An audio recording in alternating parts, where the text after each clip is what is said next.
Buongiorno a tutti, benvenuti alla Scuola Normale Superiore, benvenuti a Pisa.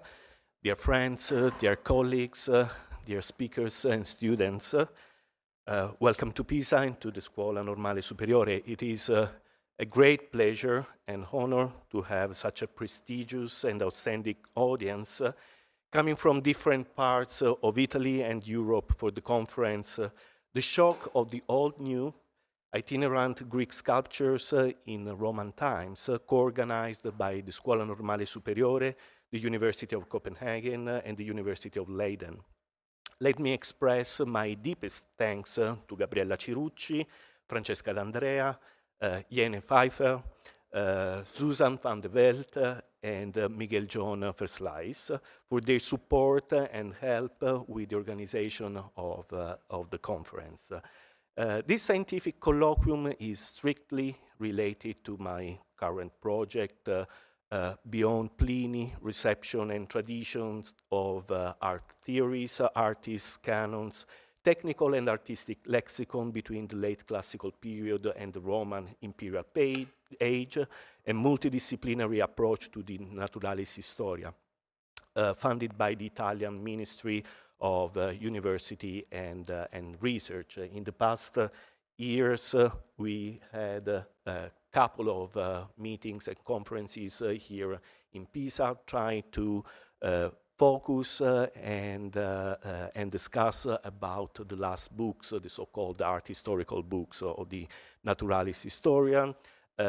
Part of them were already published, and today we have another episode of this research project.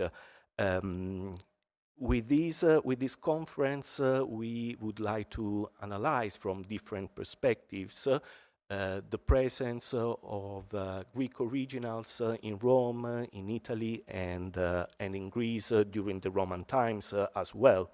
So for the first time, we would like to widen the view of the reuse or the restaging of original Greeks during the Roman period. From the 2nd century BCE onwards, the city of Rome was inundated with non-local objects, among which an unprecedented amount of statues from the Greek world.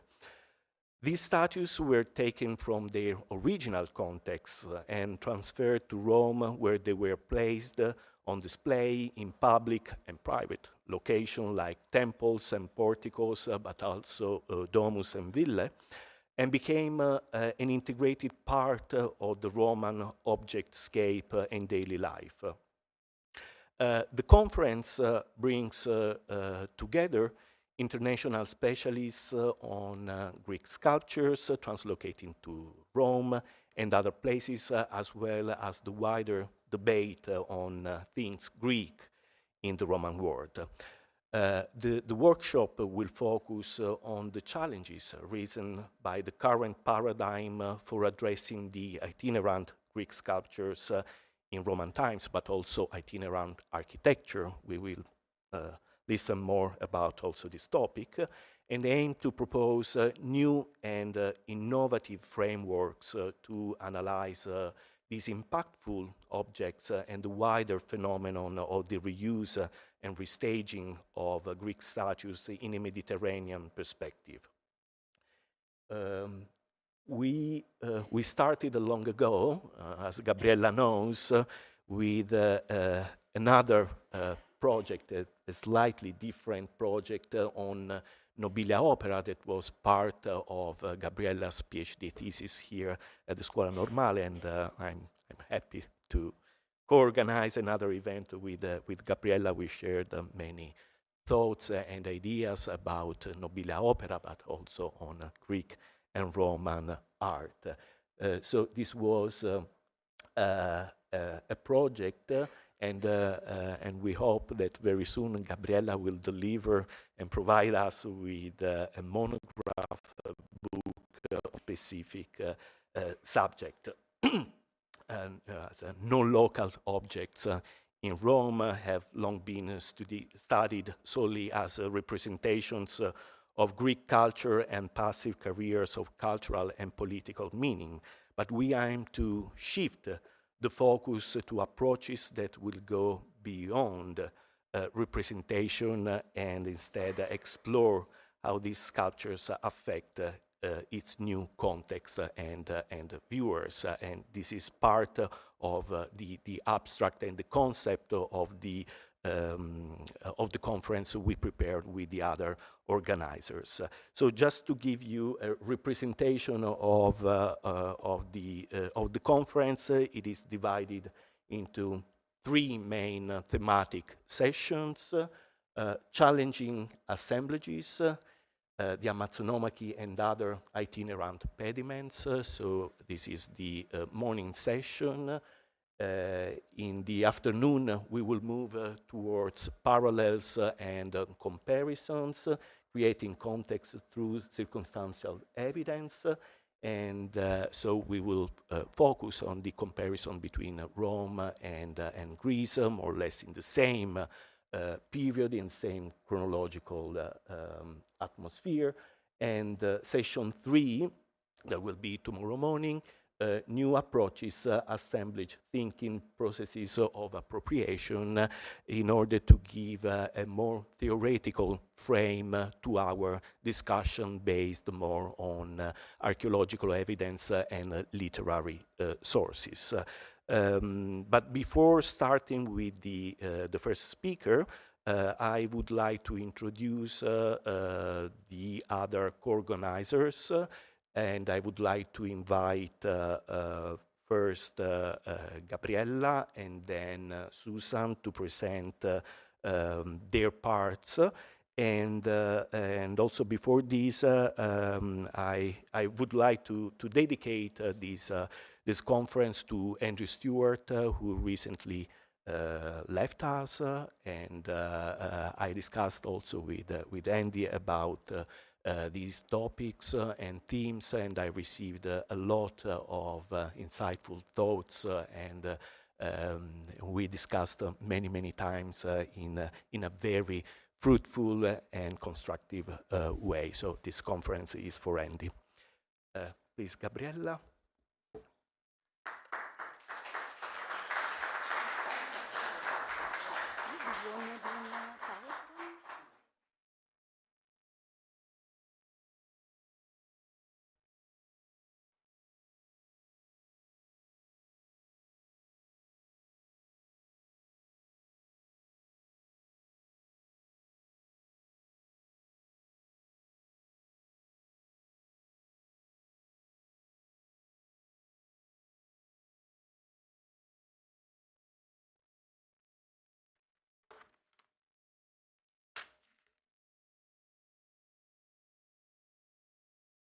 Good morning to all of you, and thank you for being here today.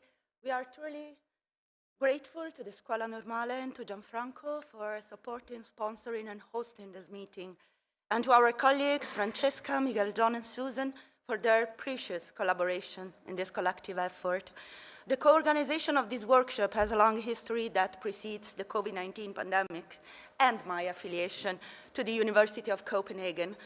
But I'm grateful and delighted that I could enhance the synergy created at that time with GIANFRANCO and Miguel John, to his projects beyond Pliny and innovating objects. I was collaborating thanks to the generous support of my supervisor, Ian FEJFER. Our participation in the organization of the workshop, The Shock of the Old New, falls within the networking and dissemination activities of the Marie Skłodowska-Curie project Reframe, Greek funerary and votive reliefs reused for display in the ancient Mediterranean, which I'm carrying on under the supervision of Jene at the Saxo Institute of the University of Copenhagen. As part of these activities, our meeting today follows the workshop Reframing Greek Sculptures in Rome and Greece, organized at the Danish Institute at Athens in October 2022, and precedes the final conference of the Reframe project, to be held in Copenhagen in September 2023. I will talk more about the Reframe project in my paper this afternoon, but for now I want I would just like to spend some more words to illustrate the Marie Skłodowska-Curie actions. Within Horizon Europe, which is the research and innovation funding program of the European Commission, started in 2021 and ending in 2027, these actions are defined as, I quote, the European Union's flagship funding program for doctoral education and postdoctoral training of researchers. The objectives of the Marie Skłodowska-Curie actions are, quoting from its mission statement, to fund excellence research and innovation and equip researchers at all stages of their career with new knowledge and skills through mobility across borders and exposure to different sectors and disciplines. In particular, they aim to, I quote, foster excellence in research and innovation collaborations, knowledge transfer, methodologies, and content, as well as in training, supervision, and career guidance. I warmly invite you to visit the Marie Skłodowska-Curie Action website to discover the exceptional opportunities offered by this funding program. Drawing inspiration from the primary mission of the Marie Skłodowska-Curie Actions and in the same spirit of integration of different competencies and knowledge sharing across countries, our wish for this workshop is that it becomes a place for pleasant, lively, and fruitful exchange, disclosing new paths for future research and collaborations. Thank you.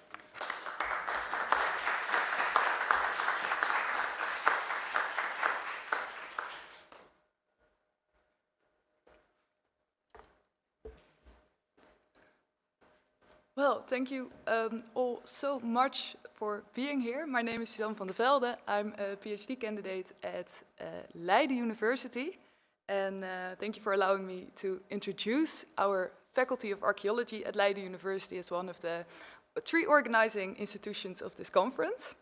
Our Faculty of Archaeology at Leiden University is the leading academic institute for archaeology in the Netherlands and one of the largest in the world. Our faculty consists of 3 departments: archaeological heritage, archaeological science, and world archaeology. And our research group for classical and Mediterranean archaeology is part of this department of world archaeology and therefore has globalization and connectivity as its point of departure. We aim to research the cultural dynamics of the Hellenistic Roman world from the perspective of Asia, Africa, and Europe, investigating these dynamic processes from local, regional, and global perspectives. And we do this led by our professor of Mediterranean and classical archaeology, Professor Michael John Versluys.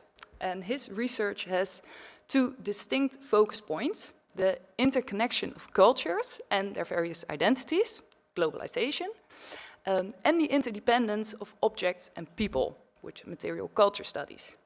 Well, as a classical and Mediterranean research group, we actively work together with prehistorians, art historians, classicists, anthropologists, and sociologists in order to arrive at a better, more holistic understanding of the ancient world. And from this focus on interdisciplinarity, we have now become part of a 10-year research project called Anchoring Innovation, which is the gravitation grant research agenda of OICOS, the National Research School of Classical Studies in the Netherlands. Michael John Versluys is one of the 6 main coordinators of this project, and also Professor Erik Moorman is a senior member and a board member of this project from the Radboud University.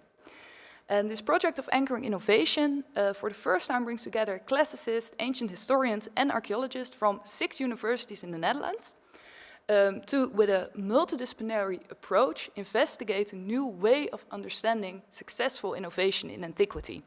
And this all through the concept of anchoring, how the new is connected to the familiar. Well, as archaeologists in this program, we are very interested in how objects can be innovators, how they can be successful or unsuccessful because of how humans interact with them. And perhaps, most important, how the interaction between humans and objects in itself can lead to innovation. Well, from this special research interest in statues as innovating objects in the Roman world, developed a collaboration with the University of Copenhagen and the team from Pisa, which has now led to this wonderful conference in this beautiful location. And we are extremely grateful to the team from Pisa for hosting us here. And we hope that this conference will show the strength of bundling our lines of research and lead to many more fruitful collaborations. Thank you.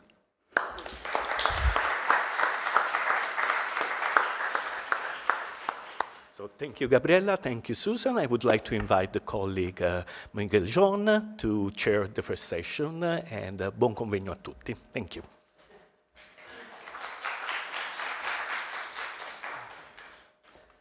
Gianfranco, thank you very much. Dear colleagues, it's great to be here. Thanks to the Scuola and to all your important work. The idea is indeed to bundle different types of research that are all, as we found out during our discussions, we're all dealing with the same problem, but we do it in different ways. And therefore the most important thing is to try to bring those perspectives together and see how they can add, and also of course to openly discuss the friction there might be between them. So this is not in that sense, I think, a kind of conference in which you are there to listen and to applaud only. And I say this also to the audience, but this is really an expert meeting in which we all are experts, I think. So we really have a problem here. We have a very important problem. We have a problem that has maybe not been discussed in depth, especially in the last decade. This case study of the pediment of Apollo Socianus. So we want to bring together as much as different perspective and voices as possible to also to generate new questions. And this of course excellently fits in this, well, this wonderful research program that you have now here at the Scuola based on your work for a very long time. So we're really very honored that you have made us part of this. So the first session that I will chair, there is one speaker who could not come, Beatrice Cazziotti from Rome. So this means we have a little bit more time also for the discussion. And it also means that we can have a coffee break. We're very grateful for that. So the idea of the morning session is that we have the two presentations of Professor Erik Moorman and of Gianfranco himself. After that we have a coffee break. And I think we also need that coffee break because these presentations, and we're very grateful to, well, to both of you, will present the data and the material to us in great detail. And after that we have two lectures by Hans Götte and by Eva Falaschi, who provide, let's say, the wider context. So we will immediately start with delving into the data, and then, as Gianfranco explained, we will have the wider context in the afternoon, and then tomorrow morning we will discuss together how we have to go about theoretically trying to understand these issues. That will of course also be part of the presentations, but it will come back tomorrow. And then of course we're very happy that we have Marco Galli to summarize everything, and he will tell us the solution. Probably the solution at the end. So without further ado, we are a little bit also limited in time, so I will not have very long introductions, and especially our first speaker, Professor Erik Moorman, does not need any introduction at all. He's a great specialist. I'm very happy that he's joining us here to present us with his thoughts that he has had for a very long time on these famous pediment sculptures of the Temple of Apollo in Circo in Rome under the title Fighting for Unity. Erik, the floor is yours. Mille grazie alla Scuola. Many thanks to the organizers, all of them.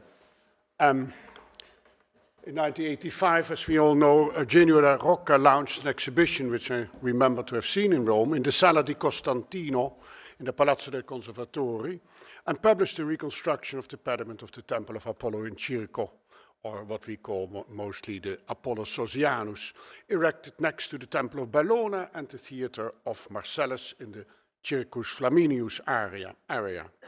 Rocca brought together a number of 10 sculptures found here, and during excavations in the 1930s, and proposed a pediment arrangement, which we now see, of course, in the Centrale Montemartini.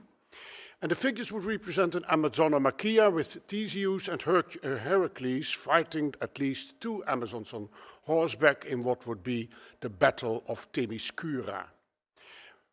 Whereas Athena serves as a judge, or what we would call a dialectes, in the center of the group. The actual display in the Centrale Montemartini shows this reconstruction, which has met a lot of approval as well as far less critique. Cook expressed doubts concerning the position of the Theseus and the Heracles, whereas German Hafner took an entirely different position about the use of the Greek pieces in Rome, seeing them as an ensemble set up as a statue group near the temple, due to their being worked fully in the round.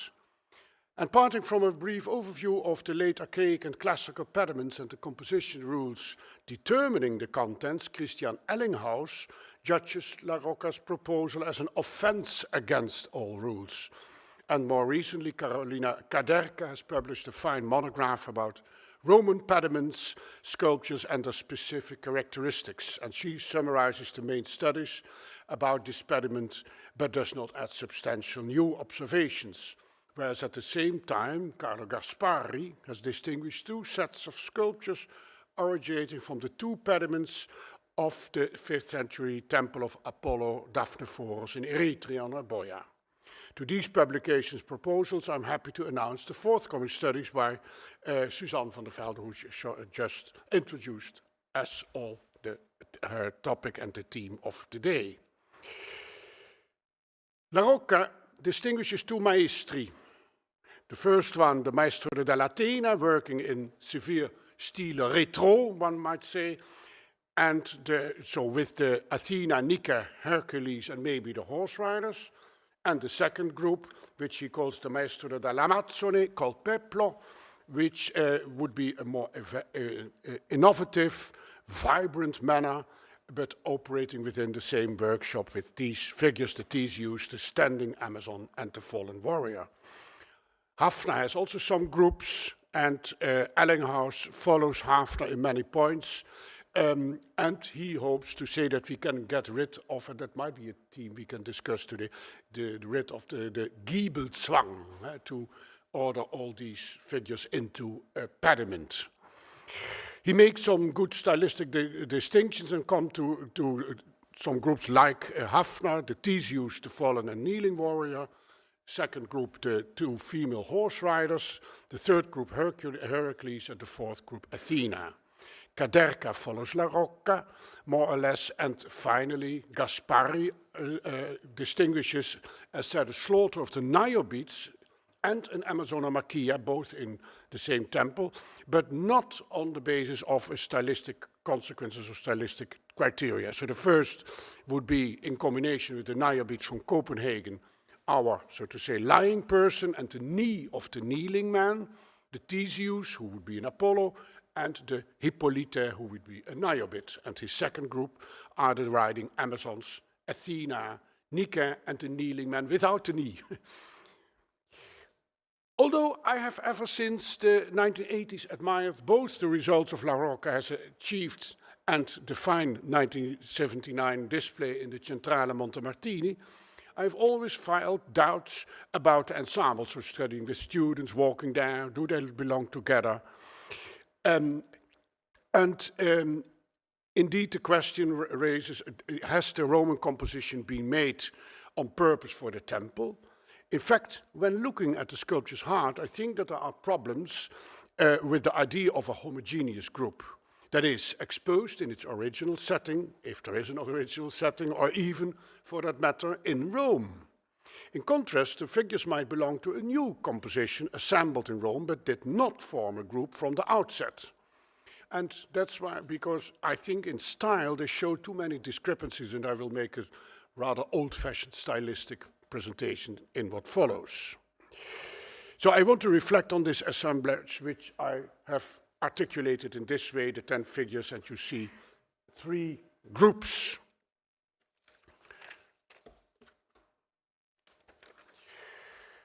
Let's look at these groups.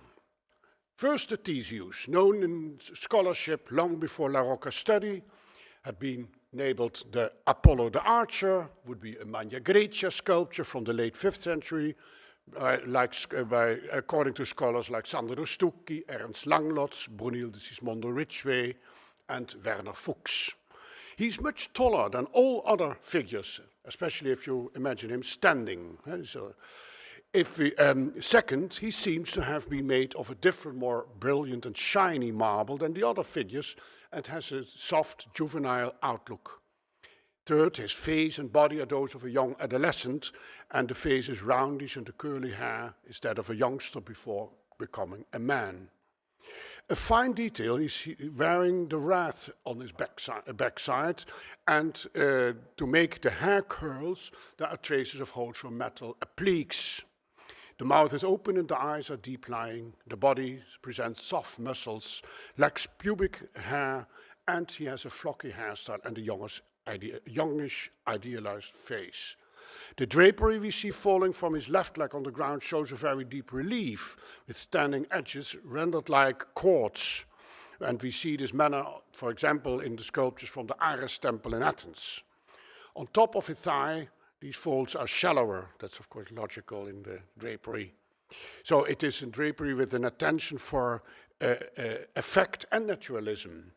And the fourth point, stylistically, he presents a smooth surface treatment and looks as made later than the other elements. It might be relevant also to note that the hero is standing, well, the basis we do not know exactly, that maybe, as Rauke proposed, his raised left leg might be on a rocky element, but we have not any detail for that.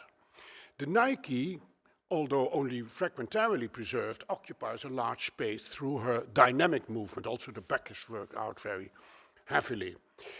And this has been worked out as directed to all sides, this floating drapery.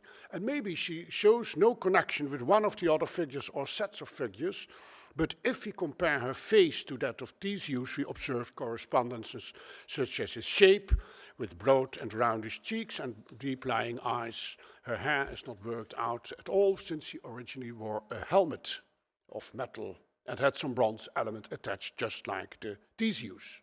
And Rauke has suggested that she is crowning Theseus, which serves as an argument to connect her with the hero. His drawings of the faces of Theseus and Nike suggestively corroborate this affinity. The Heracles, in contrast,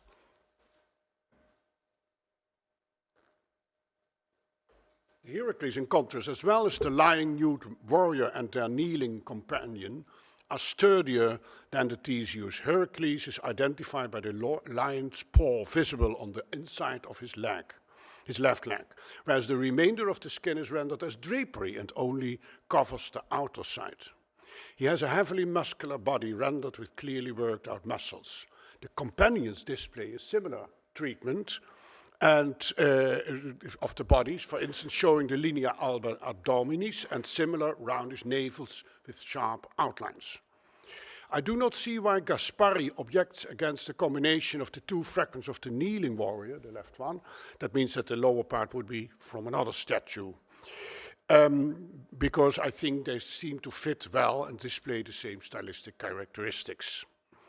Heracles has partly preserved pubis hair, whereas the lying man lacks it, as does the kneeling one. The reclining dead man has a particular feature, which is a round, tiny hole near his heart, once containing a deadly arrow, just like one of the famous lying warriors in the east pediment of the Athena Aphaia temple in Aegina.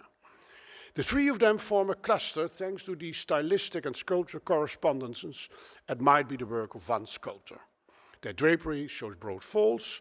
The kneeling warrior has folds rendered as in the Theseus at the front side, whereas at the back they are similar to those of the Heracles, rather flattish and broad. One more connecting characteristic is the fact that all three figures are posited on a worked basis, representing a rock or other landscape feature.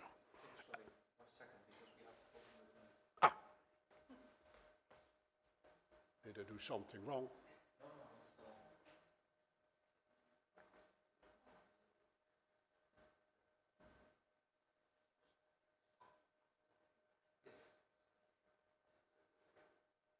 Now we can take the... Yeah. Oh, but I think you have seen what the point I want to make, more or less. So the last point is that they are on the landscape features, which you see on the left-hand slide.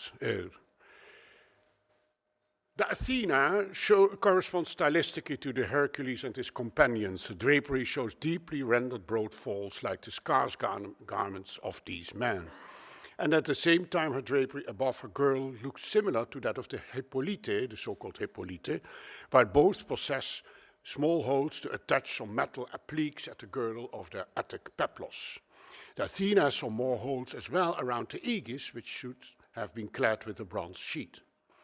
Differently from the Nike, the backs of both female figures show the body movement and the rendering of the drapery, and they, for that reason, I think, belong to the same group as the Hercules man. The two Amazons, the two Amazons on horseback are a couple in all respects. To begin with, they have the same size and are still smaller than the other figures in the pediment, especially if we take into account the natural sizes of the horses. The riders wear skin-fitting cuirasses over their torso, while they accentuate the more muscular and sturdy, well-trained bodies of the fighting heroines. And here the left one, more endured, Amazon, seems almost nude, with the thin edges near the armpits and around the neck indicate the cuirass's presence, whereas the armor of her companion is more evident. The women have small round holes, again, for application of metal elements in their girdles. And the drapery of their tunics is flattish but well executed. At the backs, it is less detailed than on the front side and arranged in broad bands. And this part of the drapery looks similar to the flat folds of the lion skin on the Hercules thigh, maybe. The horse of the right Amazon has veins on the lower side of its belly, and the other one lacks them. But that's sort of similar differences between the animals we see, for example, in the centaurs of the contemporary southern metopies of the Parthenon, so that might be not a specific reason. That the figures do not possibly belong to the fallen warrior iconographically has been observed by Kaderka, noting that they have neither an arch nor a quiver. So they are unarmed for the moment. The women at the left side in the Monte Martini display functions as an acroterion. She shows fine folds in her drapery, and these are brought at her back, which make her a companion of the Amazons on horseback.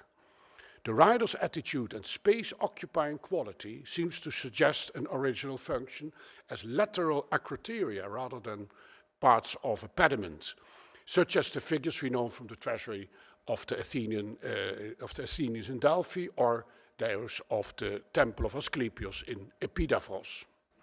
If the three indeed belong together, they would form a fine set of roof adornments. Moreover, in contrast with the other large figures, the Theseus, the Athena, and the Heracles, they lack holes for attachment dowels in the backs, as was already observed by La Rocca, of course. So, again, this is my articulation I propose here on the basis of my observations.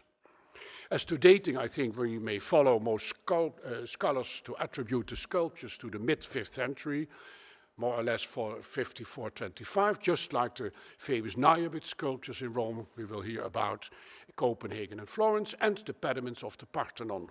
My only exception to this chronology would be the Theseus and the Nike, who in my eyes seem to be some decades younger, probably even products of the early 4th century, because of their smoothness and youthful appearances. I do not see reasons to raise doubt about the Greekness of the sculptures as Ellinghaus does without going into detail. He's not going into detail. Coming back a moment to that idea of the standing in the round and as freestanding sculptures, indeed they are three-dimensional, but that's also a trend in pedimental sculptures starting at the end of the 6th century, for example, the Alcmaeonid temple in Delphi, or the beginning of the 5th with the Aegina sculptures. And therefore it is necessary to follow Hafner and Ellinghaus's suggestion of freestanding figures due to their being worked entirely in the round, at least in the original situation. What it is in Rome is, again, another case. The pediment figures from the Aphaia temple onwards display both a fully sculptural completeness as well as full polychromy. Here we cannot see the polychromy, of course, as if they were freestanding creatures to be admired from both sides, by us as visitors of the sanctuary, and from inside by the god who is dwelling in his naos or her naos. The presence of landscape features occurs in the comparable Niobid sculptures, or some of them, which gives an extra clue as to a possible relationship, as well as in the Parthenon pediments and in those from the Temple of Asclepios in Epidaphros. The size of most figures in the Apollo-Sosianus pediment are small, and if they originally would belong to a pediment, that should be of a much smaller scale, I think. Also compared to the figures of the Niobids, all figures but the Theseus look indeed smaller. As briefly said, we observe deep squarish holes in the backs of the Theseus, the Athena and the Heracles, and they might have been made to attach the figures in the Roman temple's pediment, and then in that case date to the intervention of the late 1st century BC, although, as Suzanne also observed in reading and discussing before our text, although cases from the classical period at note as well, so that may be also a point to discuss later. Iconographically, the 10 figures barely give clues to interpreting them specifically as belonging to either an Amazonomachia or a slaughter of the Niobids or whatever other mythical fight. Only Heracles, Athena, maybe the Nike if we accept the presence of wings at the back, are more or less immediately recognizable. The header with the bronze appliques of the Theseus might be features of Apollo as well. So unfortunately it does not help either to solve our problem. If we accept the idea of a set brought together to the temple of Apollo in Kirko in its new shape erected by Caius Sosius, we should ask where the pieces come from and how Sosius or his artisans assemble them in the way they are. In the past, the group has been associated with the temple of Apollo Daphnophorus in Eretria, as we have heard, and we will hear more observations on possible provenances by Riccardo di Cesare, I presume, whereas our host GIANFRANCO ADORNATO also speak about this matter, the combination of heterogeneous figures within the pediment. To me, it seems most likely, and I'm coming to the end, that the pieces were already in Rome, among a multitude of Greek originals and collected and or stored in one of the nearby museum-like porticos, like the porticos of Octavia. Sosius himself could not boast to have acquired booty during his military campaigns in the service of Mark Antony, and had to rely on presence of material in that sense. Apart from the temple itself, which is a very rich and lavishly adorned monument, as we know from Fuscoliosi's beautiful reconstruction, the gift now seems less impressive, the gift of the pediment sculptures. Would the finances be a reason that the finances were finished with the building of the monument, and then if we assume that the composing a group from existing Greek originals at hand in Rome and having them restored was less expensive than ordering a new pediment? I don't know it. It's a suggestion we can think about. And would such a reappropriation be seen by the public as less impressive, or didn't they recognize at all where those sculptures were coming from and only saw them as an adornment of a new monument? Or didn't that mean it much? Questions I hope we will get answers or suggestions for answering during our conference. I thank you for your attention.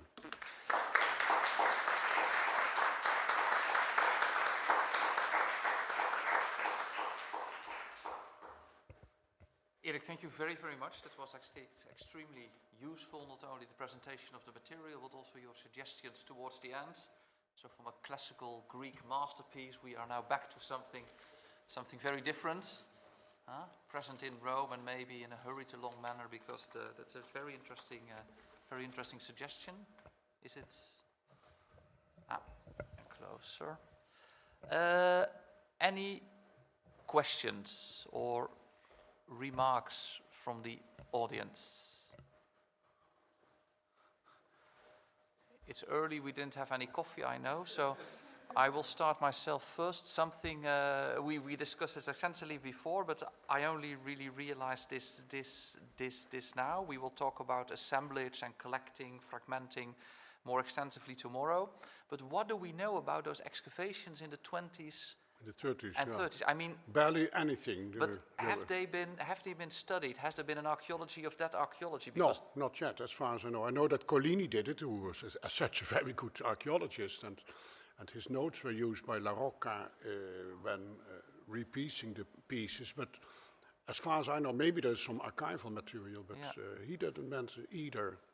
because I never know realized about. this, I don't but know that. No. this might indeed be, of course, the one option that we can have really What new. the only recall is that the pieces were not found in the debris, let's say, of the building itself, but more rather in the arches of the theater of Marcellus, and that's why Hafner and Ellinghaus say they were standing a little bit away from the building itself, between, let's say, where you now can walk so nicely, that somewhere over there in front of the temple they were standing. So they were found, and that can also be a sort of storage, of course, or there was a kiln, a lime kiln or whatever, but indeed it is not any, as far as I know, not well documented material to But that's assess these maybe an ideas. important element that we try to figure that out. Yeah.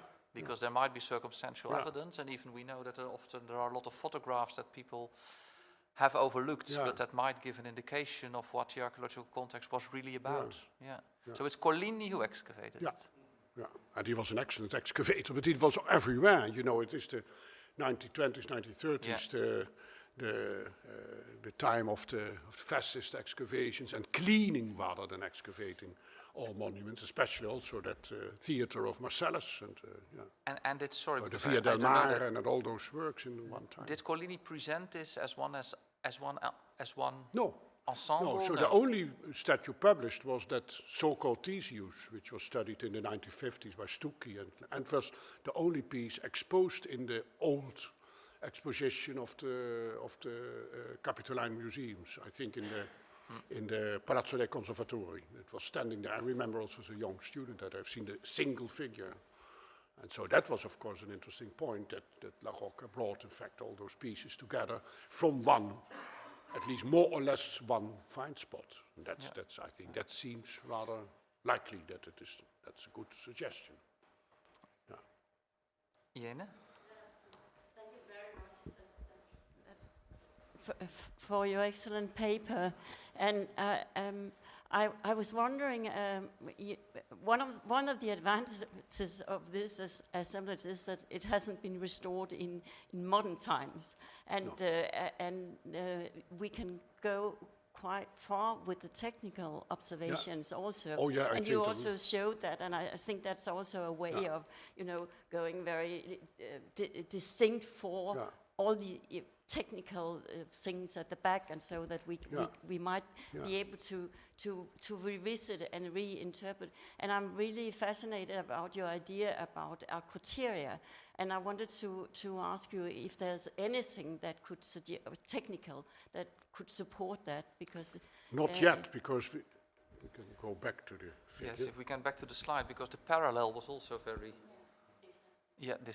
Well, as you see, we have no feet, so we have not the basis of the figures. That is the large problem. But what struck me is that the backs and the fronts are really the same, and they are really floating in a way. But indeed, we can still keep the point which I use for the other figures, that working in the round doesn't mean that they had to stand in the round or be in the round. But having the fact that we have rather, well, some 4 or 5 cases of female riders, not to call them all maybe Amazons, but female riders in the late 5th and the early 4th century, that suggested to me that idea. But what, also turning to your first point about the technique, I think it would be a very good idea to scan all those sketches, which is easy because they are standing there. It would not be that difficult, and on the basis of the scannings to study better all that matters of drapery and the surface working, which I could do only with the naked eye, but I think it would be an idea. And as to polychromy, I don't know, I've seen wonders in the last conference in Liège about sculptures who look entirely blank, which still contain traces of things. So there's, of course, Östergaard and Liverani are doing a lot of beautiful work on that. Good. Closely compare these so-called Amazons with the one in Boston. Thank you. Oh, yeah. Oh, yeah, yeah. So, is there a difference in style or? Yeah, more or less, I think, similar, but yeah. So maybe 3? Yeah, maybe 3. We have a whole, then we have a Turma Amazonarum rather than the Turma Alexandri. Well, let's study that more closely. Yeah, thank you. Yeah. Can I briefly come back, Erik, to this assemblage of the assemblage? Because it is, I mean, do we know why La Rocca, do we know why La Rocca took up this work at that particular period? I mean, why was he inspired by the idea? Why suddenly in the 80s? Because not suddenly, he was working, of course, as director from the museums, and there were new research project going on in the area, which is, of course, next to the museum. Yeah, okay, that was the reason. So, and he is one of the greatest experts of the material, which is in the storerooms also of the. So I think that entitled him to do this work. Yeah. Yeah. He told me that it was his curiosity once about and finding original pieces, let's say what we say now today as original Greek sculptures more than only the Theseus. Yeah, that was probably the Gianfranco. Yeah, thank you, Eric. It was a great introduction of questions and topics related to the pediment, and I want to go back to this point addressed by Miguel John, and because we invited also Eugenio La Rocca to be part of this conference, and he declined the invitation, saying that no new evidence came from the archives in Rome, for instance. This would be very helpful in order to better understand the assemblage of the assemblage, as you said. And this is correct, because I think if we consider the Athena was already known, and it was in a private house. Other statues came from the excavation. The Apollo Theseus was already known, unearthed, I have no idea, in the Capitoline museums. So it's a long story of many stories of different of the single sculptures. So it would be useful to come back to the origin. So to the Collini's excavation. I do not know if we have archival documents in Rome. Apparently not.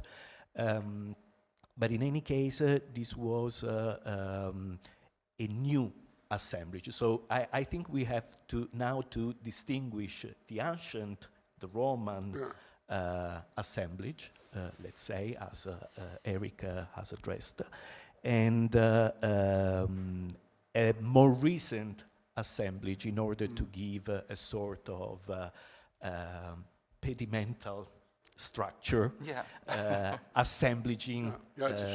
Or a set of assemblages, So it is even more problematic. I think it's more complex to distinguish the different phases, and I agree with Jene, and we'll talk also about technical aspects.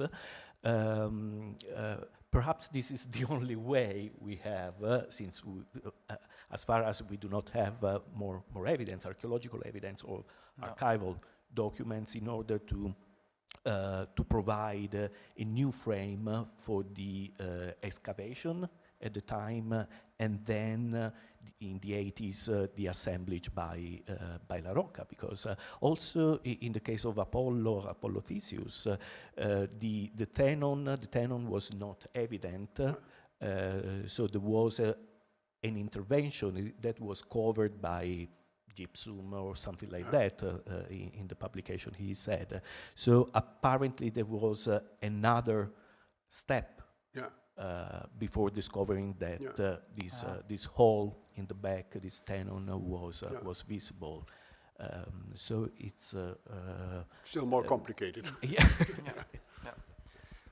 Yes, thank you very much. Yeah, and therefore it's so important to unravel that, because it's a question of canonization. Of course, the La Rocca image, and this was our start, that has become simply the narrative. There's another possibility to prove our questions a little bit theoretically. That would be a study of the Geisa of the temple. And as far as I know, this is just done during we are sitting here. They started to study the architecture. So that would be a possibility to conclude that the statues were in this or not. So this is not. This has not been done. I'm astonished that it had never been done. No, that's strange. It is done just now, I think. Yeah. And do you know what they are exactly doing? Because you started with saying this wonderful German expression, Giebelzwang. And if I hear your story, you're not really convinced that it is a giebel, and if it's a much smaller one. So is the architectural study focusing on the fact if there is a giebel or not? Do you know? No. Probably they are thinking about proving that it was. The sculptures were in there, but first you have to study the Geisa. The Geisa, the blocks themselves. And Viscogliosi doesn't provide them, in fact. And it's a beautiful book, by the way. But, Yes, please. So, thank you so much. Do horizontal geisa survive? Do horizontal geisa survive of this temple, of this, with footprints of? Yeah. And they do belong to the Apollo in Circo temple. So you have some, Okay, so that's important, thanks, of course. yeah. Yes, Gianfranco? If I may add on this topic regarding the geisa and the pediment, again, the big question is related to the Greek temple or the Roman temple. Also that, or temples. And there is a huge difference in the height of the apex of the tympanon. So in the case, if we put the sculptures, let's say the pendimental sculptures, into a Roman tympanon, you have a very high. Exactly. Also, so it's disturbing. The inclination is also strange. And it's much wider. So again, how do we fix what we have, the evidence with? You provided. This is a sort of average, let's say, tympanon. If we consider the Roman one should be much higher, with the different measurements, many of those. And the Greek one has a different shape. Yeah, very important. Suzanne? Yeah, thank you so much. That is indeed very interesting. And then, why did they choose this display in the museum? Do they present it as a classical pediment, or do they present it as a Roman pediment? What do they want to show here as a narrative? Do you know? Or I think that La Rocca wanted to show the pediment of the Apollo Socialis being one original pediment from a Greek temple, taking over in its entirety. That's what. And that's what, now we are discussing and others are discussing as well. But then he did not take the measurements of the Apollo Socialis temple here in the display, which is... that was not yet studied that well. No, your question is, of course, a very good one. What is the rationale behind reconstruction? But I think it was this, So then actually having a classical format was the most important, so unthinkingly... the suggestion of taking away one entire monument... So that, that was from Greek temple, now which one? To a Roman situation. So the Greek context was the point of departure and not the Roman context at all. That's also interesting. Which is so of course, the agency of the statues would then in that case be from Greek, they became Roman, but still being sort of Greek ensemble. Well, we see that. One of the questions also for these days. Greek point of departure. Great. Thank you very much once again.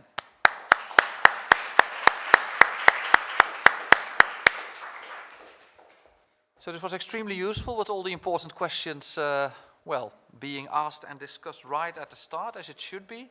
So we now continue. I'm very happy that GIANFRANCO also gives us his opinion about what he calls a conundrum. So let's see what he makes of it.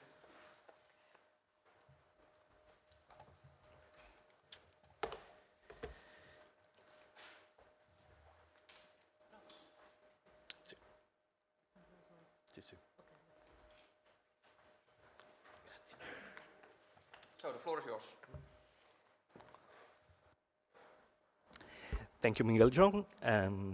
I will continue, and sorry, perhaps we overlap our discussion, but I do not have the fantastic pictures and photos you showed us. I'm very envious of this.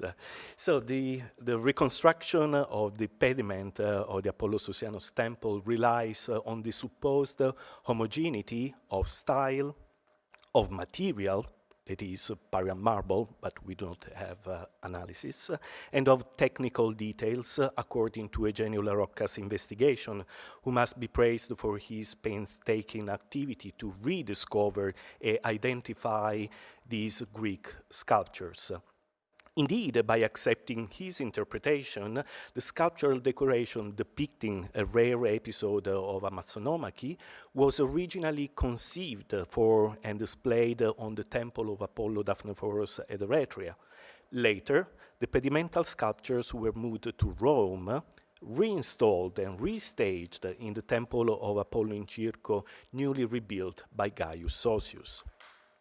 Regarding the style, the scholar compared the regular and parallel folds of the chitons of the Amazons with those of the standing Athena. The two male torsos were put in comparisons with the so-called Apollo, or more precisely Theseus in La Rocca's hypothesis. And from a technical point of view, traces of chiseled and rasped have been detected on the surfaces of the marble sculpture. This represents a further proof for the connection of these pieces to the same pediment, which is dated to the 3rd quarter of the 5th century, according to La Rocca. Notwithstanding some technical and stylistic differences among the sculptures on which we will focus on, La Rocca has interpreted this phenomenon using Pinder's formula Gleichzeitigkeit des Ungleichzeitigen in order to explain some formal incongruencies and consider them as part of an artisanal process within the sculptor's workshop. More recently, La Rocca's reconstruction has been questioned by Carlo Gasparri, who has clarified some sculptures, some figures and poses within the triangular structure. The scholar has pointed out that some fragments do not present points of contact, even though in the Centrale Montemartini they appear to be part of a single piece or group. This is the case of Apollo or Theseus, composed of two pieces, the torso and the folds, and he also noticed that on the left stretched arm there are no traces for the porpax of the shield, if the figure has to be interpreted as a fighting Theseus. The Amazon on the left side has to be represented on a rearing horse, while the Amazon on the right side is dismounting from the horse or pulled down from the animal itself. The flying Nike is composed of 4 pieces with no apparent connection. On this figure, I would like to add the conceptual difficulty to represent a flying figure within the enclosed and restricted space of the pediment. The kneeling figure we have already discussed with Eric results from the association of a torso with a climax on the right shoulder and the left leg bent on a rocky spot. According to Gasparri's analysis, the mantle on the torso and the portion on the cloth on the rock follow divergent directions, so concluded that these two pieces related to two different figures. In order to contribute to the historiographical discussion on the pediment and to the conundrum, this paper will mainly focus on technique and style. Before scrutinizing some specific cases, it will be important to shed new light on the following aspects. From a technical and stylistic point of view, do the pedimental sculptures share the same fashion? Was the composition of the pediment originally conceived for Eritrea in this fashion, or was the sculptural decoration assembled in such a way once the pieces arrived in Rome? Do we have comparanda in Greek art in order to explain the combination of sculptures stylistically not homogeneous?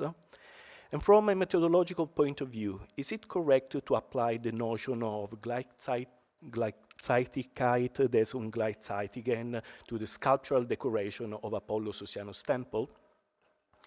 After my autopsy to the sculptures last December, I'm more convinced that a traditional analysis might help us to visualize technical peculiarities of each sculpture and better define the biographies of the statues.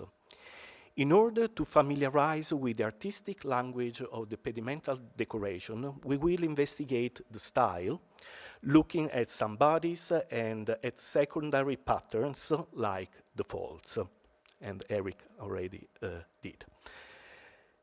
First, I would like to compare the torso of Apollo or Theseus with the other male torso, that is Heracles. The anatomy of Apollo is very soft in the transition between the pectorals and the abdomen.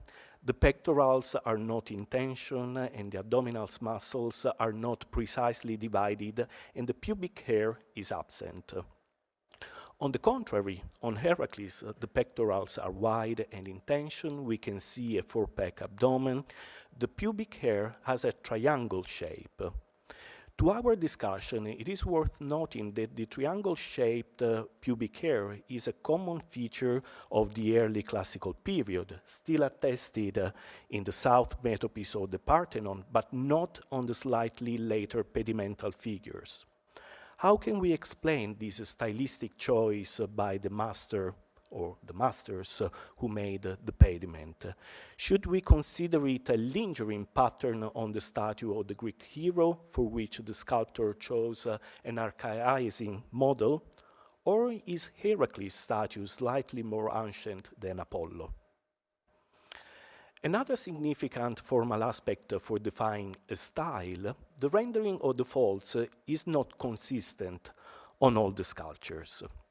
Similarity can be detected between the two Amazons and the two female figures, but there is a significant difference between each other. The folds on the skirt are not very deep, and the modeling is not well-rounded. We can perceive the garment adherent to the body since the thickness of the relief is very low.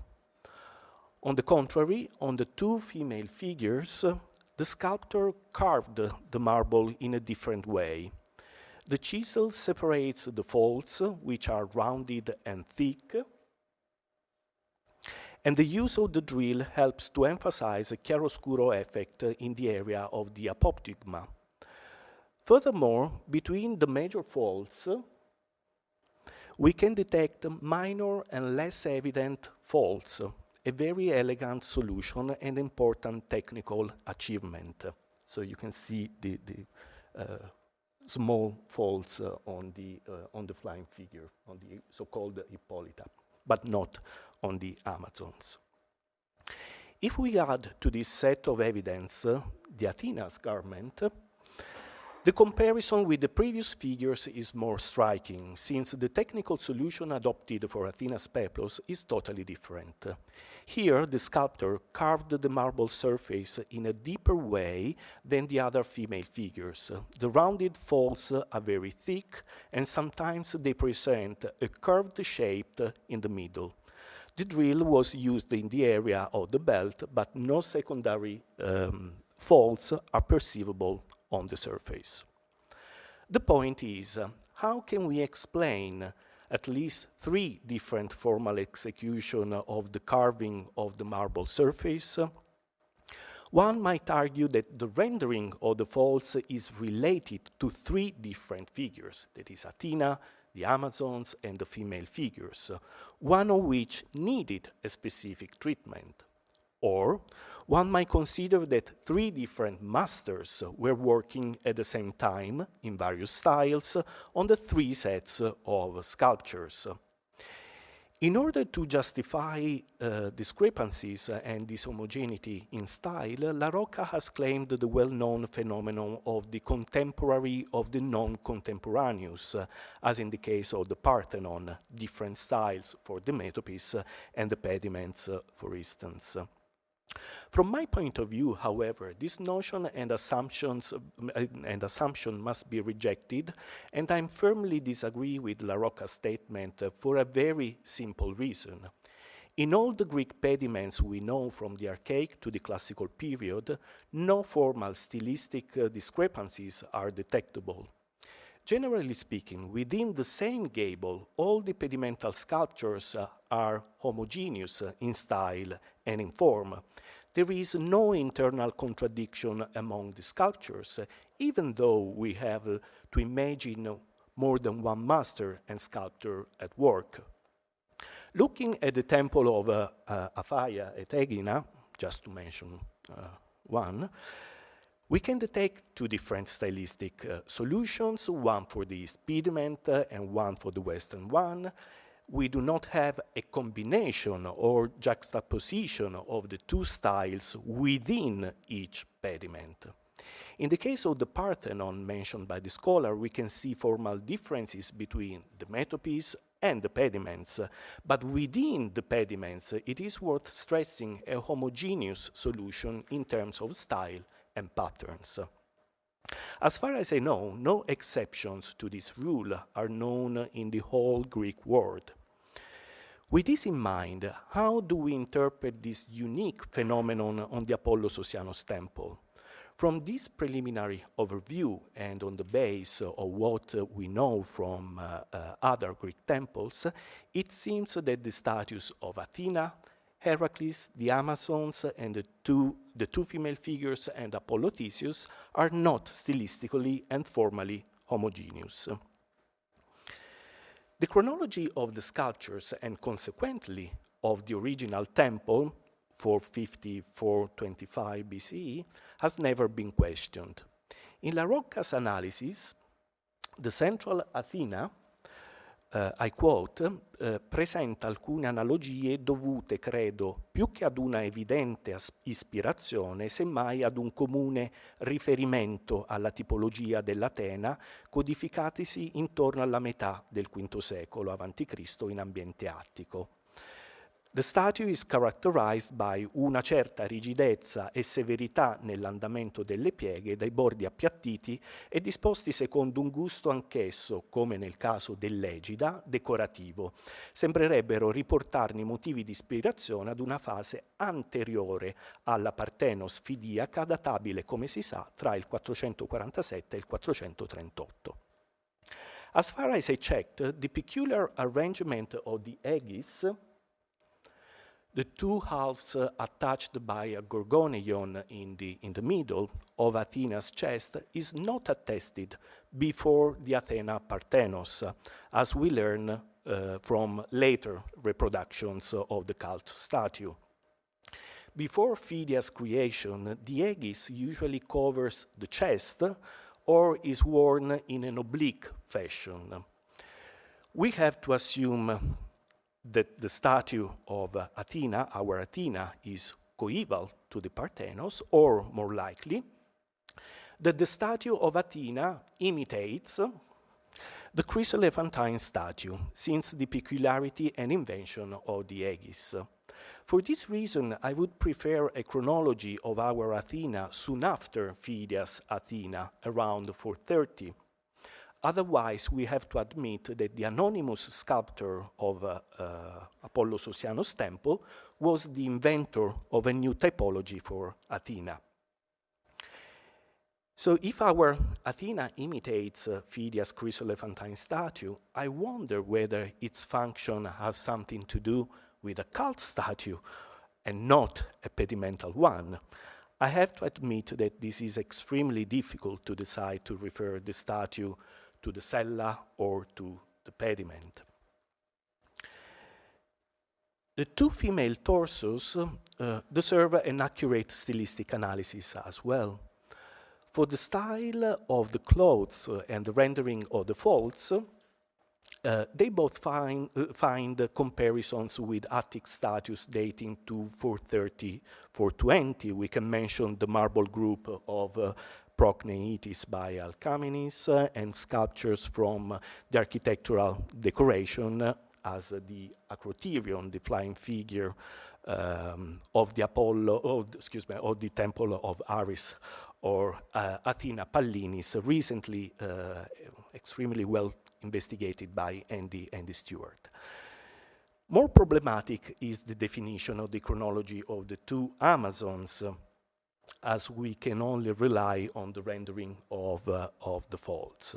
La Rocca already proposed a comparison with a method from the Temple of Zeus at Olympia, to which I would like to add the running maiden from Eleusis, dating to 490, 418, but I'm not totally sure it's just food for discussion, let's say.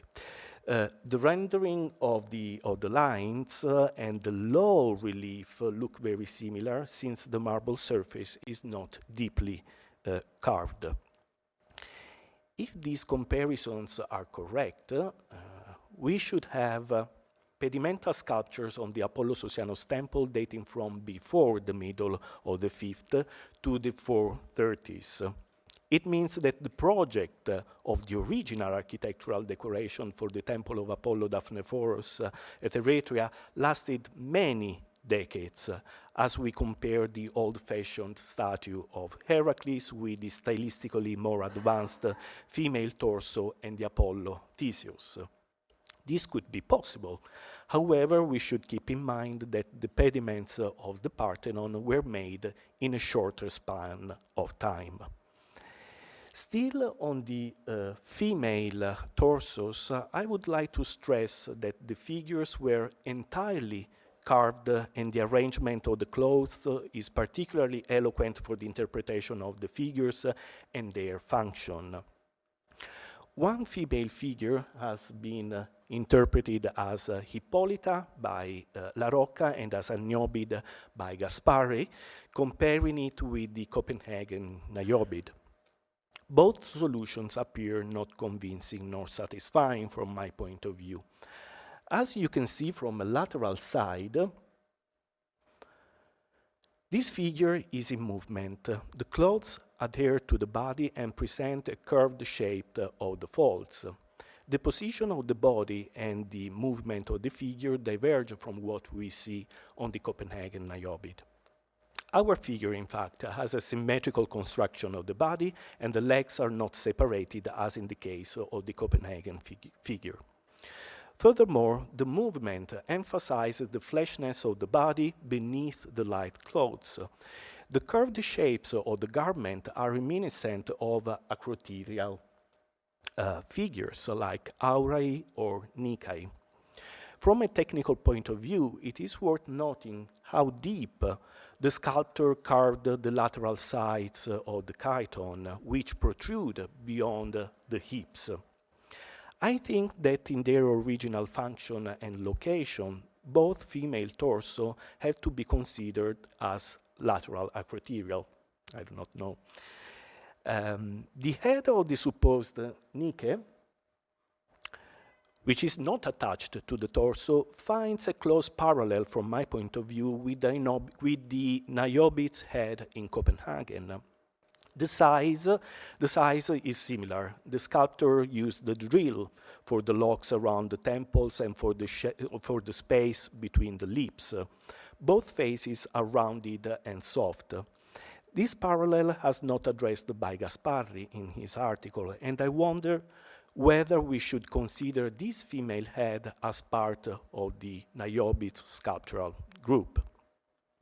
To conclude, The technical and stylistic analysis allowed me to question the unity and homogeneity of Apollo Susianus pediment and to distinguish sculptures dating from different periods and having different other functions. From a stylistic point of view, the pedimental sculptures do not share the same fashion consistently. It is very evident on the treatment of the bodies and the folds. And the reason relies on the fact that not all the sculptures were part of the same sculptural project. If my analysis is correct, we have two sculptures of Amazons dating around the second quarter of the 5th century, a figure of Heracles dating around the middle of the century, two female torsos dating around 430, 420, and a statue of Athena coeval to them. Furthermore, the two female torsos could be part of the architectural decoration as lateral acroterial and not part of a pediment. The central statue of Athena could have been sculpted in origin as a cult statue and then adapted as a central piece within the gable. The head of the Nike could be relating to the sculptural group of the Niobites. From my analysis, the marble sculptures collected by Eugenio La Rocca as a single pediment might come from different Greek monuments due to the technical and stylistic characteristics I have shown. After almost 40 years from the reconstruction of the pediment now on display at the Centrale Montemartini, I think it's time to revise it and add a new stimuli to the discussion. Even though we still lack details and information regarding the archaeological context and the archival records, I am confident that stressing technique and style could allow us to pinpoint some controversial aspects of these intriguing and fascinating statues, their biographies, the Greek and Roman agencies, the meaning of the creation and the semantic of the restaging, and to better understand the shocking old Greek sculptures in a new Roman temple. Thank you for your attention.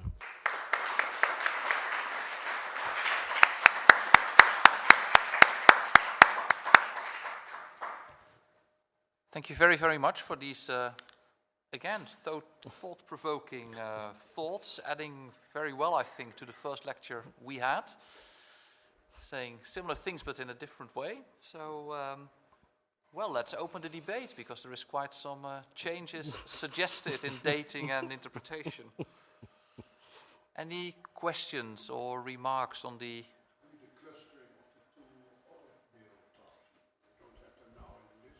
No, not yet. I was not sure. Excuse me, I ask about maybe the two male torsi, whether you already have an idea or not, maybe. If they indeed, like I suggested, might belong to the Heracles, or? I do not have a specific idea, but yesterday, looking back to the Apollo, if I may add another question, another point to the discussion, sorry. I want it to be, yes.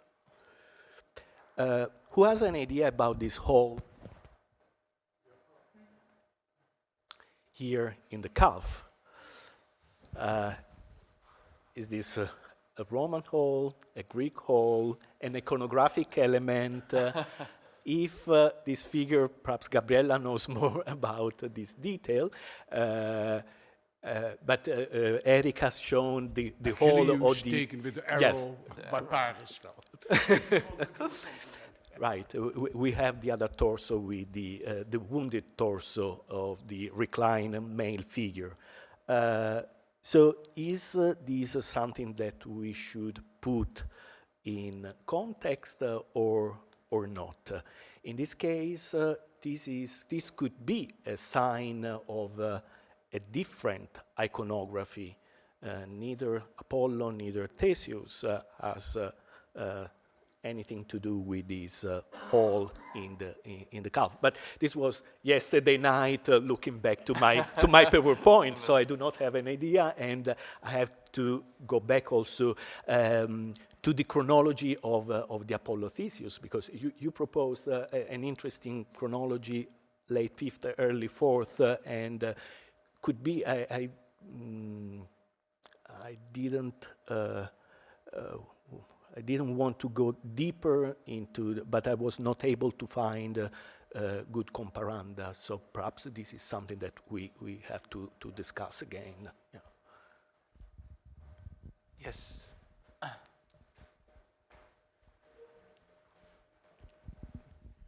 So many thanks, Gianfranco, for your very convincing stylistic analysis. I have two questions. One about traces of Roman workmanship on these statues. And second is about the original Kunstlandschaft of the ensemble, the various pieces. Because they seem influenced by the Parthenon, of course, but which region, which regional school? Thank you. Yeah, no, thank you. Thank you, Riccardo. It's your preliminary idea. It's very, Another lecture, I suppose. very preliminary. About Kunstlandschaft, I think some of the figures, mainly the female figures, the torsos, could be connected to Attic art. I cannot define, and I was not totally convinced by La Rocca, as he says, that the sculptor was an Ionic sculptor, working more or less in the same period of the Parthenon's project. If this idea to disentangle all the figures is correct, then I have to find different locations, and I totally agree with you to reconnect these figures, each single figure, to a specific context, artistic context, and workshop. Yeah. And also the Athena, going back to the Athena. So I looked at the iconography of Athena, and this shape is peculiar. Well, we do not have the Chryselephantine Athena. We have the replicas, Pergamon and the other small replicas.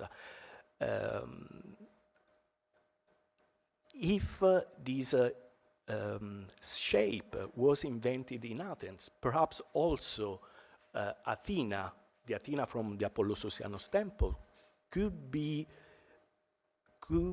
have been created in that area, because it's more or less in the same period, in the same decades. I want to hear also from Hans about this.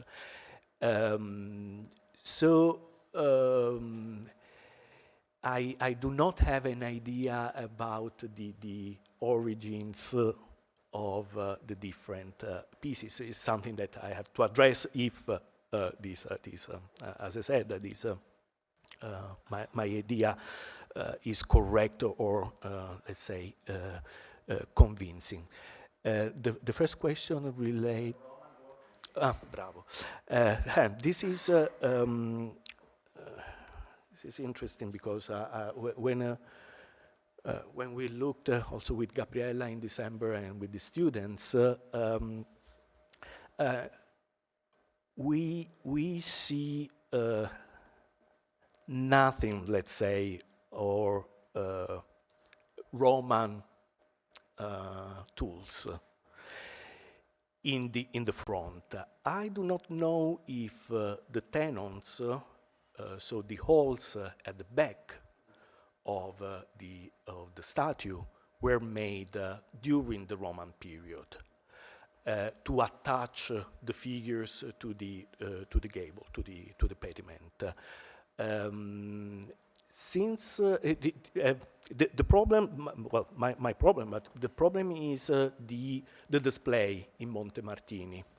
You have fantastic pictures, and it's very difficult to have good photos or to look inside the halls or nearby the halls, because there are other tools, other traces of different tools which are not Greek, question mark, But in front, we see just chisel and rasp, and this is evident on all the sculptures. But this is what we find in a Greek pedimental group. So nothing new. We should look much closer to the back of the figures in order to understand what happened when they were displayed, perhaps together, perhaps part of them into the pediment. Because, let's say hypothetically, we could expect, of course, Roman reworking. If you have a Greek original, yes, so therefore it should be visible. So if it's not visible, that's something very important for the interpretation. Yeah. Suzanne? I'm not sure if I remember correctly, but I think Gaspari in his article points out some Roman reworkings, I think, or he suggests some very small, like at a foot, and also the holes in the back of what we call the Nike, that might be Roman additions? Yes, he suggested, and he mentioned also the kneeling figure from the Orti Sallustiani, the archer, but he didn't mention this important article by Paolo Persano, who discussed in depth the detail of the tenon and the backside of the archer. So I think we need more evidence about Roman tools, Roman instruments on the marble surfaces. Yeah, I think it's also what's also very interesting are these metal appliques around the side of the head of the at least the Apollo, and I think those were also found because La Rocca has a picture of a reconstruction in his. Were they original or were they a reconstruction? Because they're not on show in the museum. No, reconstruction. This was a reconstruction by La Rocca. He proposed this model, but it didn't work, so he decided to put on the side, and so it is not on the show now. Yeah, because if these metal appliques were there in the classical period, and these statues were transported to Rome, I think those would be very fragile parts, and those would be things that needed to be restored in Roman times. I think that might also be You're right. Yeah, thank you. Whether they would be the same or give their own little emulation of this. Thank you. Jene? Thank you very much, for this convincing analysis of the chronology of the statues. And I would like to pick your mind on why does it leave us in a Roman context that they are different? Would it matter in Roman aesthetics that they were different, or where do could I just ask you about what does it do to, what I want to say, what does it do to the pediment, the Roman pediment? Yeah.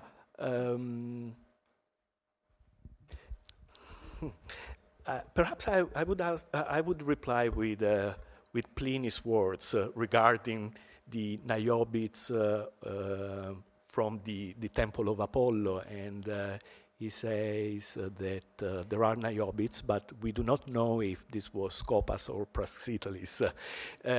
So perhaps we should keep in mind that perhaps from an aesthetic point of view, this is not the point addressed, at least in the Roman sources.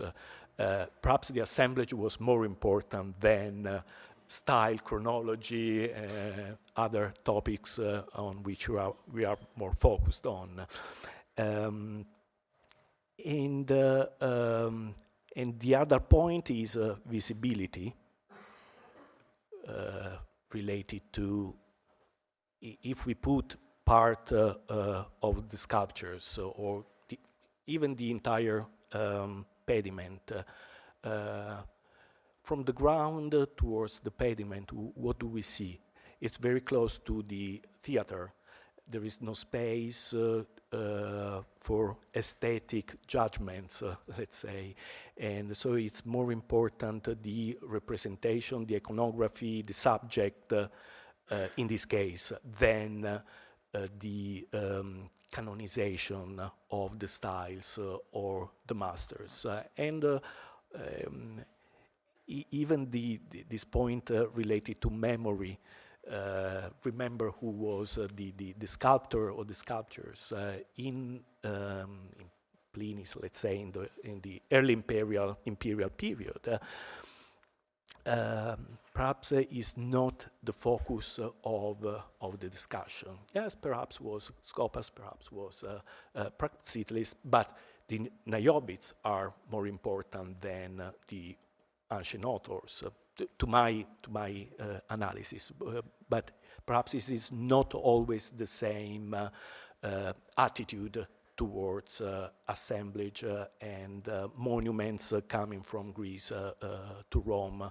And just to reply to this, since this conference puts together Rome and Greece, how do we explain semantics and other questions to the Greek side in Roman period? Is the same way to look at monuments and authoriality, so far so on, or should we distinguish the two cultural contexts?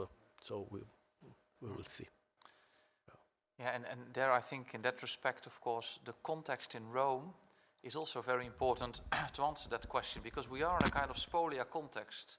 If you think about the porticos of Pompeii, which were right around the corner, there were all kinds of styles and semantics and things visible. Yeah, and again, this point is also important for the modern excavation. That area with the a lot of monuments coming from Greece, from as war booty, and other monuments displayed in the area of the Circo Flaminio and the porticos of Octavia, let's say.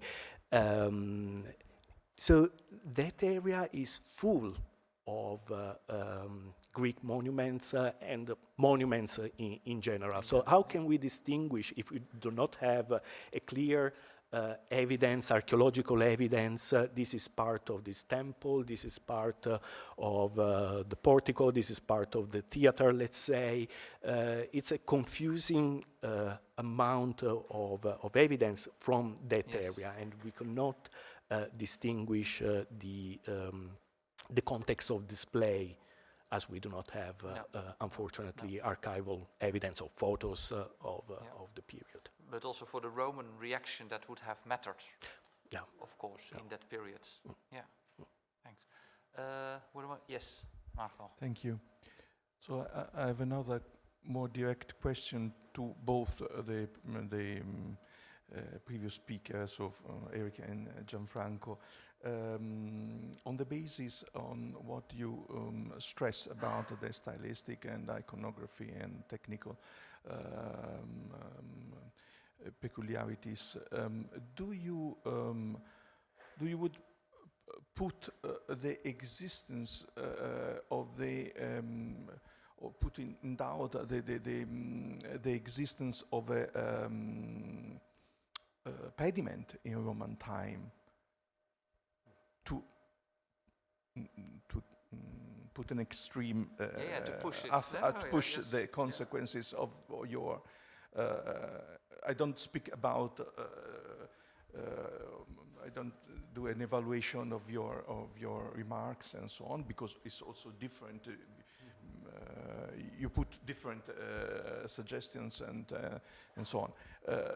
Would you because I think it's important then from the perspective of the interpretation then we need for the Roman assemblage. So would you on the basis of your remarks, would you put in doubt the existence of an homogeneous Apollo-Sosianus pediment?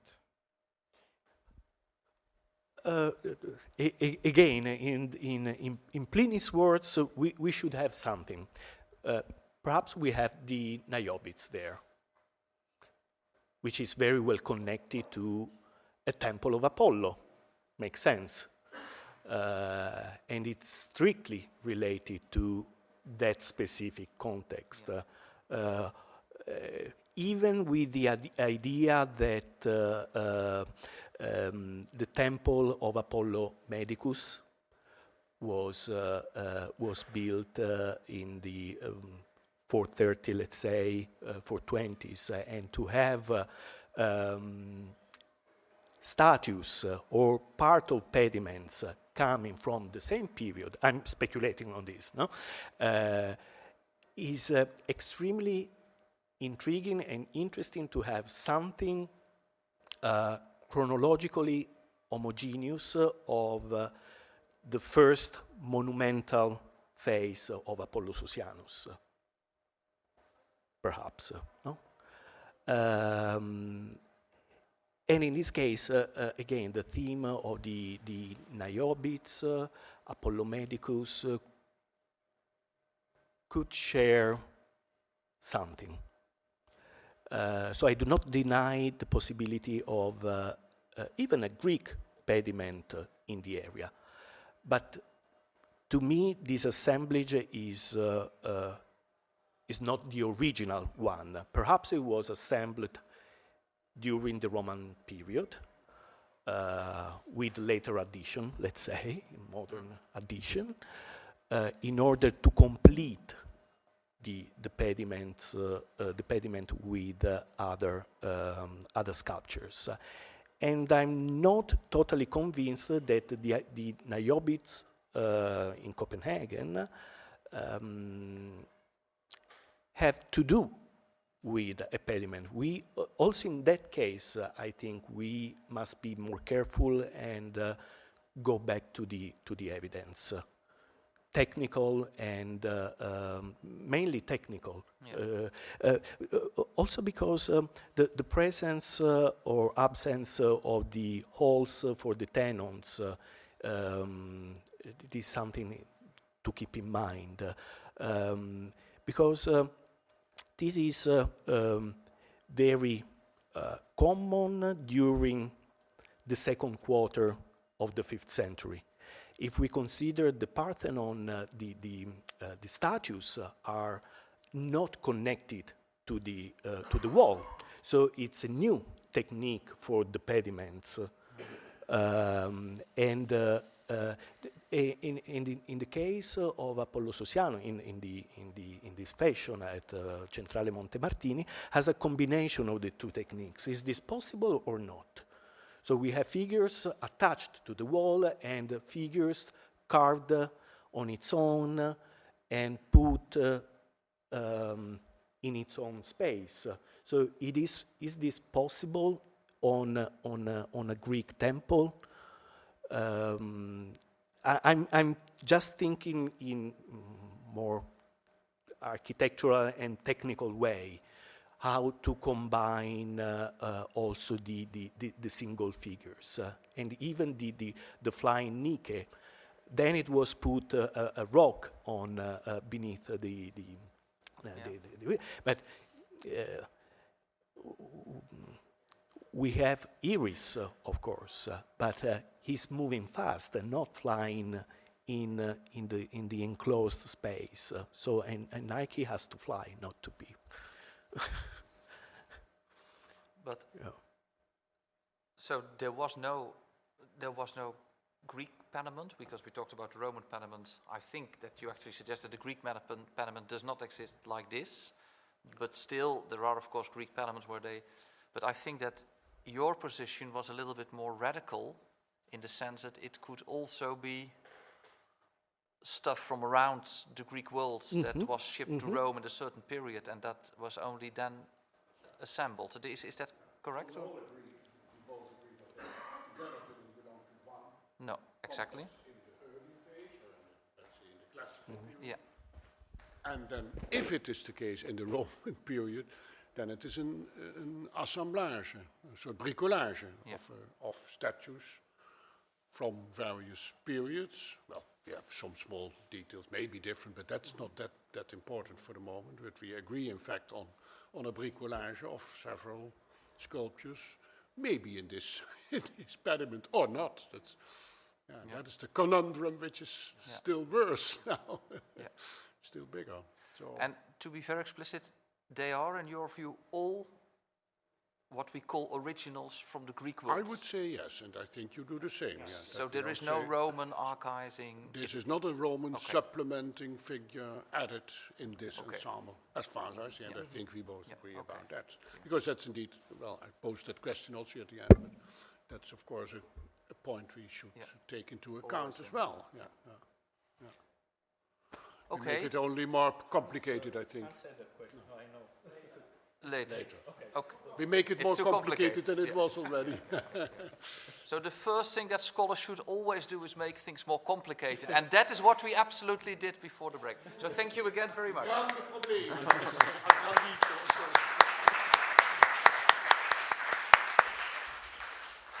So we have a coffee break now, and then we will solve it after the coffee, okay?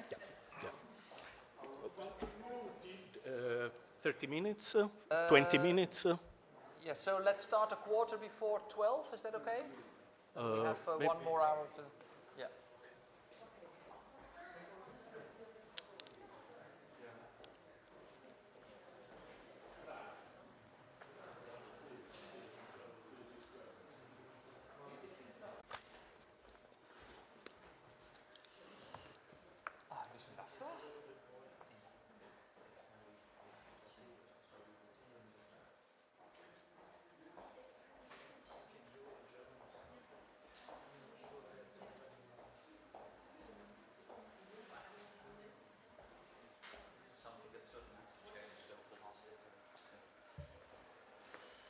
Cari colleghi, dear colleagues, welcome back to the second part of this first session. A lot of questions, as we have seen, on the Socianus Temple data itself. So now we will zoom out a little bit to see if looking at the context helps us to maybe rephrase or answer those questions.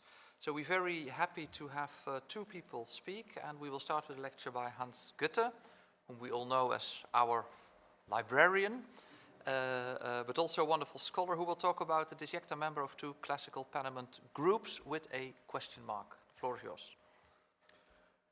Yeah, I confess that I'm a believer in reconstructing pediments, even if these are statues which were never in a pediment. So I start with an image of the Temple of Aphaia on Aegina. I would like to direct your attention to the fact that there must have been 84 masterpieces, about 80 centimeters wide and 84 centimeters high, with a relief background of 10 centimeters thickness, that were already detached in antiquity, taken by chiseling off the edges of the triglyphs to allow the removal of the slabs.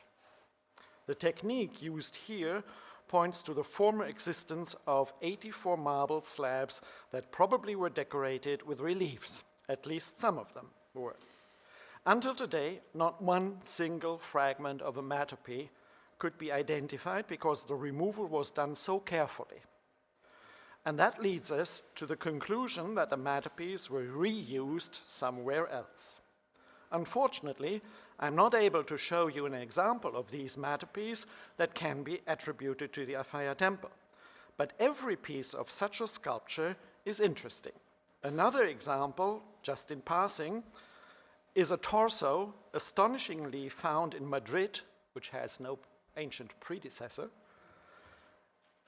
which you see here on the screen. I do not have any other photograph of it, but want to go and study it. And I wanted to show you the Aegina example of lost architectural sculpture because in my paper I will discuss some pieces of classical sculpture that I think once decorated pediments of temples. This means, in contrast to the Aphaia masterpiece, where we know well the former architectural setting but do not do not know the sculptures, in these cases, we do not know the context, but just the sculptures. After introducing the fragmentary sculptures, I would like to discuss some hypotheses of the ancient settings and locations where these sculptures might have been decorated temple pediments. And in this context, I will show you some others well-known examples of pedimental decoration out of its setting, and that's the Little Nijebits in Copenhagen. I start with a statue of a nude, athletic man. Today, it is kept in the Museum of Art in Norfolk, Virginia, from the Chrysler collection. It was bought in Rome in the 1950s. Just the torso is preserved. Both arms, once stretched on the sides, both legs and the head are broken off and lost. The man's right arm is lifted a bit higher than his left. His action is directed to his right side. This is clear as well by the turn of his head. The muscles of the neck on its left side, the ascending outline of the collarbone, the clavicle, is good evidence for this action, and in addition, the break of the neck reaches far to the right, maybe because a short beard was connected to the material of the shoulder. Looking at this movement of the figure, we are reminded of statues like the so-called god from the sea at Cape Artemision. For now, this comparison may be sufficient for an idea of the posture. Later, I'll show you more parallels. The muscular body is stretched in its length so that the bone structure and the muscles are clearly visible, almost dissected as separated forms. This is to be seen on all sides of the torso. The figure is very well chiseled in the same high quality all around. The style of the workmanship and some of the details like the circular cutting of the navel and the form of the pubic hair have close parallels in similar sculptures of the early classical period, the severe style. The material of this sculpture, that is covered in many parts by sinter and the remains of root fibers, is a translucent white Parian marble, so lichnites, so we can assume a Parian workshop that produced the sculpture. And looking around for good parallels for the sculptural style, we see the best comparisons in statues on Paros itself or from Parian workshops. Here you see some well-known examples. I don't have to talk so much about them. In addition, a statue like the so-called torso from Miletos in the Louvre is in terms of style close to our torso, but the famous statue that was recently completed by the assignment of a head by Renate Boll seems to be a bit older than our piece. So a date for the Chrysler torso in the decade of 470–460 BC is what I want to propose. The athletic look of the figure may allow the interpretation of the statue as a javelin thrower, but I think that the very strong action that the transitory movement which the figure captures and the high probability of the depiction of a bearded, so a mature man, makes it more reasonable to interpret the torso as a warrior. The height of this torso is just 46 centimeters, so we can reconstruct a total height of the statue of about 130 centimeters. This size is the first indication that the original setting of the figure was a pediment. It seems to be rather small for a freestanding statue or a group. A second argument is that the action of our heroic warrior requires another figure, an opponent or even a group of opponents. I'll come back to this later. Before I do so, I want to show you some more sculptures made of Parian marble and of a quite small size. Most probable in antiquity, they were set up in an architectural context. They make a special group because of their peculiar garment common to all three, the girded chiton, which leaves bare the right shoulder and part of the upper body. The first is a fragment in Budapest showing a man with his left leg bent and raised. Anton Heckler in 1929 thought of a charioteer. Others interpreted the figure as an archer. The the right leg is broken directly at the edge of the garment, but we can see that it was put almost straight down to carry the weight of the figure. The remains of both arms show that they were stretched out, a bit down and to the front, as if they were holding something. The right arm was connected to the leg as the remains of a puntello on the leg prove. The left arm was worked separately and fixed by a dowel. The man turned his head a little bit to its right, as the muscles at the base of the neck and on the shoulders clearly indicate. Although the surface of this little statue is very badly weathered, maybe damaged by fire, one can see that the body of this figure does not depict a young, athletic person, but an older man. Not only is his garment peculiar, but the whole positioning of the figure is as well. He must have set his raised leg on a higher ground, probably a rock or the like. The posture of his upper body and his stance is calm, almost relaxed. Maybe he was leaning his body forward a bit and looking at something in the distance in front of him to his right.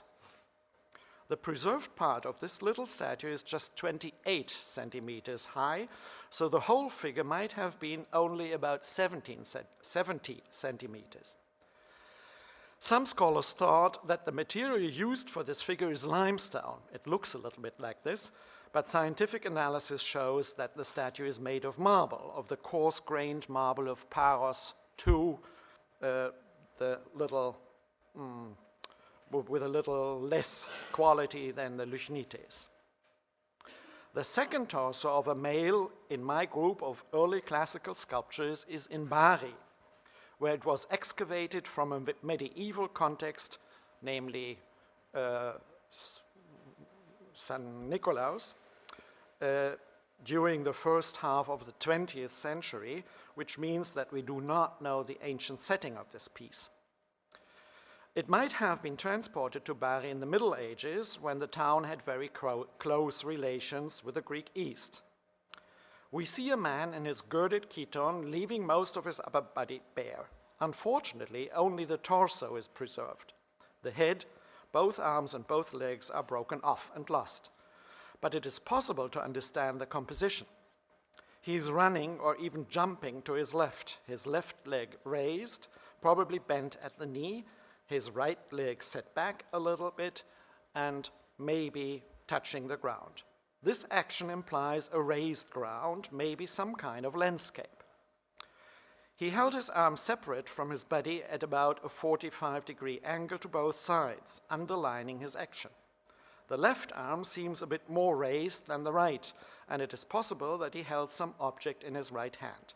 The head, as can be seen from the muscles at the base of his neck and the line of his collarbones, his head was turned to his right, so he was looking back in the opposite direction of the movement. The plasticity of the body, especially of the chest, characterizes again, as in the case of the little statue in Budapest, not a young but a mature man, although we see a well-trained muscular system on the right profile around clearly formulated ribs. The style of the chiton, especially in front of the lower body and in the overlapping part of the right sleeve hanging down on the thigh, again gives us a date for this statue of around 460 BC. In the publications existing, it was dated to Roman imperial times. The preserved part of the Bari statue measures 54 centimeters in height, so the whole statue can be reconstructed with a height of about 110, 120 centimeters. Thus, it is a bit larger than the Budapest figure, but it is connected to that one by the use of the same material and a very similar style, as well as by the fact that both must have been set into a natural surrounding, probably on a rocky ground. And it is made of Lychnites, which is just my impression because I put some light on the back and you can see it's shining very much. There is support for this reconstruction of the setting, another, in my view, important peculiarity. On the inside of the left leg, there are preserved the remains of a rounded tree trunk-like form. That this might be the rest of a tree or a similar natural object, I will explain in a minute. It certainly served as a support for the figure, carrying part of its weight that the right and the raised left leg alone would not have been sufficient to take. Last, I need to mention that this statue found in Bari does provide evidence for its former use in a pediment. In the center of the back, there is a large square dowel hole still filled with metal, so with a bronze dowel, and around it much lead. This kind of dowel is typical of some or even many pedimental sculptures, a large percentage of them reused in a secondary setting. For the understanding, at least a better understanding of the Bari torso, we will now have a look at the third statue with this girded chiton draped so that the right shoulder and the half of the body remain uncovered. A statue in the collection of the Swedish sculptor Carl Milles in Lidingö, a statue in the suburb of Stockholm. I do not need to describe the posture or the movement again. You see how the man is ascending or even jumping on the ground, obviously raised to the left side. He too, like the one in Bari, was turning his head back and looking in the opposite direction to his action, so he is mirroring the motif of the Bari statue. His right arm is lifted up high and stretched out, his left lowered and held slightly backwards. Different from the Bari figure, this person is wearing a second garment, namely a mantle. This is gathered on the left shoulder and hanging down along the left side, and on the back of the figure, where it is spread out and drawn to the other side. On this back side, the folds are flatter than on the front and show less plasticity. The back is especially interesting because there we see, reminding us of the support of the Bari statue, a round and rather thick strut, broken off at the bottom. It can be technically interpreted as a support for the figure who might have touched the ground only with his toes. An interpretation of the form as a tree is in so far probable as this vertical strut does not depict a regular architectural member like a column, but has an irregular profile that is similar to that of a tree trunk. What makes this support remarkable is the fact that it disappears underneath the mantle and seems not to continue higher than the gluteus of the figure, or the belt and the bosom of the chiton. This fact, again, is very similar to the strut of the Bari torso. Arvid Andren interpreted the statue as an acroterion of a classical temple, maybe the figure of a single man depicted as if ascending the raking guison from the right corner to the center. But he discussed as well the possibility that the Lidingö statue was part of a scene of combat or rape. Jean-Marc Cadet rejected this interpretation and proposed that the figure was once set up in a pediment, an interpretation supported by Angelos de Liborias. In regard to the similar Bari figure, which was not known to those researchers, this explanation sounds more reasonable to me. But all scholars proposed a date for the Lidingö statue in high classical times by comparing the style with that of the Parthenon, especially looking at some lapiths of the south side mantelpiece. While the stylistic comparison is quite convincing in regard to the workmanship of the garment, I think that the body of the Lidingö statue, again, like that of the Budapest and of the Bari figures, shows different forms pointing to a more mature age of the depicted man. Now I would like to search for a possible ancient context. I confess that this turns out to be quite hypothetical, but let me try. All statues introduced here today seem to be from Italy.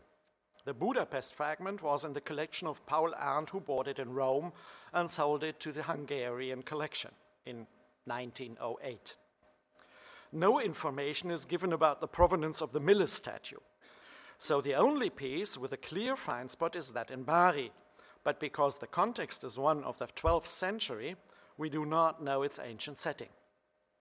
So we might ask if those Greek statues in Norfolk and Budapest from Rome have been transported already in antiquity from the Greek East to Italy, or from Magna Graecia to Rome.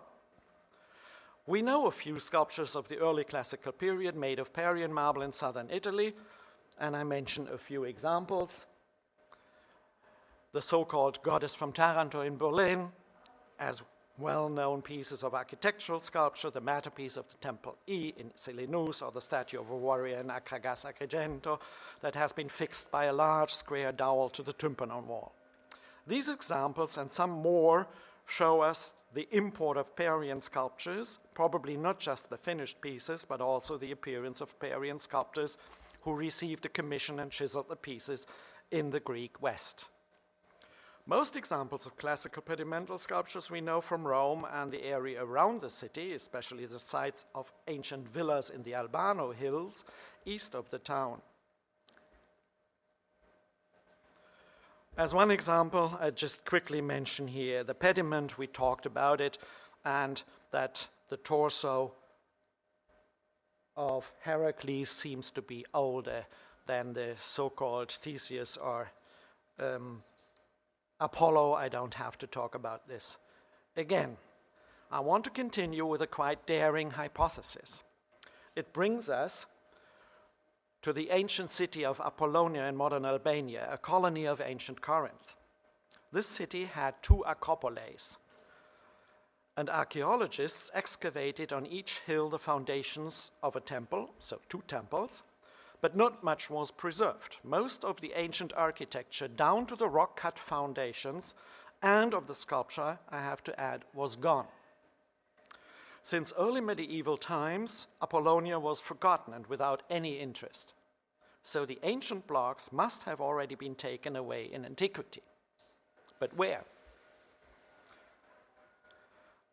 On the southern acropolis of the Austrian excavators found a few fragments of early classical sculpture made of Parian marble. So Apollonia, a city far from Paros, was also a place to where such sculpture was exported. The best piece is the torso of a bearded warrior.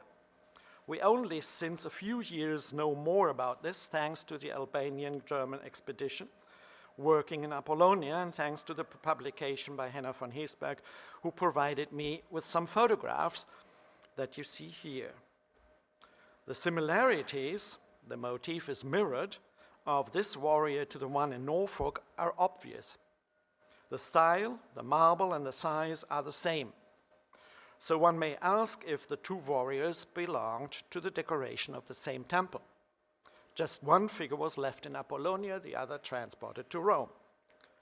All the others, or most of the others, transported back to Rome, but some little fragments stayed in Apollonia, and I will show you later these fragments.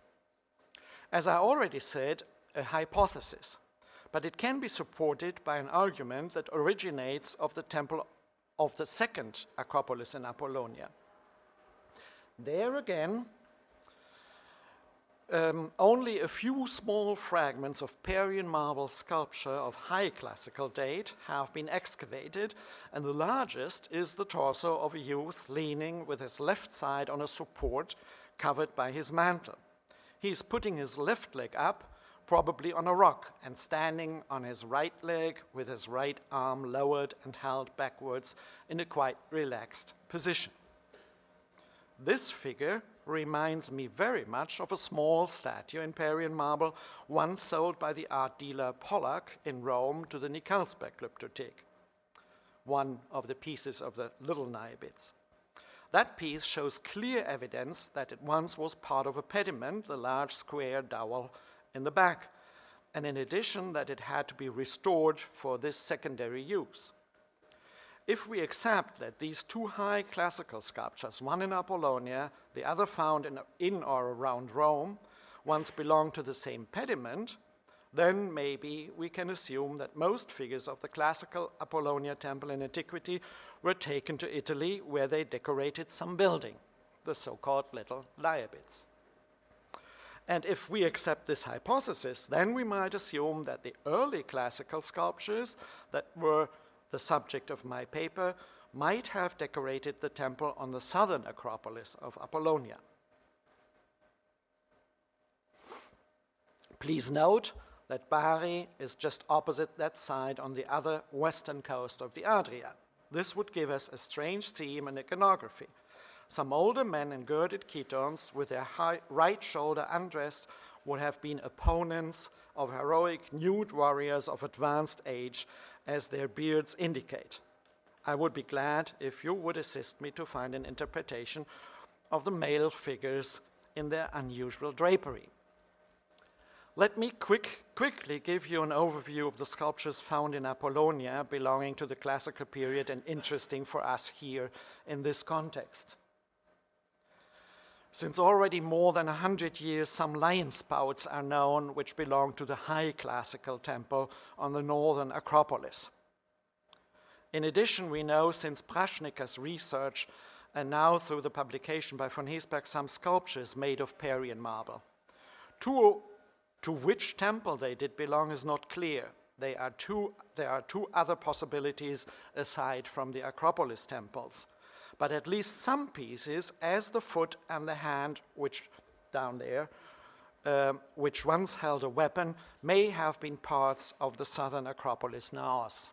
And there is a lower leg with greaves preserved, which clearly shows that some warriors were depicted. It would fit with the torsos I showed you.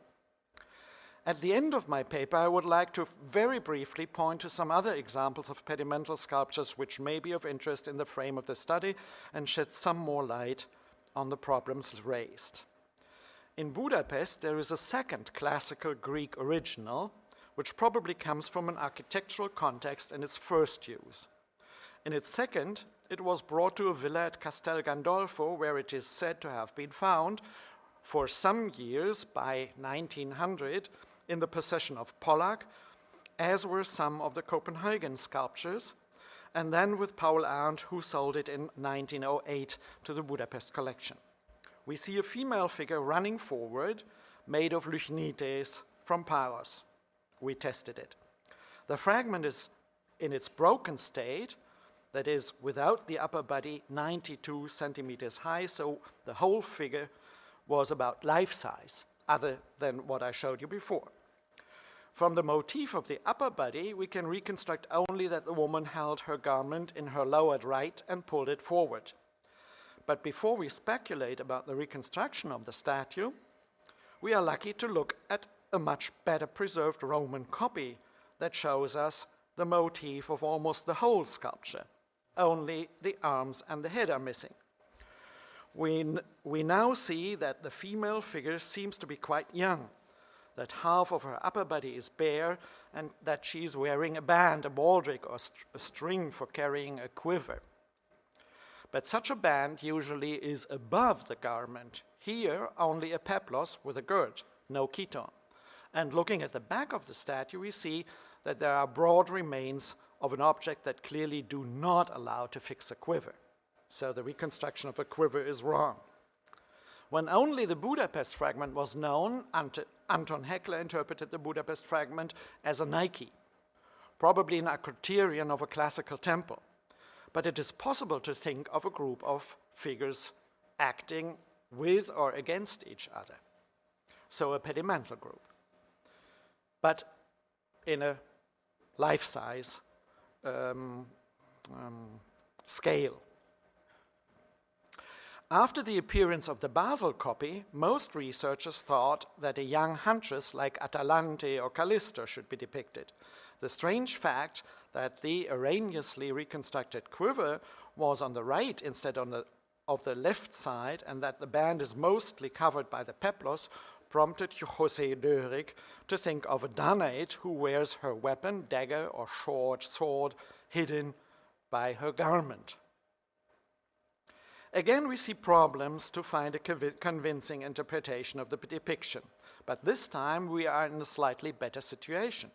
We know a fragment of a Greek original, maybe part of an architectural decoration in its first use, primary use, which was transported to Rome and there even copied, with some slight variations, as we can see when comparing those parts preserved on both statues. Do those variations allow us to conclude that the upper body preserved in the Roman copy does not represent the original form of the statue, although it shows such strange motifs? I do not think so, because of the Lectio Difficilia, but would like to discuss this with you. Maybe from the same fine spot, we know some more, so Castel Gandolfo, we know some more classical figures, and I leave aside the large Naiabids and show only the small statues. I already showed you the figure of a probably warrior and reminded you that it once was part of a pedimental group of about half-size statues. This may have decorated the temple in Apollonia, where it was fixed by a large dowel in its back to the tympanon wall. Probably after its transport to Rome or the Monti Albani, it was repaired. This is, as you all know, not the only piece of the group of the so-called little Naiabids, all made of Parian marble and all about half life-size. A running female figure, most probably from the same context, shows a dowel hole in the back, as does the warrior. The helmeted head was first thought to be part of a depiction of Athena, but is now interpreted as the fragment of another warrior. Then there is a figure seated on the ground and again repaired. And some scholars add to the group the head of a young woman. And finally, we know three more figures which in regard to their workmanship, style, marble, and small underlife size are combined with the others before. We may discuss the question of their original setting, if their original setting was the temple on the northern acropolis of Illyrian Apollonia, which were brought to Rome together with some severe style sculptures once decorating the naos of the southern acropolis. Let me at the end remind you of the fact that this very Apollonia, at the beginning of one branch of the Via Egnatia, was at the end of the 1st century a magna urbs et gravis, where Octavianus spent half a year studying. Thank you.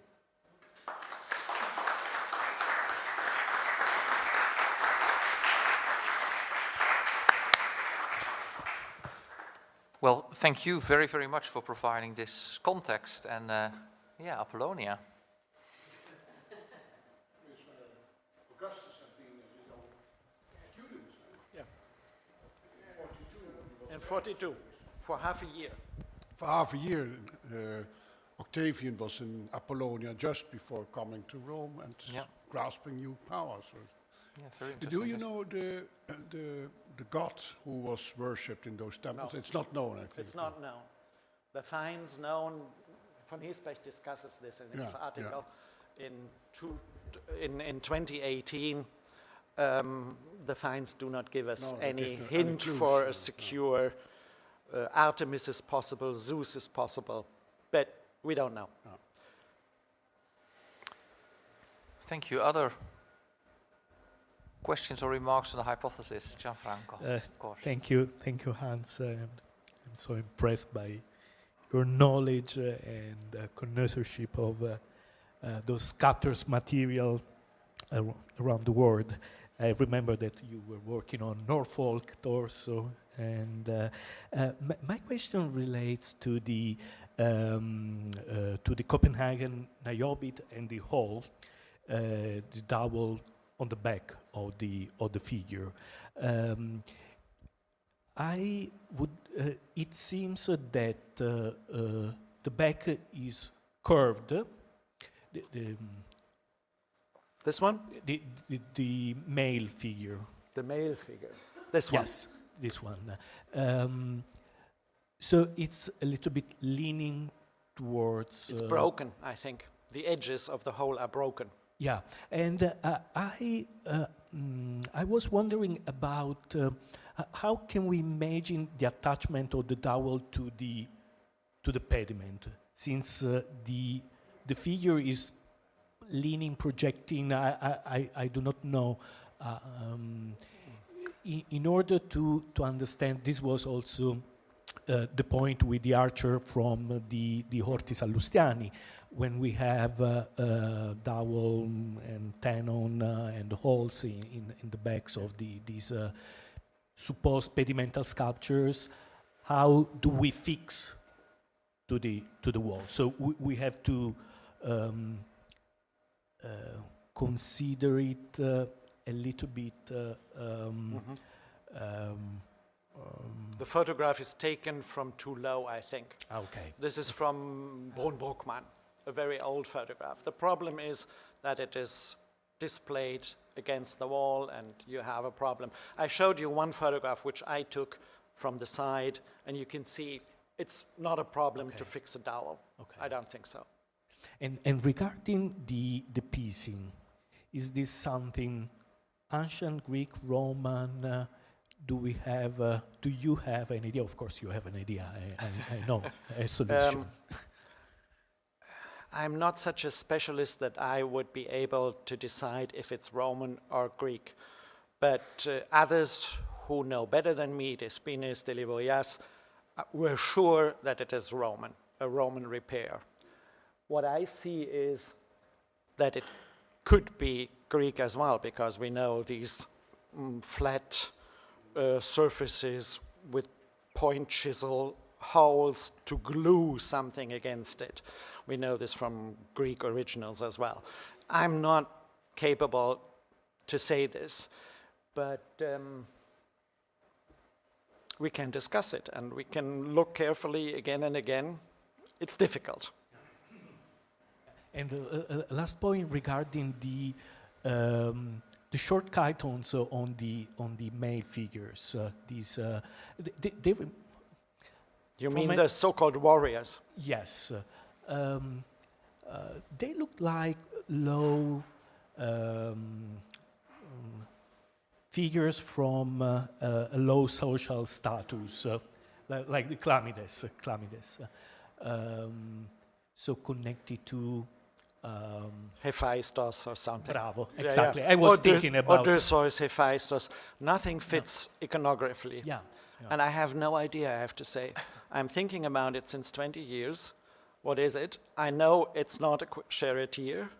No. And the positioning is very weird. So it must be somebody very small if it was a pediment. Very far in the angle of the pediment, because it's so small, and looking at what's going on the inside, in the middle. So, Zuschauer, spectator. And if this is a low social status, I don't know. I wouldn't expect it. Yeah, me neither, but the costume... The costume looks like Hephaestus like or so. An heroic figure. Yeah. As far as I know, but... No, thank you very much. Can we, yes? Yes, thank you very much. It was really exciting. 2 questions. Werkstatt in Apollonia and the different weathering of the figures. I mean, that must be a Roman, after the Roman use.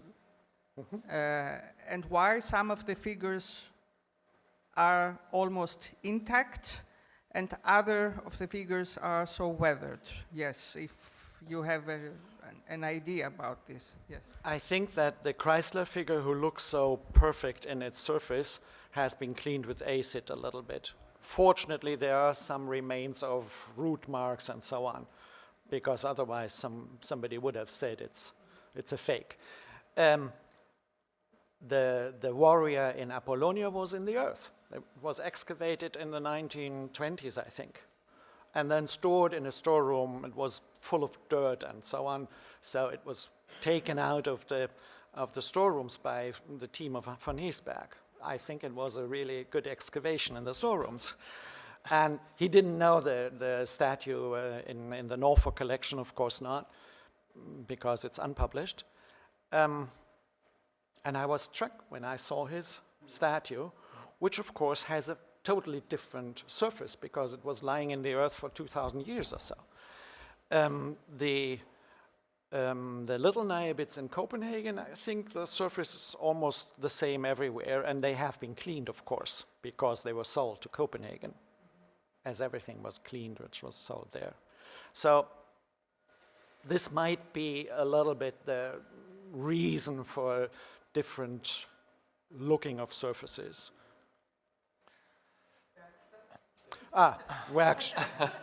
Workshop.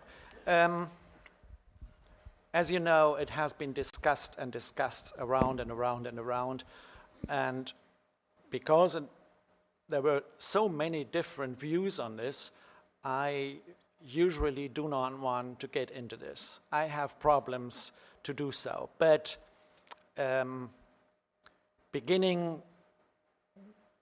the beginning, the little niobits have been thought to be ionic and so Parian. Of course, the idea was Parian marble.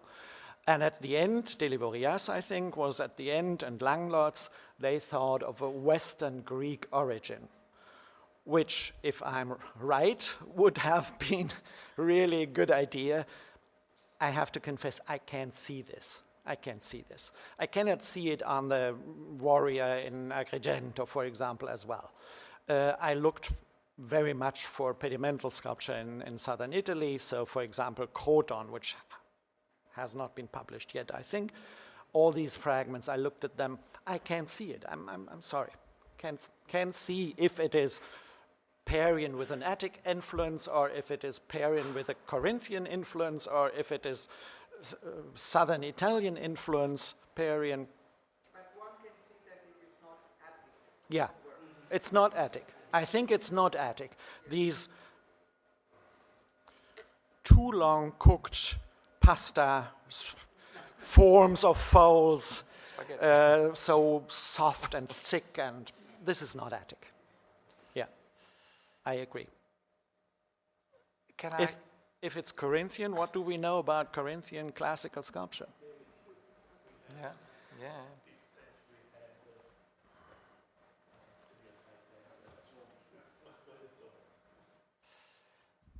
Jena? Yeah. Okay. Thank you very much. I join my colleagues in rejoice over this material reappearing in a different period, in a different perspective. I know you said at the beginning of your paper that we don't have the Roman context to these sculptures, but I would like to ask you anyway what you think about how much of the agency of the original context goes into a Roman context, because as for the niobits in the Horti Sanustiani, there's been this idea that they must come from a temple, because you would not remove temple sculpture and put into a secular setting, like a museum or waterwork or something like that. Could you say anything about that, your thoughts about reuse of classical architectural temple sculpture in a Roman context? I think that the idea that sacred primary context must have been transformed in a secondary sacred context is just a modern idea. Yeah. If we read about Verres, what he did, and so on and so on, I don't think so, no. I think they can have been decorating a villa or whatever. So Castel Gandolfo would have been a good candidate, but there are so many other villas with good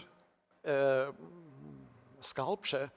I think Castel Gandolfo at the time was just a name for, it's the Alban Hills, something like this. And some have been from Frascati, some have been, I wrote it underneath so that you get an idea what's the information, but this is all information by Pollack and Hartwig and Arndt. So Arndt is really truthful. If he gives provenance, usually when we checked it, I have to say that I'm writing a catalog about the sculpture in Budapest. So usually when we checked this, it was correct. We found out it was correct. But Pollack and Hartwig made so much information, just made them up. So it would be good to say, okay, it's the Alban Hill and it's not Rome. But even that, I'm not sure. And your question, I would answer no. No connection that sacral must be again, but can be, I think it can be decorative as well. maybe a small final question before we move on, because you presented yourself as a Giebelzwinger. If we go back to the subject of this morning, Sociano, so because we also briefly discussed it over coffee, it seemed that we did away a little bit with the idea of La Rocca that it should be a Giebel, but is your lecture also an argument to, let's say, do not away with that too quickly, because we have now, let's say, more examples of that we have pediment sculptures and that they were maybe then reused in a comparable way, or? The problem, for replying this, the problem I have is that I do not know the secondary context. Yeah, sure. I'm quite sure that the primary context was a temple pediment, but the secondary I don't know. Okay. The piece in Bari, which was in the foundations of San Nicola there we see it must have been a dowel of the original statue. Yeah? It would be unreasonable to think that there is some use of this statue in between where they put the dowel on the back. So this is why I think most of these dowel holes should be regarded as original from the first primary context. But of course, I do not know. As I said, it's all hypothesis. But what I wanted to do here is to bring some other contexts and some other pieces of sculpture into the discussion. And maybe the little Naiabits can be now connected with Apollonia, which I think is possible with the northern Acropolis. The southern Acropolis, the severe style, is even less secure, but it's a possibility, let's say. It's a possibility.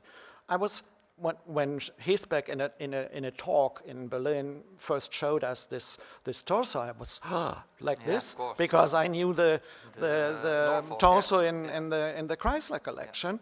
I showed it to him and he didn't want to publish it. I don't know why, but he didn't want to. And this is for sure a battle scene, because there is this lower leg with a greave and this hand which held some weapon. I'm quite sure about this. So they took down this pediment and broke some of the sculptures, left them, and others repaired, which is maybe another little detail which we may consider when we are looking at the pediment of the Sociano's temple. Absolutely. So this was the purpose why I wanted to show you. And that was very successful. Thank you.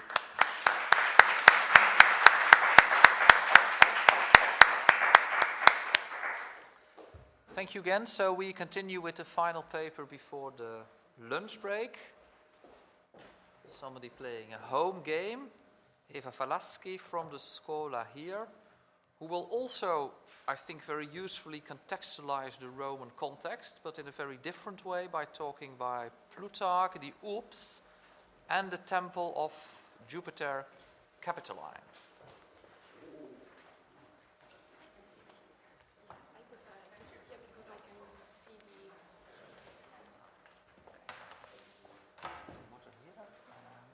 This is the microphone. Can you, you have to click with this one, eh? They told me this is the best way. So the floor is yours. Thank you very much. Can you hear me? Yes.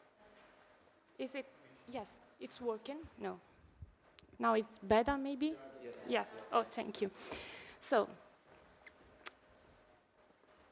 Plutarch was born around 46 AD and visited Rome for the first time in the 70s, probably in the early 70s, under Vespasian, when he was about 25-30 years old. He possibly already knew a close associate of the emperor, the senator Lucius Maestrus Florus, who was his friend and patron. This association with Florus was to be extremely important to Plutarch. Florus could introduce him to other leading senators and speak of him to the emperor. Going to Rome, Plutarch was probably interested in augmenting his reputation as a philosopher and a speaker, and enlarging his circle of Roman friends. Possibly, he also wanted to represent Boeotia and Delphi at the court. This was not Plutarch's only trip to Rome. He visited the urbs again later under Domitian, possibly about 89 and 92 AD. Again, service on embassy may have been one reason for his visits. He may have spoken on behalf of the Delphians to thank the Emperor Domitian for restoring the Temple of Apollo in Delphi. After 92 AD, we have no records of Plutarch's trips to Rome. It is possible that he did not visit the city again. He was over 50, and Domitian's expulsion of philosophers from Rome and Italy in 93 or 94 may have kept him away. These Roman travels left their mark on Plutarch's works.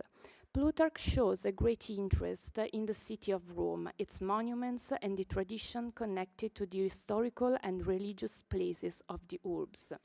Not only the Roman lives are rich in this information, but the Questiones Romane reveal Plutarch's knowledge of the city and its topography.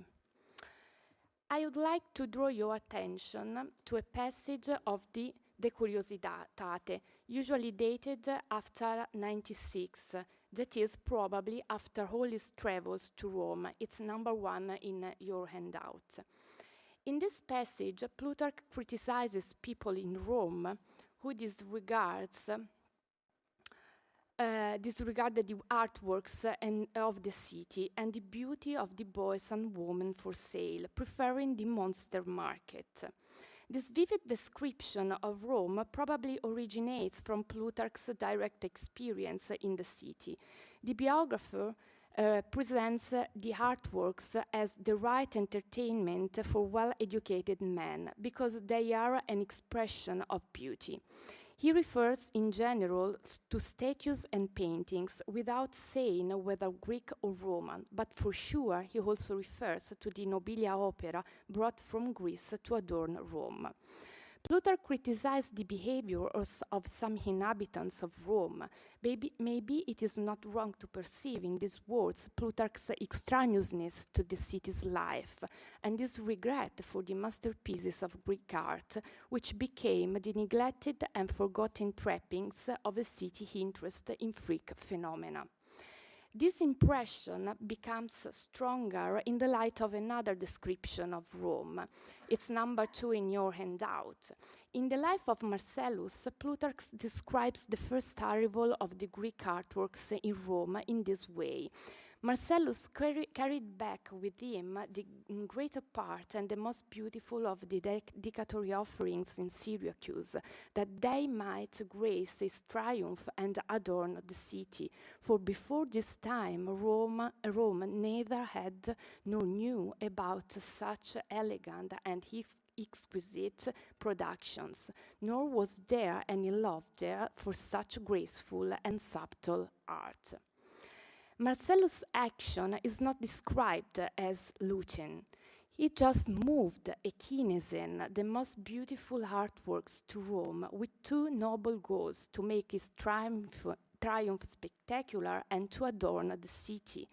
There is much Greek pride in Plutarch's words. Before that moment, Rome knew nothing so elegant and exquisite, nor had love for such great, graceful, Hadian and subtle Graphuron art. In contrast, for example, in the life of Sylla, Sylla's action in Delphi are described as looting. Therefore, it seems that the real problem from Plutarch was not the moving of the Greek artworks to Rome, but how these were ignored at his times. In this regard, he was disappointed by his visit to the city. Let's come now to the Capitoline Temple.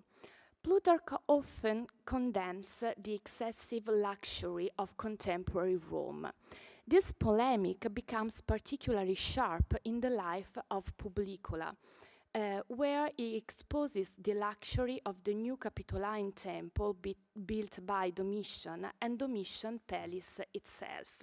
It's number 3 in your handout, and this is the long passage dedicated to the different phases of the Capitoline Temple of Jupiter Optimus Maximus, and we are going to read only the section dedicated to the Domitianic phase.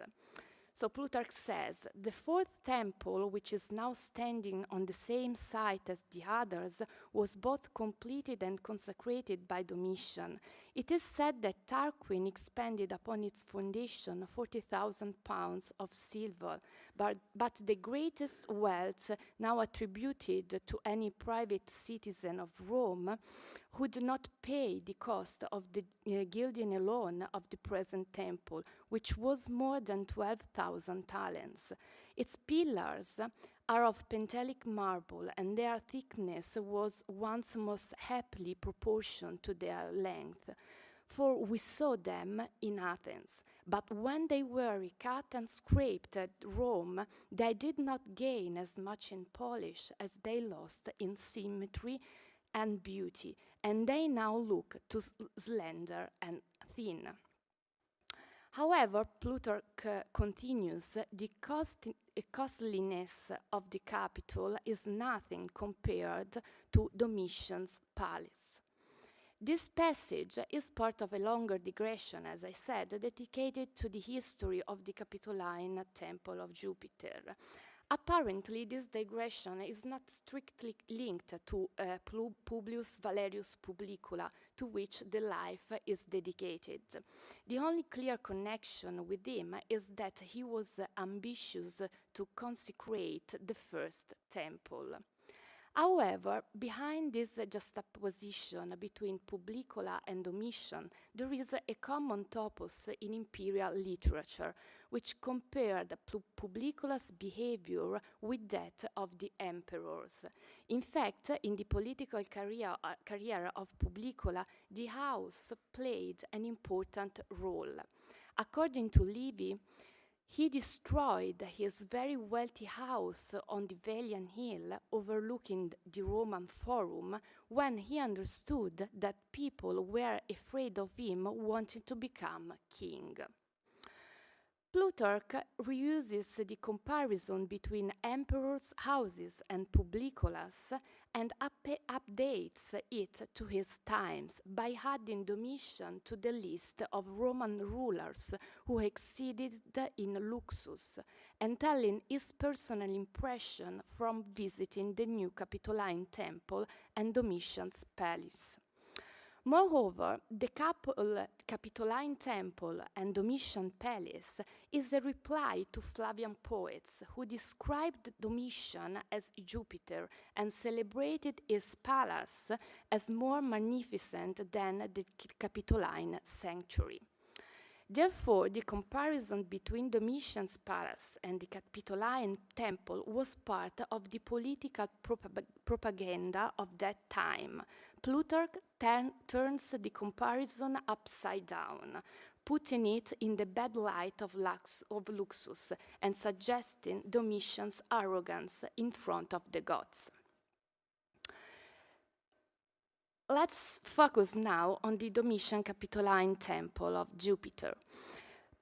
Plutarch intertwines documentary sources with his personal impression during his visit.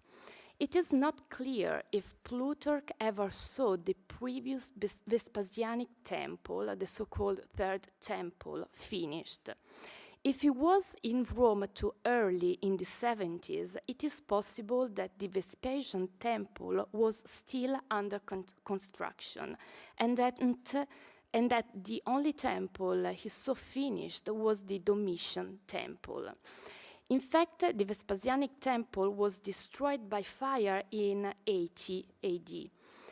This situation of work in progress probably raised some curiosity and expectation in Plutarch when he came back to Rome in the late 80s. The construction of the Domitianic temple was already approved and probably started during Titus' reign, but it was realized by Domitian. Plutarch confirms this information but by saying that the temple was completed and created by Domitian, sine teleste kai kathierote, and he also denounces the extreme luxury of the temple, whose bronze roof was gilded. Then he adds another negative note on the temple, revealing his Greek perception of the architecture. In his opinion, the Greek pentelic columns were reworked in Rome, and their proportion did not appear correct to his eyes. There is, first of all, a little bit of irony in this comment. Domitian, the emperor of Luxus, put much money into this temple and literally covered it with gold, but was not able to reach the elegance of Greek temples. Therefore, this passage first reveals the historian who looks at contemporary events with the eye of the philosopher of moderation. Plutarch's comments allows us to reconstruct some aspect of the history of these columns. He declares that he saw them at least twice, first in Athens, Eidomen gar autus Athenesi, and later in Rome. The columns were shipped to Rome before the Domitianic temple was completed and dedicated. The obvious hypothesis is that the shipping happened during Plutarch's times. Sources date the dedication to 89 AD or 94 AD. Based on Domitian's coins, some scholars predated it to 82 AD. Evidently, Plutarch was in Rome after the temple was ended. He saw not only the columns erected, but also the roof ended, since he knew the expenses for gilding the tiles. Since the last traces of a possible presence of Plutarch in Rome date to 92 AD, this might support the hypothesis of dedication in the 80s, probably in 89 AD, as various sources declare. Plutarch begins his description of the columns with admiration and a bit of pride in telling how beautiful they were, made of the best Athenian marble by good Athenian artists. Then he compares the good proportion between the thickness and length of the columns seen in Athens with their appearance once included in the Capitoline temple. They are now slender and thin, diakonoi kai lagaroi, after being reworked. Plutarch uses two verbs to describe the reworking, plegentes and anaxestentes. Plegentes from plesso means literally struck. Plutarch uses it in reference to sculpture. Another time, it's the passage that you have in the PowerPoint. It's in Quomodo adulator ab amico internoscatur, where the sculptor's activity is proposed as a simile to explain the necessity of joining frankness and kindness. Similarly, sculptors smooth and make bright the portion of statues that have been previously hammered and chiseled. Therefore, anaxestentes from anaxeo means polished. The preposition ana underlines the movement of the sculptor's hand, up and down the marble surface to smooth it. It might also reinforce the idea of the repetition of the action in Rome, clearly expressed by Authis again. Therefore, Plutarch describes a reworking of the width of the column drums. According to Plutarch, this reworking was a failure. The columns did not gain in smoothness, glacierias, what they lost in the symmetry of beauty, symmetrias tu calu. Perrin's translation, symmetry and beauty, follows Hermann's proposal, symmetria kai tu calu. However, the expression transmitted by manuscripts without hand, so the symmetry of beauty, points out that the beauty of the columns lies in the symmetry of their proportions. Adding the conjunction and, symmetry and beauty become two different elements, not strictly connected to each other. Therefore, Plutarch admires the columns shipped to Rome for their material, the Athenian Pentelic marble, and their techne, the skills of Athenian artists in carving them. I want to underline that this is the only passage in the Plutarchian corpus where the Pentelic marble is mentioned, although Plutarch dedicates many chapters, for example, to the Periclean Acropolis of Athens.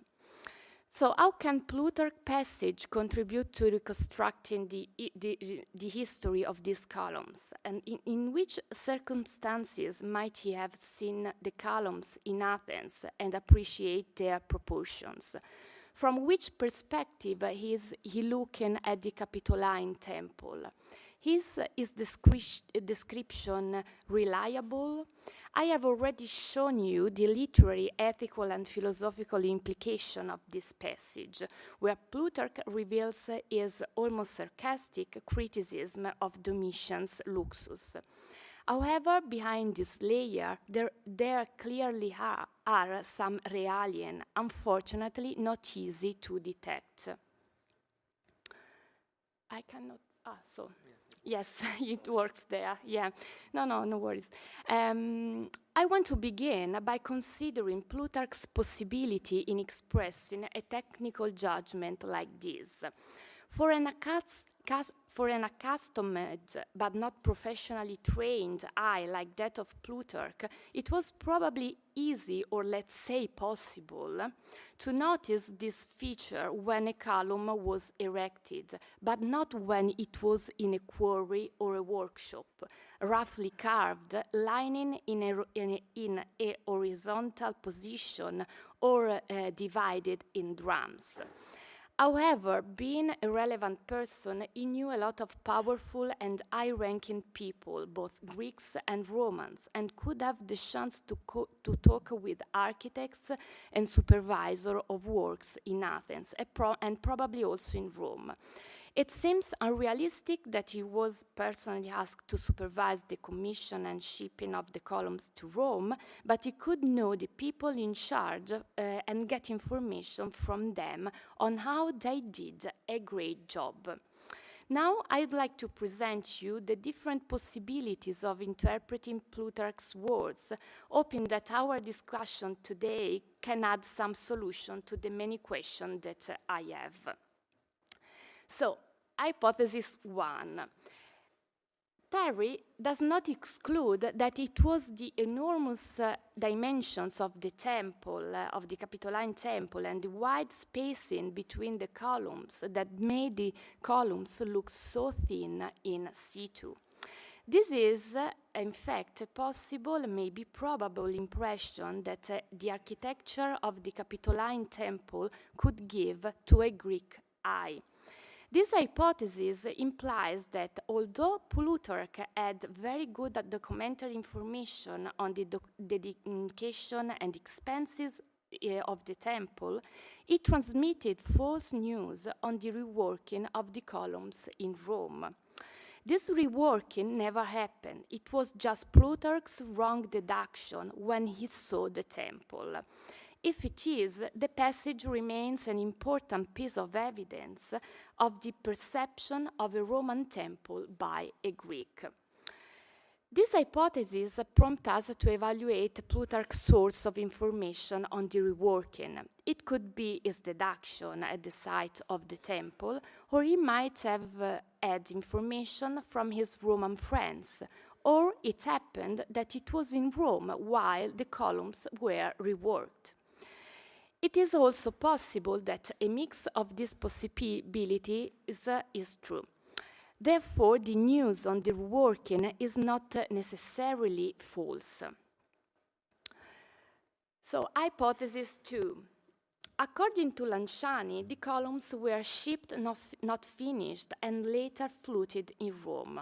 Plutarch did not have, as I said, the technical skills to understand that the first rough cut of the block in the round shape of a drum was perfect for getting wonderful finished columns from it. Anyway, he might have talked with the workmen in charge or their supervisor. However, Plutarch's emphasis on the repetition, outis, of carving and polishing in Rome also contrasts this interpretation.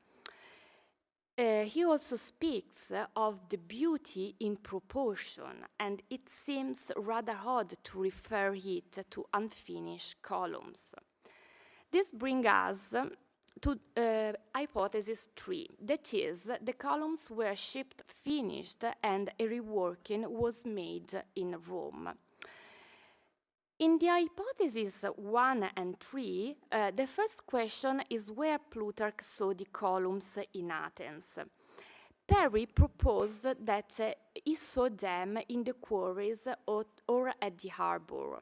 As I said, Plutarch probably did not have the technical expertise to understand the beauty of the column drums in these circumstances. However, the columns were for sure an important commission for Athens, so it is possible that there was curiosity and interest around them. He might have known the right people in charge of the works and got information.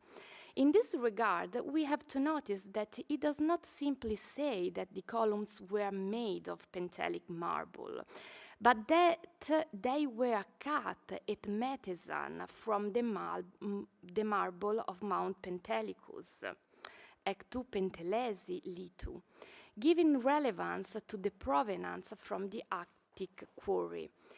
However, in no way this sentence helps to decide when the quarrying happened. Moreover, it seems logical to guess that if the columns were originally cut for the Domitianic temple, they should have had the right dimension required by the architect, unless we want to hypothesize that the quarryman made a mistake or that the Domitianic project changed during the works. The other possibility is that the columns were not originally commissioned for the Roman Capitolium. Plutarch might have seen them erected in Athens, including in a building. And it's time now to look at the archaeological evidence. In this slide, you can see the main evidence still available of the Domitianic phase. Since the 15th century, some architectural fragments have been attributed to the Domitianic temple based on their provenance, the Capitolium and nearby, their material, Pentelic marble, and their big dimensions. Based on that, and in particular on the fluted fragments of columns drums, different hypothetical reconstruction of the columns have been proposed, according to which they had a diameter between 1.70 or 1.80, according to the last reconstruction, and 2.12 meter, and were tall between 17 and 21 meter. So if we accept the reconstruction around 17 meters, these measures can correspond among the Athenian buildings to the columns of the peristasis of the 2nd century BC Olympieion. In fact, the columns of the Olympieion are 16.86 meter high and have a diameter of 1.92 meter. Therefore, if we accept this hypothesis and believe in a reworking in Rome, we should imagine for the Capitoline columns a diameter smaller than 1.9 meter. Considering the impossibility so far of reaching a conclusive position on the archaeological evidence, I will try to evaluate this hypothesis from Plutarch's point of view, contextualizing it in Plutarch's time. Plutarch mentions the Olympieion only once in the life of Solon, which is the companion life to that of Publicola. Here, he compares the Olympieion to the unfinished description of Atlantis by Plato, openly expressing his regret because both these works were unfinished. Is number 4 in your handout. So he says, the greater our delight in what Plato actually wrote, the greater is our distress in view of what he left undone. For as the Olympieion in the city of Athens, so the tale of the lost Atlantis in the wisdom of Plato is the only one among many beautiful works to remain unfinished. This passage was evidently written before the reconstruction of the Olympieion, probably approved by Hadrian in 124-125 AD.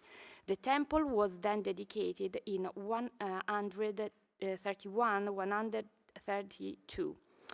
Consider that the couple of lives, Solon Publicola, was probably published after 96 AD, and generally scholars agree that Plutarch died around 120 AD, but we do not know the precise date. So the abandoned situation of the Olympieion might help explain why Plutarch does not mention the exact provenance of the Capitoline columns. He supported the reconstruction of the Olympieion. Maybe he did not feel free to denounce looting he disagreed with. Since it was a recent event, it was different from denouncing the plunders by Sylla in Delphi. From a symbolic point of view, the choice of the columns of the Olympieion appears very fitting for the Capitoline temple, since the Athenian temple was dedicated to the same divinity. It created a connection between the two cities, as if Rome was the religious heir of Athens. Moreover, the 2nd century BC Olympieion was designed by Roman architect Decimus Cossutius. This fact was a source of pride for the Romans and again underlined the link between the two cities. According to a much debated passage in Pliny the Elder, the reuse of columns from the Olympieion in the Capitoline temple probably happened already in the 1st century BC, when Sylla brought some columns of the Olympieion to Rome. In the Olympieion, the Romans compared themselves with pride to the Greeks. The Adriatic reconstruction took place after our events, but according to the life of Solon, it seems that something was in the air. The reconstruction was a debated topic in Athens, and Plutarch was one of those who wanted the restoration of the temple. In this light, I wonder if his negative judgment on the columns in the life of Publicola might also depend on their provenance from the Olympieion, which was another time looted. If this reconstruction is true, the two passages of the life of Solon and the life of Publicola must be read together to understand Plutarch's true thoughts. Instead of being explicit in saying what he wants, he proposes a kind of enigma to his smart readers. So, if the Capitoline columns came from the Olympieion, the sentence "we saw Eidomen them in Athens" might acquire a slightly different meaning. Elsewhere, Plutarch uses the plural to refer to himself, so it can mean I, Plutarch, saw them. However, we might also mean Plutarch and his contemporaries, as he said, we all saw them in Athens. In this case, the accusation against the reworking in Rome sounds even stronger, because the beauty of the Pentelic columns in Athens were under the eyes of everyone. Plutarch compares the New Capitoline Temple to the Greek architectural canons. Far from being just a technical observation, this comparison becomes the expression of a cultural and political thought. He expresses a negative judgment on Domitian's artistic program and propaganda. A description like that dedicated to the Domitianic architecture has no comparison in Plutarch's works, except in the description of Pericles' Acropolis, which is presented as the best example of Greek architecture. In this respect, the emphasis on the Pentelic marble in the life of Publicola sounds and as a link to the Athenian Acropolis, especially if we consider that the Capitoline cult statue was probably inspired by Phidias' Zeus. Plutarch had clear in his mind the concept of comparing the Romans and the Greeks, the Roman culture and the Greek culture. Comparing Rome and Athens, the Capitoline Hill of Rome and the Acropolis of Athens was part of this mindset. And I want to conclude with his words at the very end of the comparison between Pericles and Fabius Maximus.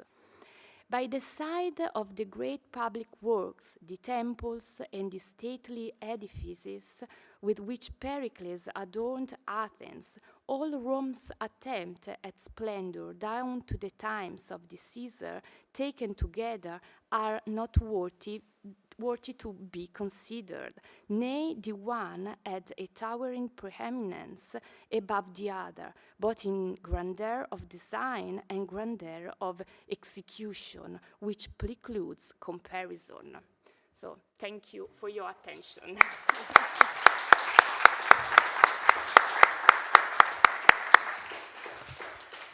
Thank you very, very much. Great text to end, of course. Is there still some time for a brief discussion? Yes, yes. Yes, okay. Yeah. No, wonderful, because we're talking, of course, about itinerant Greek stuff.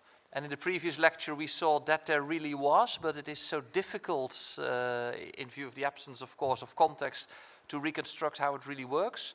And also you have, of course, your difficulties in reconstructing how it really works, but both lectures show, of course, how important it was as an issue. Because the fact that you can contemplate on it and that you can frame it in specific ways, it shows that it apparently was an issue. So in a way, this is an indirect viewer response, you could say, that these things were happening and that people were contemplating about what actually was happening all the time. So this was eminently useful. Thank you. Questions or? We should be in our Domitian Congress. So Wednesday you will have another lecture in Rome, okay? Yes, okay. That's arranged. Because it's an aspect we don't know much about. There's always this criticism on the mission that we Yeah. Thanks. Hans? I wanted to ask you if you've considered that the talking about Solon is related to the, not to the marble temple, but to the sandstone, limestone temple, because Plutarch could see the remains of this first, we know all it's not Solonian, but a few years later, but it doesn't matter, the archaic temple, which for him was very, very old, like Solon. So did he relate this thinking on a different temple, not Pentelic marble? Because the first Pentelic marble was started with Lycurgus a few years later than Plato, so let's say a generation later than Plato. yes. It's all obviously difficult to say, I think, what really Plutarch saw, and archaeological evidence, unfortunately, does not help in this case. I think that it's sure that he has a problem with this architecture, and but yeah, I think that well, on the other side, his description is very precise. For example, about the reworking, it seems to me difficult to think that this information is just false. And yeah, but obviously it's really difficult. And yeah, as you can see, I just try to find different hypotheses and try to figure out how they can work. But yeah, obviously we have to consider also these aspects that it's an first of all, I'm sure that layers is in the text. In part, it's his impression. So hypothesis one, it's true, for example, for me in that sense. But then he also transmits precise data on the temple, and the sources that we have, the inscription, the coins, confirms this data. So it means that he had some good sources on the temple, and it's not just what he saw, the remains of previous phases and these columns put in, yeah, and yes. And then, well, obviously, the problem with this temple is that we don't know also the previous construction. For example, it would be very important to know the height of previous temples, and it's not clear. There are some reconstruction where already the second temple was enough high, because it was proposed that the Silla columns were anyway the columns from the external columns of the Olympieion, and so but honestly, well, I have the passage by Pliny. It's this one, indeed. Yeah. All these pentelic columns and so on. The one literary source about Plato talking about Solon. My guess is that has nothing to do with all the rest. All the rest is, of course, about the Pentelic temple. Yep. But this started only in Lycurgan times. And then the next question is, was the marble ever tested, analyzed in Rome? Yeah. Is it really Pentelic marble or isn't it? Because they were not tested, as far as I know. I think it's the next passage to understand if we can propose some reconstruction based on these two fragments. But well, some of the fragments, I just really put the main fragments. We have another fragment of a drum, as far as I know, and then we also had other fragments of architecture, but Arata, in his article published in 2010, says that at that moment they were lost. So I don't know if in this 12 years they found again these pieces. But yeah, the two fragments of columns, we have them. And so it would be interesting, I think, to have the analysis to be sure that it's Pentelic marble. That's what, yeah. If we look at the columns of the round temple down at the Tiber, they are for sure Pentelic. Yeah. My view on these fragments so you is Carrara, but it should be analyzed to get a little more precise idea of what Plutarch is talking about. Yeah. Because in my view, there is the possibility he's talking about proportions. He was used to see Greek temples with with proportions. Yeah, yeah. And he didn't like the proportions the Romans built. This is for sure, I think. This is for sure. The problem is, yes, is if starting from the fragments that we have, we can propose, I mean, this connection with the Olympieion, which is always considered as a real possibility. And I think that theoretically it works, and it works also with Plutarch thought, but obviously we need the archaeological evidence. And so, the first step should be the analysis of these two fragments and try, I don't know, if in the stores of the museum in Rome they can find these other pieces, because I think that we don't have also photos, maybe just very old photos of these pieces. Okay, so we do the analysis of all the Panamint sculptures, and at the same time we do this, no problem. Marco. So, thank you very much.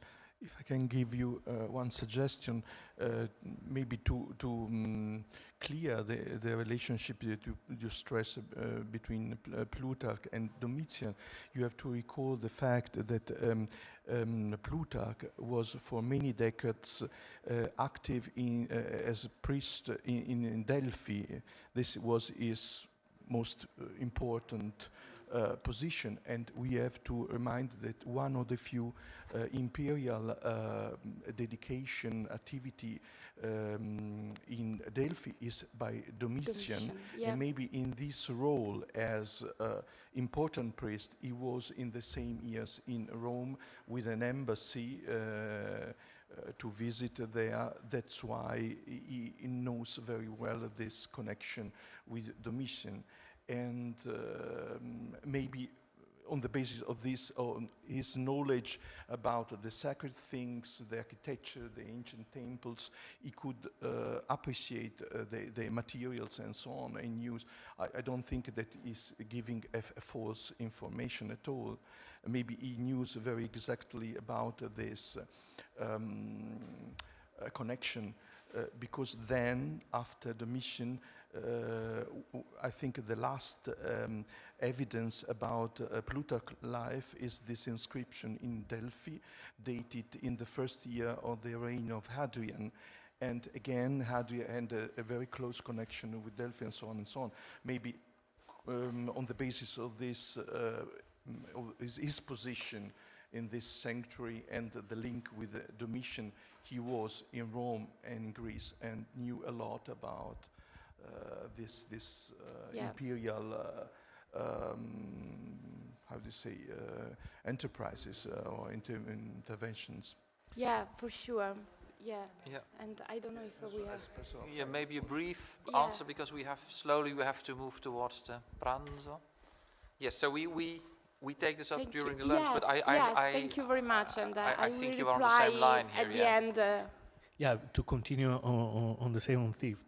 Thank you, Eva. The reading of the passages is very, very convincing. And in the case of the Pentelic marble, for instance, and also the A domain, as Hans was saying, I think there is a sort of Greekness here. We Greeks, A domain in this way. We conceive. So there is. Let's say we can abstract from the text for a second. I know that the interpretation try to connect archaeological evidence and literary sources, but perhaps here there is this cultural, philosophical appreciation or disappreciation of Plutarch towards Greece and Rome at the same time.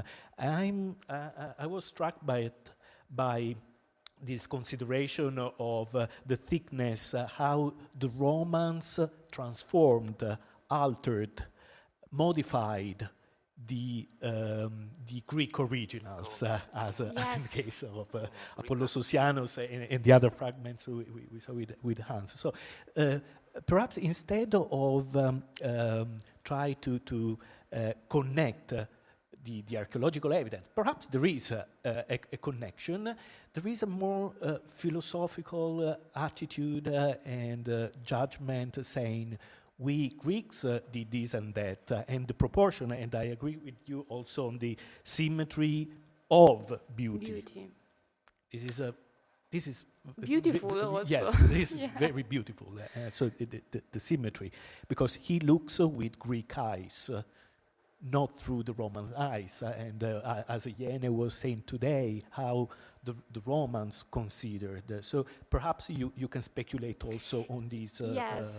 Yes, for sure. And I didn't want to add too much to my presentation, but I checked all, through the Plutarch corpus, how he uses I and we to refer in general. And it's very interesting because when he speaks about himself, in the same passage, he can shift from I to we. Without any problem, but there are some cases where we means we in general at our times, obviously, but also we Greeks and you the Romans. And so, so you are definitely right that this plural in this case is at least ambiguous. It's not so clear that you want to say just I, so. Because if they were in Athens, it's also obvious that all could see them, And of course it is part of a very interesting but also very ambiguous, I would say, antiquarian philosophical project, what he's doing. Yeah. So he also can use it as an argument even when there is no direct correlation. Poseius is Plutarch, Jane, very briefly. Yeah, very briefly, thank you so much. It's so rich, there's so many things to cover up. But I just want to just make a remark about how Plutarch is wrapping the booty, not because it's booty, but because it is neglected. Yeah. And it seems like history is sort of repeating itself because having worked on English country houses and I'm working on Frederik Poulsen's memoirs, and he says it's not that they looted everything from Rome and took it to Britain, but it's the neglect that is the problem. Yeah. And I think also, with the Elgin marbles, that was the first sort of argument for bringing back the environment, because they were neglected at the British Museum. So I think it's so interesting maybe to work a little bit more about the wrapping of booty. Yes, that's true. You are definitely right. And this is a fascinating approach, that of Plutarch, I think, to this problem. And it seems that he has the idea that Rome, anyway, was a great stage from Greek art. He is proud of the fact that these Greek artworks adorned Rome. And Rome was beautiful thanks to Greek art. So his problem is that these artworks are neglected. It's difficult to see them. They are probably in places where you cannot look at them. So, and for him, this is a problem. And I'm trying to look at also at his contemporaries. There is the other famous passage in Pliny where he describes these difficulties in looking at artworks too, but probably we can find also more, yes. And but yes, for sure, it was a problem for those who wanted to look at these artworks and wanted still to give importance and value to these artworks. Yeah, in terms of heritage, actually. Yeah. I think we have to leave it. Thank you very, very much once again. Thank you to you.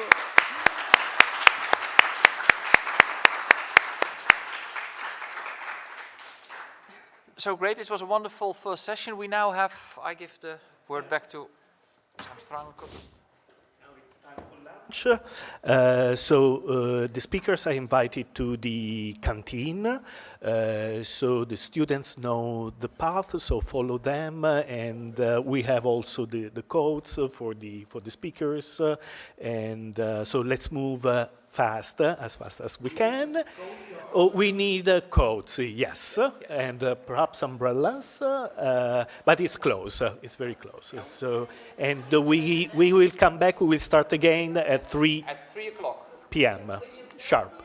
Yes, you can leave your stuff here, computers, bags, jackets, whatever. See you later.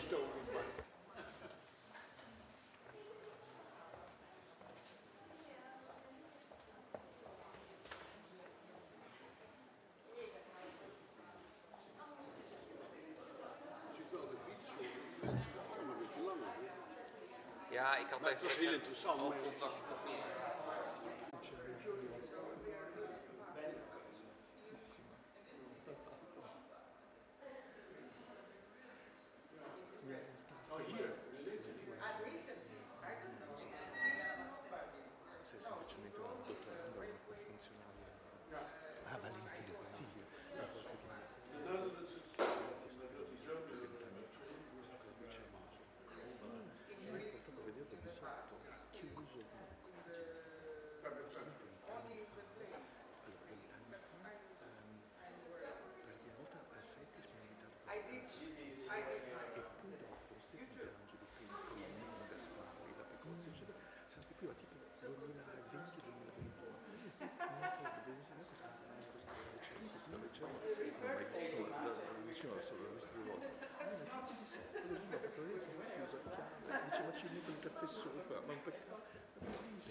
Sì, scusami, Gianfranco. Non c'è nessuno, non è che fermo. Diciamo sui 20 minuti magari metto uno sguardo, dormo. Ho visto che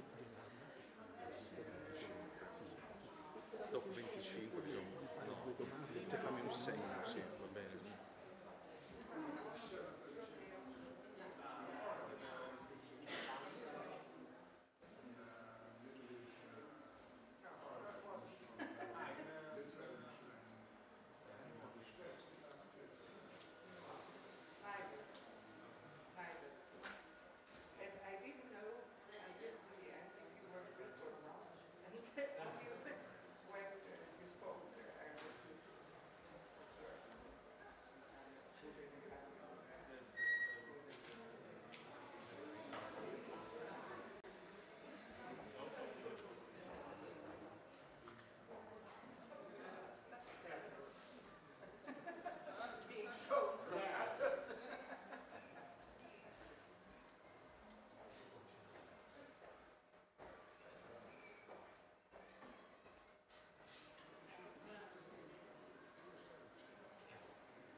So.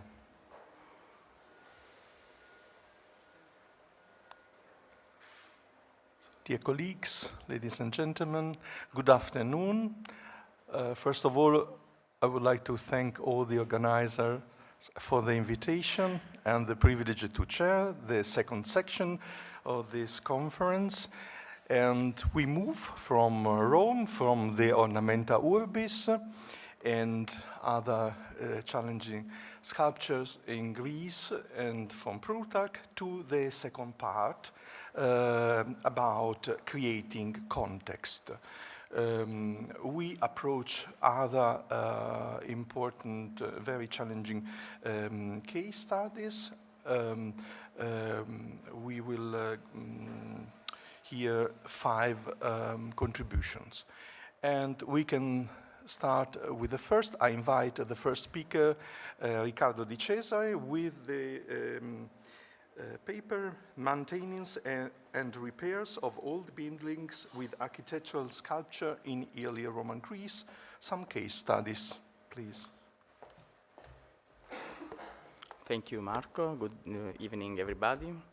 And first of all, it's my pleasure, of course, to thank all the friends and colleagues that organized this scientific meeting and associating myself to Gianfranco's thoughts, remembering our friend Andy and our beloved friend. The title of my paper will cover mostly the second part of my talk. In the first part, fulfilling the purposes of this session, my aim will be to frame the Apollo-Ossianus pediment within the tradition of Templar sculpture in Rome and, at the same time, in the comparison with the Greek world. I would like to begin with one of the key words of this meeting, shock. After all, whatever the philological problems posed by the pediment of Apollo-Ossianus, this can be read as the culmination of a long-lasting cultural shock that took place not so much in the confrontation between the Greek and Roman worlds, which had always dialogued in the common framework of the Mediterranean, but in the impact assumed by Rome's conquest of the Greek world, which led to its taking possession of Greece and, in Horace's words, actually being taken over by it. It is well known that the conquest of the Greek cities of Italy, first in the 3rd century BC and above all of the Greek East between the 2nd and 3rd centuries BC, had profound consequences on the life of the Romans and, of course, on visual culture. Thousands of works of art from Greece were transplanted to Rome, statues, mostly in bronze, but also paintings and, more rarely, architectural elements, also reliefs, parts of altars, and so on. Urban spaces, but also private ones, took on the characteristics of museums, where the exhibition was not based on purely aesthetic criteria, but on decorum and thematic appropriateness. Works of art were given a new environment and new meanings. The different and large porticus located in the southern Campus Martius became the privileged exhibition spaces for the masterpieces of the Greek world. The context that was recreated was largely Greek. The temple of Jupiter Stator was the first Greek temple in marble and was entrusted to a Greek architect. There was a sophisticated scenography in which the new statues were inserted. Even what can be considered the last Porticus Triumphalis, that is Pompeii's complex in Campus Martius, contained statues and paintings by famous Greek artists. Among the itinerant statues that never reached their new destination from Greece were the famous Riace bronzes, perhaps taken from Argos or Athens or another city or shrine in Greece. These sculptures, taken from Greece, were not all masterpieces.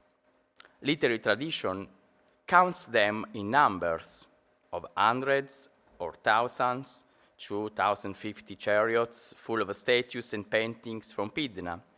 The sources have then selected the specific record of masterpieces, individual statues or groups.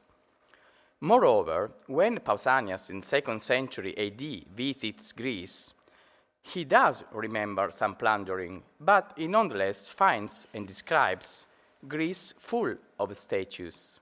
and among them famous masterpieces. Athens, Olympia, and Delphi are the most emblematic cases.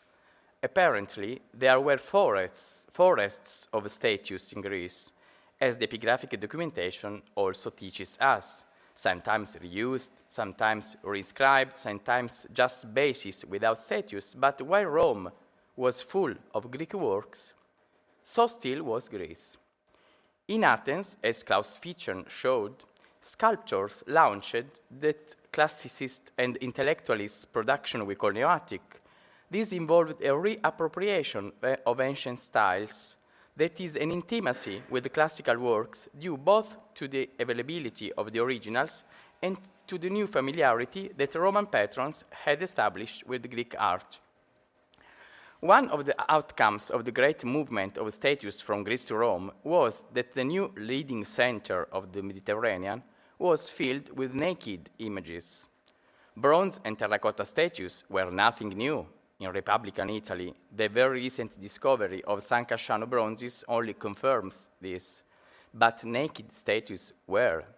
Bronze generals, athletes, politicians, kings were represented naked. The second major outcome concerns an aspect which I would call the iconology of materials. The arrival of Greek works of art and Greek artists in Rome led to the increasing use of marble in 2nd century BC. This is attested by the large Neo-Attic acroliths for Rome or the sanctuaries of Latium, inspired by the models of 5th and 4th centuries BC.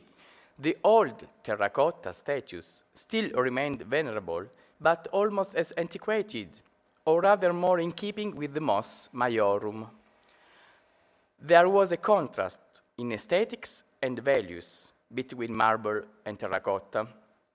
Cato could blame many Romans who praised and admired the new statues from Syracuse, the ornaments from Corinth and Athens, mocking instead the traditional terracotta antefixes of the Roman gods. With the large acrolytic statues, the gold and ivory masterpieces of the classical era were imitated in Rome, since they could not be moved from Greece, but were nevertheless admired by the Romans. Among the group of itinerant Greek sculptures brought to Rome in the late Republic, the number of surviving original marbles is relatively small, at least as far as late archaic and classical sculptures are concerned. In addition to the Sosianos pediment, the Niobids or the Orti Sallustiani, there are other single sculptures, mostly originally architectural, or possibly such, and a few other isolated funerary and votive sculptures, such as the famous relief of the rider of Villa Albani, derived, as Hans Goethe has convincingly argued, from a monument in the Athenian State Cemetery. The valuable and up-to-date catalogue of these itinerant marble works that came to Rome is due to a careful study by Gabriella Cirucci. Compared to the freestanding sculpture mentioned in the sources, it is striking how little Greek architectural sculptures were present in Rome as spolia. It is possible that the Apollo Sosianos pediment was not the only case of a Roman temple pediment built by reassembling Greek originals in marble. A relief from Via Lata, dating back to the Claudian period, shows a pediment with a Greek design suitable for classical pedimental composition, with figures in action and combat that fit into the triangular space. These too could be a pediment composed of original Greek statues or original Greek statues reassembled as a pediment. On the other hand, despite some pillaging of the architectural sculptures, the cross-referenced evidence of both literary sources, first and foremost Pausanias, and archaeological evidence, that is, the architectural sculptures actually found in Greece, it seems that temple pediments remained basically in place in Greek mainland. Original Greek architectural sculptures found in Italy include the Sorgente Foundation at Enaniche, the Aura on the Palatino, the Ephedris Mosque Group, and the Capitoline Museums. These are most often acroterial statues. There is also a metope with a sculptured warrior from Rome. When considering the small presence of pedimental sculptures transported from Greece to Rome, at least two facts must be considered. First, the mos maiorum and Roman conservatism. Before Augustus, when marble began to be used on a large scale for temples and their decoration, terracotta was the preferred artistic medium for temple decoration. Rome and the Roman world were accustomed to the typology of the Etruscan Italic temple, whose plastic decoration was limited to terracotta slabs covering the ends of the main roof beams, the column and the mutuli, with the pediments surmounted by tall, elaborate cornices. The Roman pediment, generally open at the rear, was also structurally different from the Greek one. Only in a few cases, such as at Orvieto and Tivoli between the 4th and 3rd centuries BC, did statues appear paratactically aligned in front of a closed background. But the overall effect was well different from a Greek pediment. In the 2nd century BC, the Hellenization of Rome led to a major development of the closed Greek style, let's say, pediment, always with terracotta statues. Examples of these are the late Republican pediment on Via di San Gregorio from the Temple of Fortuna Respicens, or, among the centers of Republican Italy, the pediments of ancient Theatre Marrucinorum in central Italy, dating back between 2nd and 1st centuries BC, recently reassembled and published by Daniela Liberatore. High relief sculptures, detached from the background slabs, provide a kind of reminder of the Greek world, but what would be unprecedented there was the mixture of styles, classical, archaistic, realistic, according to Tonio Oelscher's semantic system, that made it possible for several styles to coexist and convey precise meaning. This would not be found in Greek pediments, homogeneous in style, as Gianfranco remarked this morning. Moreover, as you can observe from this Roman terracotta pediment, there is a different relationship between the height of the figures and the height of the pediment compared to Greek pediments. This argument is also interesting for the Roman recomposition of the Apollos Ossianus sculptures, whether or not they were derived from a single complex. Original Greek pediments were something else, with marble figures engaged in full action to fill the triangular space. The use of a temple in Greek style, as Apollos Ossianus was, could only have a special meaning, which Eugenio La Rocca and other colleagues have deeply investigated. An act of homage by Gaius Sosius to Augustus as a confirmation of his loyalty, a reminder of Graecia Capta, a reminder of Greece as a cultural model, or of Rome's victory over the East. Greece itself was a protagonist of Augustus' Forum. Think of the Caryatids protecting the status of the illustrious ancestors and men. There are also economic and technical aspects to consider. First, a traditional Roman temple with its wooden beams could hardly have held a heavy Greek marble pediment.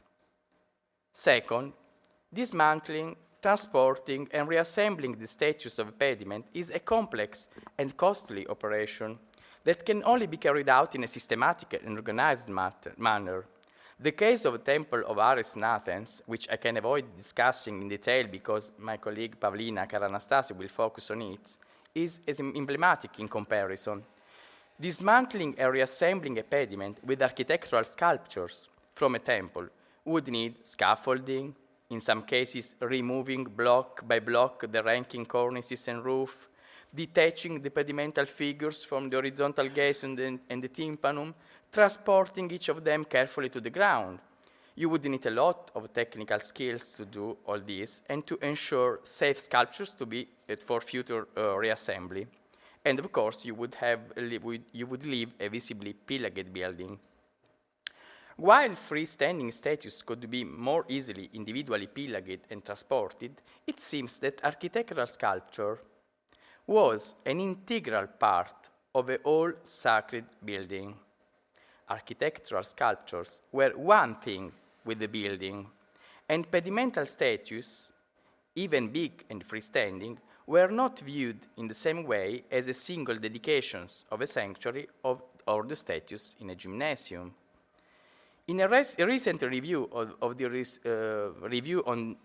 reception of the architectural decoration of temples by ancient viewers, such as Pausania, Clemente Marconi has shown how the interest in architectural sculpture was essentially linked to the cult practice and the connection of the sculpt themes with the cult statue. The case of the temple of Zeus at Olympia is instructive.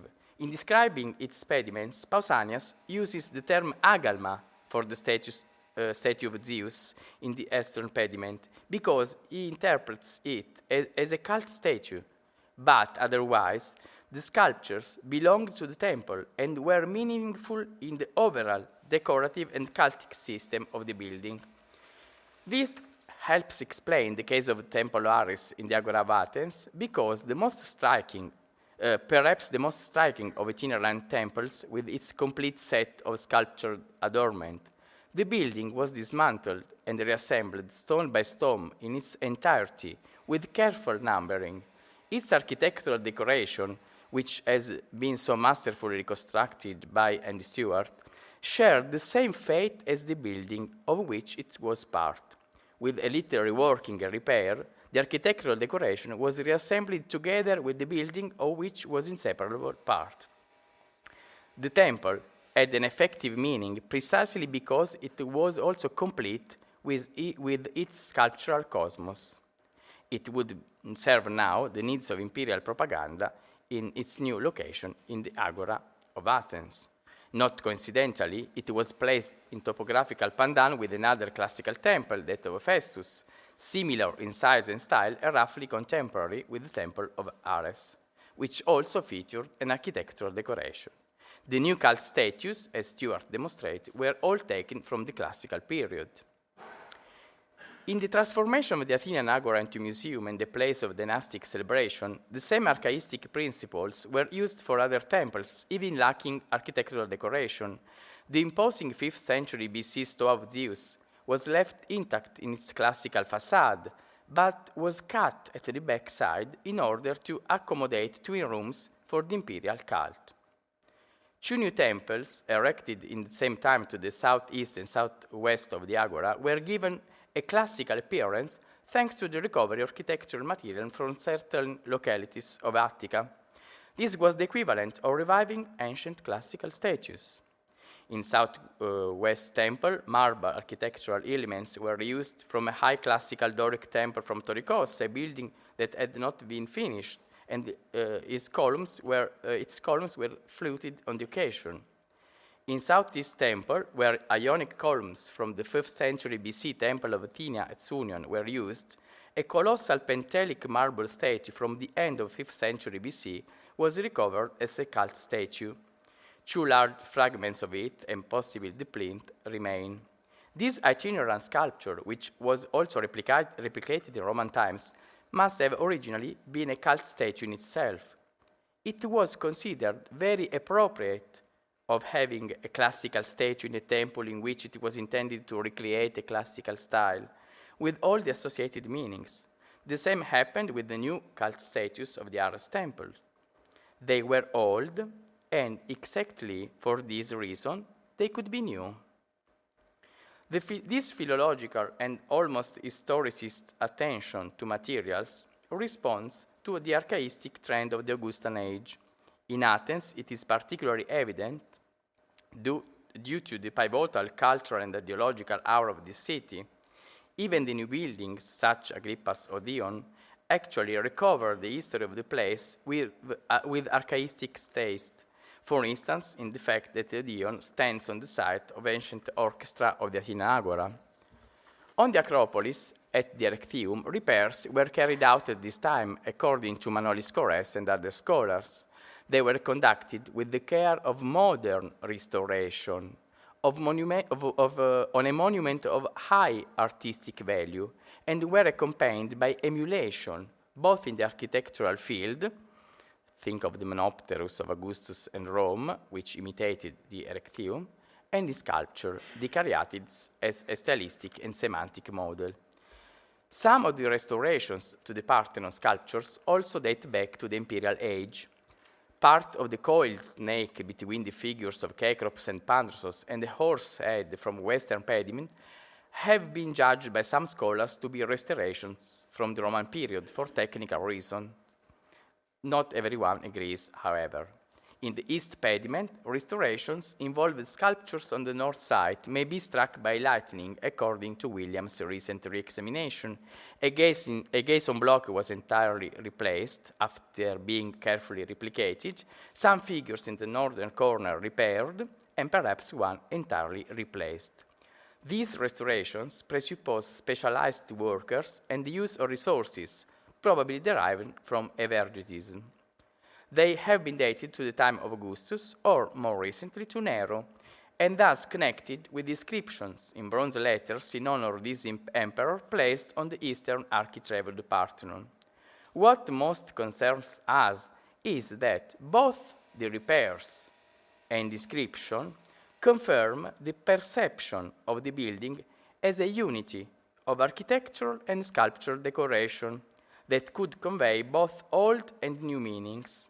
In fact, the same Parthenon had previously received shields from Alexander, while a tall pillar surmounted with a bronze quadriga was erected in front of Parthenon's northeast corner. To participate of the same meanings of the building, the latter was needed in its integrity. Therefore, restoration was an act of religious pietas, but also aimed at continuing to preserve the semantic integrity of the monument. Our last example of maintenance and care of ancient buildings in early imperial Greece is the Temple of Zeus at Olympia. Were this temple stripped of its decoration, it could not receive the shields on the metopes placed by Lucius Mummius in 146. Later, Agrippa, which acted as a true Hellenistic ruler, restored the roof of the temple and possibly some damaged sculptures of the west pediment. Recent re-examinations provide useful insights, regardless of the different chronologies.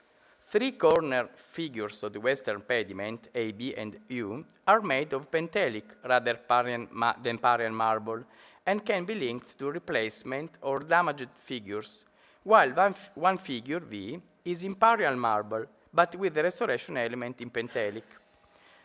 Without going into details of this difficult topic, I want only to focus that replacing damaged pedimental figures involved the technical and artistic ability to make replicas and recreate sculptures in the style of the time, as well as to detach and replay old statues.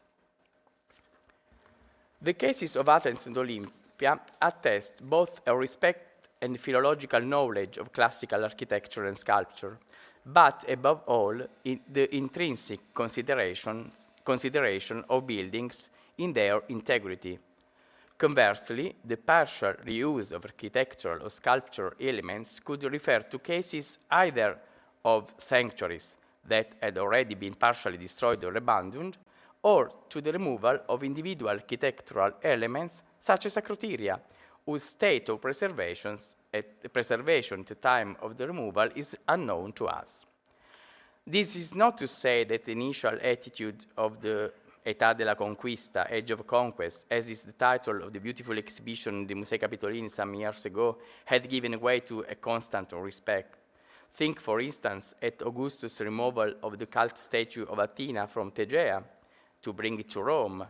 This act, however, has more recently been read in the light of cultural motivations and the appreciation of the Greek past rather than a punishment. Perhaps in the same sense, we can understand the relocation in Rome of originally non-pedimental statues within a pediment, such as those of Bupalos and Athenis of archaic age in the pediment of the temple of Apollo Palatinus. To sum up, every case should be assessed individually depending on the context of origin of the itinerant sculptures, on the meaning intended to be given to them by the client and the context.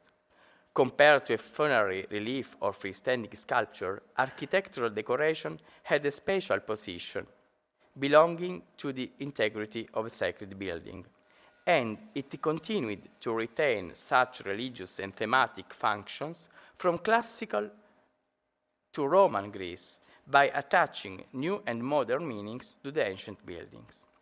In some cases, at least, the recovery of archaic and classical architectural sculpture could appear as an act of pietas rather than plundering. In Rome, the relocation in a new lavish context could restore sacred values and cultural prestige to these old sculptures that possibly were in a state of neglect in Greece for some reason, destruction, abandon, and so on. A situation not impossible in Eritrea, which had been destroyed 3 times, the last one under Sulla. The famous decree IG 1035 for the restoration of properties, sanctuaries, sites, statues in Attica, dating back after the Salan sack of 865 BC, probably reflects the same care, knowledge, and attitude towards the recovery of an architectural and artistic heritage to which a high cultural value was attributed, which underlies, at least in some cases, the reuse of Greek sculptures that traveled in the early imperial period. Thank you very much for your attention.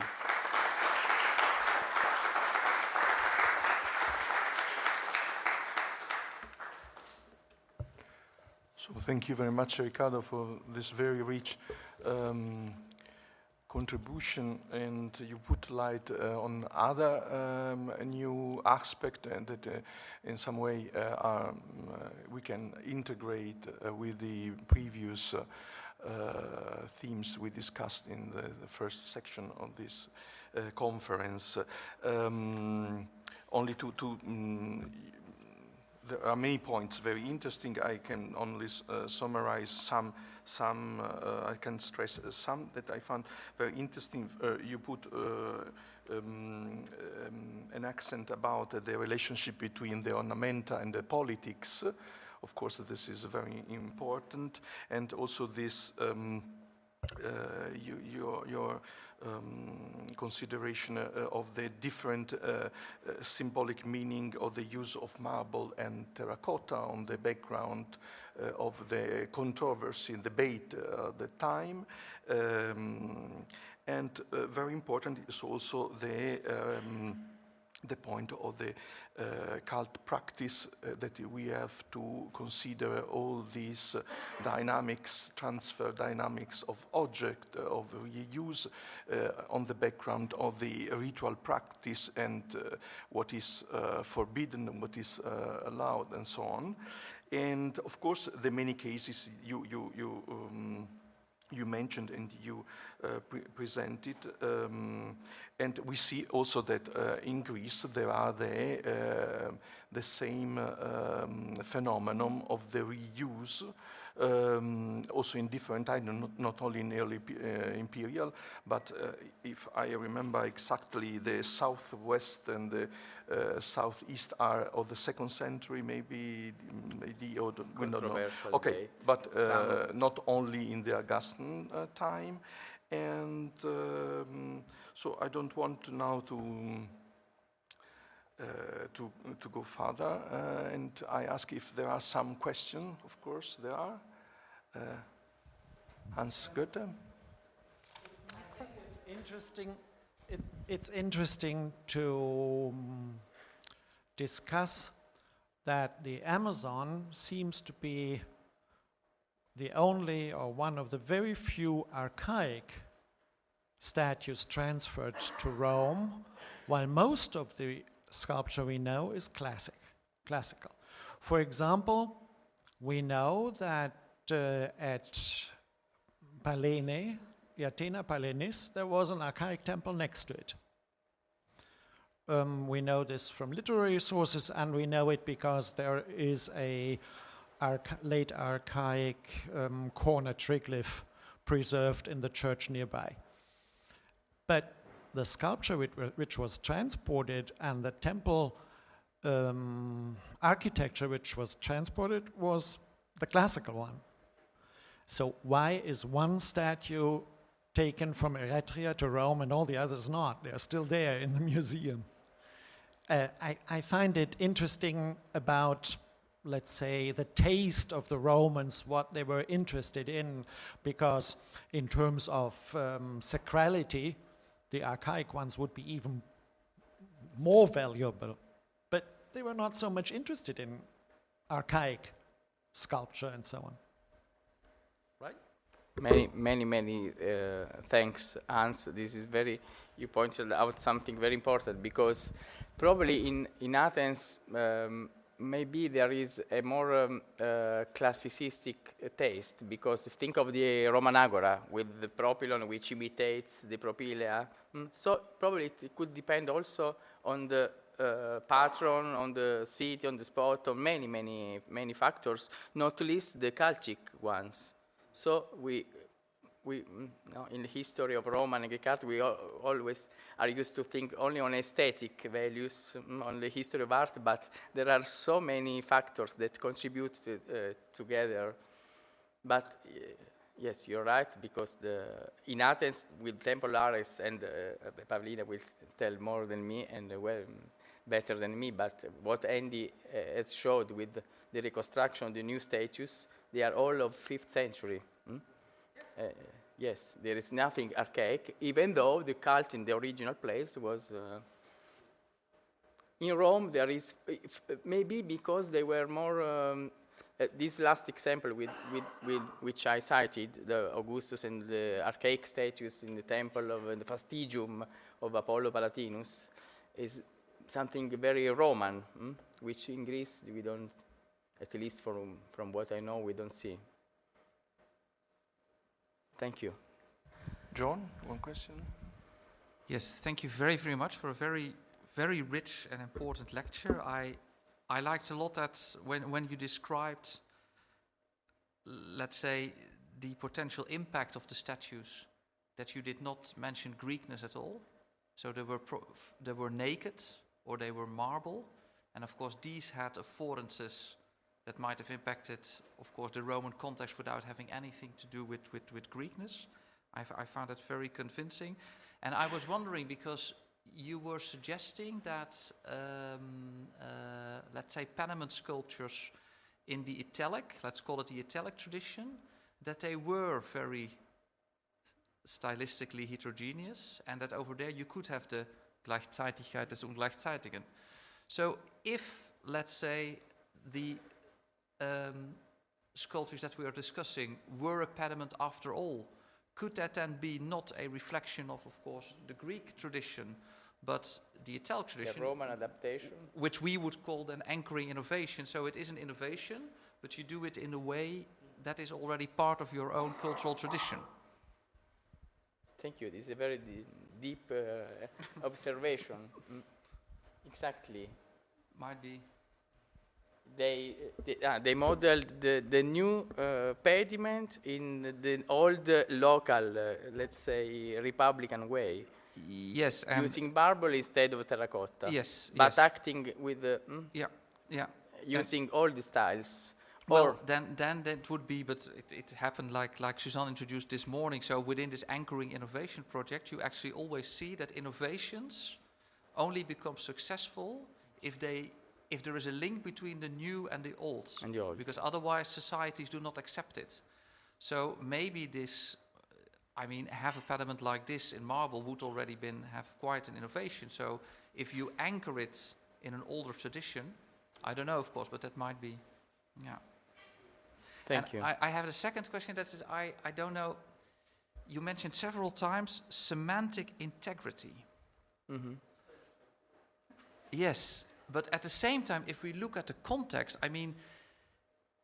if there was something that the Romans were not interested in, it was semantic integrity. They could take things from everywhere and put them together, and through bricolage they could make all kinds of things. So I was struggling with that a little bit. Do you really think that they were I was referring to Roman Greece, to Roman or to Greece. whatever already was there.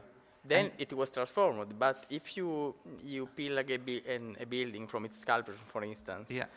Let's think of the Parthenon, which is the most renowned case, which the sculptures alluding to wars, east, west versus east. How can you continue this semantic line, which can be in continuity or discontinuity? This is not the matter, but I was referring only to the existing architectural patrimony of Greece. Yeah. Okay. So there the intention would really be to go back, let's say, as much as possible to the original as we deal with our heritage in a way. Yeah, maybe okay. In some cases. Difficult. In some cases, In some maybe. cases, yeah. Thank you. I thank you. Thank you very much, Riccardo. It was very illuminating for the entire discussion. And coming back to the point addressed by Miguel John, and you showed San Gregorio and Chieti. And of course, Chieti is really different from San Gregorio. And you recently published something on iconography, terracottas in Rome, so you have a significant overview of the phenomenon. Since Chieti is not Rome, let's say, do you have an example like San Gregorio for Rome, in which statues from different periods and styles were used into the pediment? Not because I want to distinguish the urbs from the Italic or the neighborhood, let's say, but is this, just to go back to the comment, is something related to a tradition, Rome or Italic art, Central Italic art, or not? Just to clarify the phenomenon. Because in the case of San Gregorio, we perhaps I'm wrong, we have a unity and a homogeneity in terms of style, or not. Help me to understand. Thanks for the question, because it continues the previous one, but it goes deeper. And of course, the problem is still to be studied, because these regional choices are not so, the material is not enough to elaborate theories. But in San Gregorio, we have these central deities, female deities, which have Hellenistic or late classical Hellenistic styles, and you have also the togatus in the Roman tradition. So yes, you have some mishung of styles. In Chieti, this is more evident. And if we have three pediments, I showed just one of the Capitoline triads, but we have also Hercules and the Muses, another one which is more Hellenistic, and still another one which more realistic and let's say Roman themes, besides more classical figures. So probably in this central region of Italy, there was a common tradition, the Italic tradition, which was common to both Rome and these regions, but there the local elite was making alliance with Rome and imitating Rome. So something similar to what later, for Augustan age, Paul Zanker will call the consenso spontaneo. They were imitating and yes, drawing to the local tradition, which was less Hellenized from Rome, of course, for political reasons. But I would not elaborate a theory now on this, because. But there are these three big pediments, and really it worth a visit to see, because they are impressive.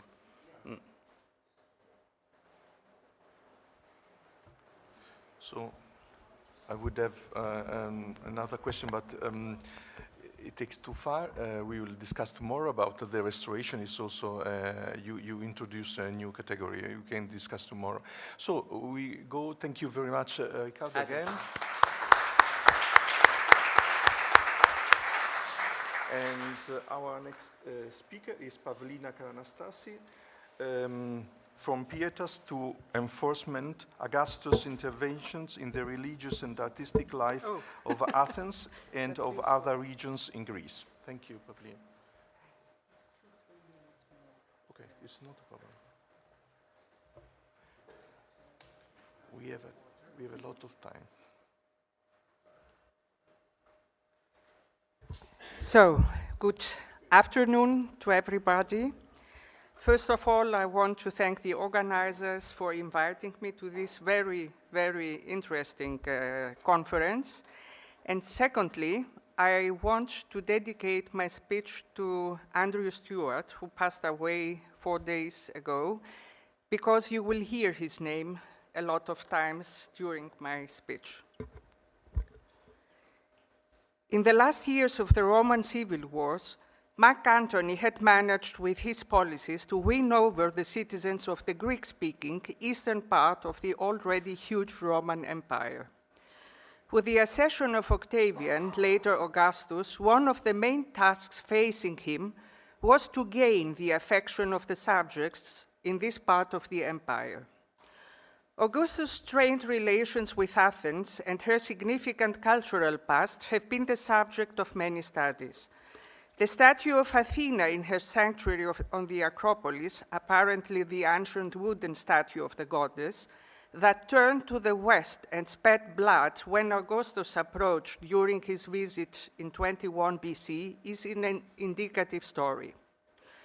Corresponding negative omens had, of course, also circulated for Mark Antony, especially Dionysius' withdrawal of support for him shortly before the naval battle of Actium and before his death in Alexandria.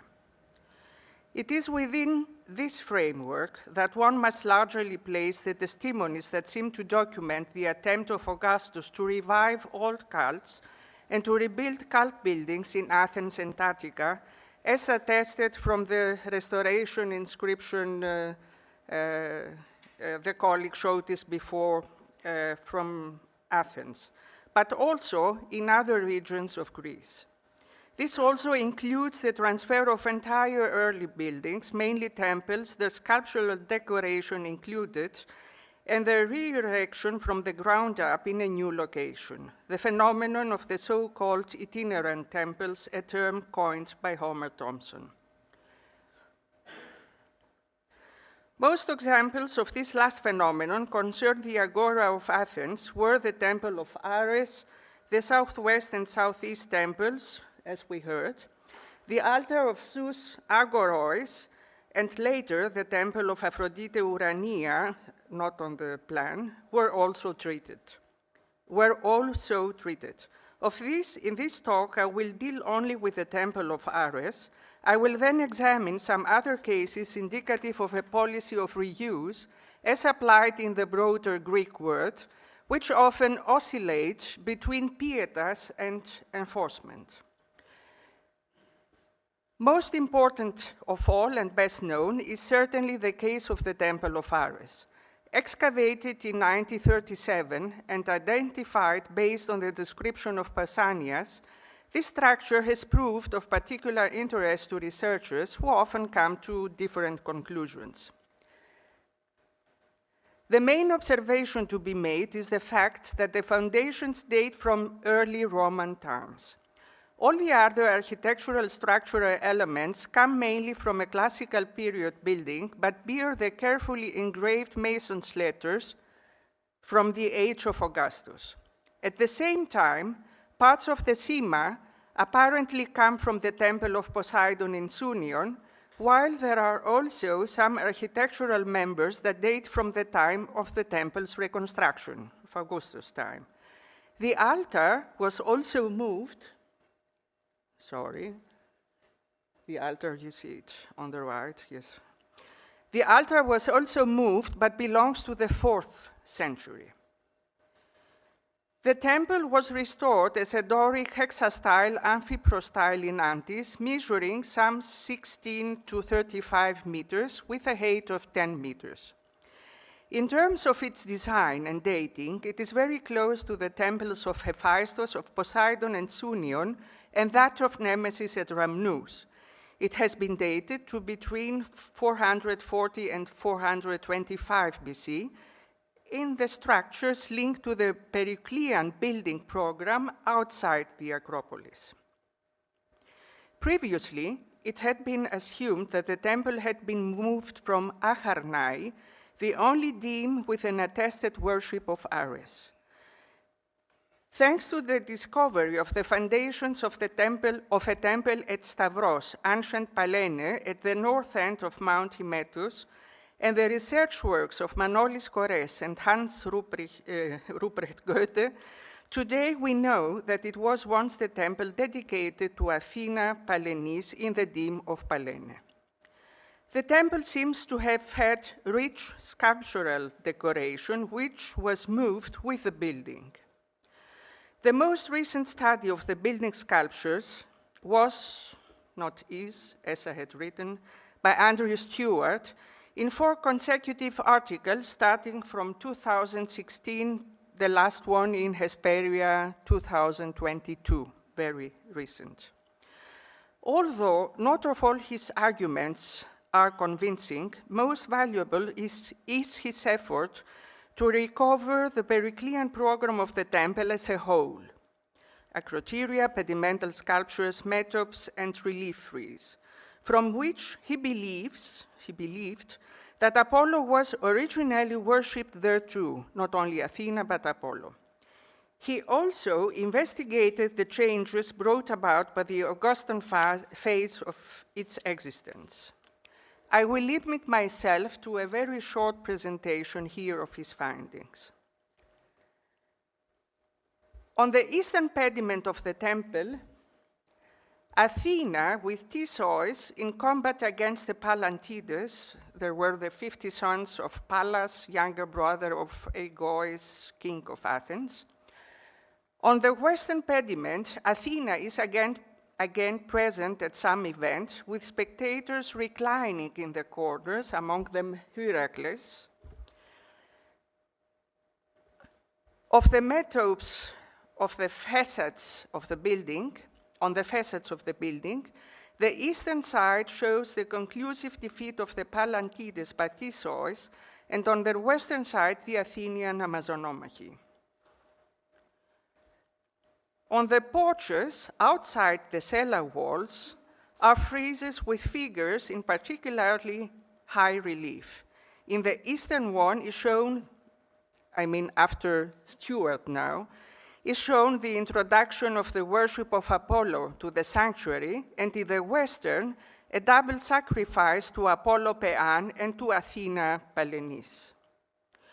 Over the pediments, on the apices, as central acroteria, are assigned the so-called Hebe on the east side, on the west, an unknown female figure in the middle, and Nikai in the corners. You see the well-known one on the left.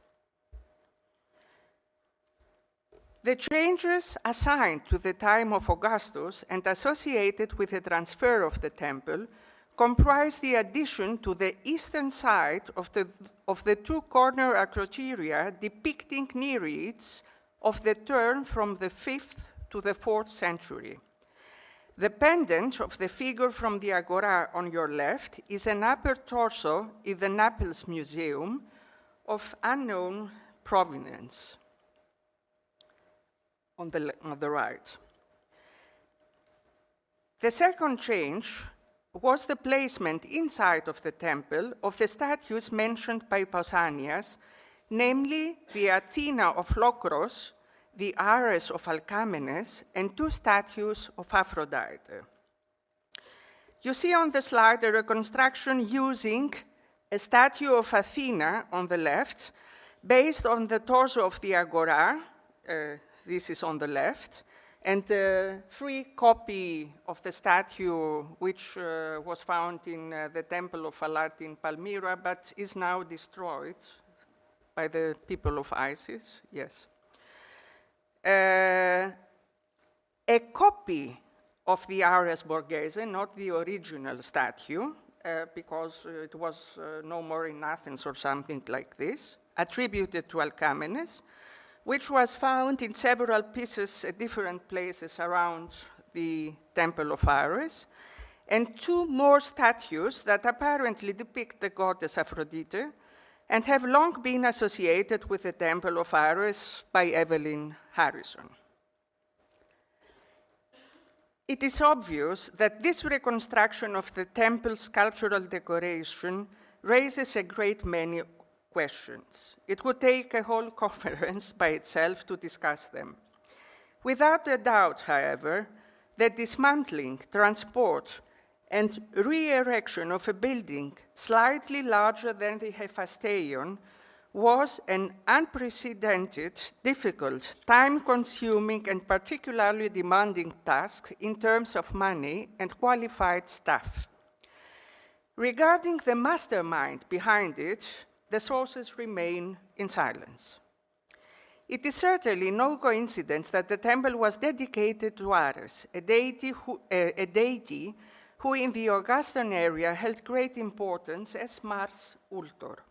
However, it is most likely, as Evelyn Harrison has already suggested and Theodosia Stefanidou Tiveriou also accepts, that Ares was worshipped in the Agora temple alongside Athena as patroness of the city, who is also prominently featured in this period, as can be seen from the dedication of the new Roman Agora to this goddess. Everything, therefore, shows that the temple of Athena Palenis was deliberately chosen to contribute to the smoother reception and acceptance of the new cult in the Agora of Athens. This, of course, does not implicate that the transfer was the result of a Roman initiative, nor that the temple had anything to do with the imperial cult, as was previously hypothesized. There is no evidence to support this last idea. When considering these points, it is important to know that the transfer and re-erection of the temple must have had a direct connection with the construction of the Odeon of Agrippa, completed around 15 BC. It has been established that the altar of Ares is located exactly on the axis of the entrance to the Odeon, and the temple almost at right angles to the facade of Agrippa's Odeon. These facts establish the underlying hypothesis that the construction of the two buildings, a state-of-art auditorium for 1,000 spectators, and the transfer of the 5th century temple formed parts of a common program. It is more than likely that the transfer of the temple was carried out with Roman funding, either from Agrippa, who also financed the construction of the Odeon, or from Augustus himself, given the financial constraints of the city of Athens. The placement next to a modern building of a temple from the classical area probably expressed the desire to create a monumental space that would respond to the needs of the contemporary area, but would also contain clear references to the classical past of the city. It is reasonable to conclude that this grandiose program obviously met the expectations of the Athenians and their perception of themselves then and now, in the Augustan period now. Even if the transfer of the Temple of Athena was not an Athenian initiative and with or without any Roman contribution, the main concern was, I think, the preservation of Greek tradition and the respect of religious feelings. Athens apart, there is nonetheless clear evidence of a much more interventionist or even repressive policy on the part of Augustus in other regions for political reasons. Mainly the boost the population of specific urban centers, new or old, but also the suppress of discontent. In particular, Augustus carried out voluntary or forced movements of entire populations of various settlements, including their cults. We know well the cases of Nicopolis and Patras, where the patron gods accompanied the displaced persons so that the population could maintain their religious identity and protection. In Patras, with its transformation into a veterans' colony in 14 BC, a part of the populations of the cities of Achaia, such as Dymi, Pharos, Tritaia, and Ripai, was transferred, but the colony was also assigned territories in Aetolia and western Locris on the north. However, the benign establishment of the colony of Patras and the foundation of Nicopolis was accompanied by the cruel punishment meted out to Calydon, whose population was forcibly moved to Nicopolis. But the statue and worship of the city's patron and main deity, Artemis Lafria, was moved and established in a temple on the Acropolis of Patras. Nothing remains of this temple. And Pausanias tells us that this was a punishment of the city because it had taken the side of Mark Antony. The chryselephantine statue depicted the goddess as a huntress. Its creators were Menechmos and Zoidas from Naupactos, whom the traveler places a little later than Canachus of Sicyon and Calon of Aegina, that means in the early period of the severe style. This last piece of information, however, seems to contradict the statue of the goddess depicted on coins of the city and accompanied by the inscription Diana or Deana Lafria, which can be dated to the end of the 4th century BC at the earliest. Pausanias also describes a special and ancient festival and sacrifice to the goddess, which took place even in his day, with an unusually violent and bloody holocaust of tame and wild animals, deer, bears, and wolves with their cubs, and birds that were burnt alive. Whether this is of Greek or Roman origin has been of particular interest to researchers. I will not expand further here. However, an inscription from the time of Augustus shows that there was a close relationship between the cult of Artemis Lafria and that of the emperor, and that they had a priestess in common. In the case of Nicopolis, we also know that with the settlement and violent transfer of residents from cities and communes of Epirus, Eteloacarnania, and Loikas, the deities of the expatriated were also transferred to the city. Although, in this case, there are no specific testimonies, Wolfram Höpfner and Ernst Ludwig Schwandner proposed that the small peripteral temple to the east of Cassope, probably dedicated to Aphrodite, of which no evidence of the superstructure has been found, was possibly transferred to Nicopolis. One may suppose that this was along with sculptural adornment. Finally, it remains unknown whether some sculptures found in the city as a funerary banquet relief of the 4th or 10th centuries BC, as well as a relief with an erotic scene dated to the end of the 2nd, beginning of the 1st centuries BC, were transported heirlooms or if they were simply later collectors' items. The same question arises concerning a marble funerary lion of the late 4th, early 3rd century, which was not found in a funerary context. From the evidence presented so far, it is easy to see that neither the monuments nor the meager written sources reveal the effect of such intrusive treatment on the people of the time and on the local societies. Even a quick glance at today's unfortunately all too numerous images of wars and uprooting, as well as the looting and destruction of works of art and religious symbols, is enough to let one appreciate somewhat better the feelings of all those who suffered from the interventionist behavior that Augustus also displayed, following the example of many others before him, as we know. Augustus himself, of course, argued in the Res Geste 24 that unlike his opponent, Mark Antony, he not only stopped the looting of works of art for personal use, but that he even returned works that Antony had stolen to their rightful owners. From the material he found in Alexandria after the death of Mark Antony, we know that he did return to the sanctuary of Hera in Samos the statues of Athena and Heracles, works of Myron. The statue of Zeus, however, which belonged to the same group, he took to Rome and set up in a special small temple on the Capitoline Hill.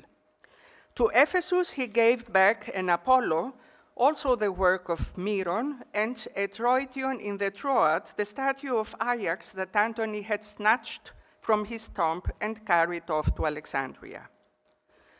In contrast, the removal of religious works and relics was presented by the new ruler as a means of punishment, as we saw earlier in the case of Calydon. But Aegea in Arcadia was also punished by Augustus because it had taken Antony's side, by the removal of its ivory statue of Athena, the work of the archaic sculptor Endoios. This is an archaic statue in Rome, along with the tusks of the Calydonian boar. Augustus had placed the statue at the entrance to his forum.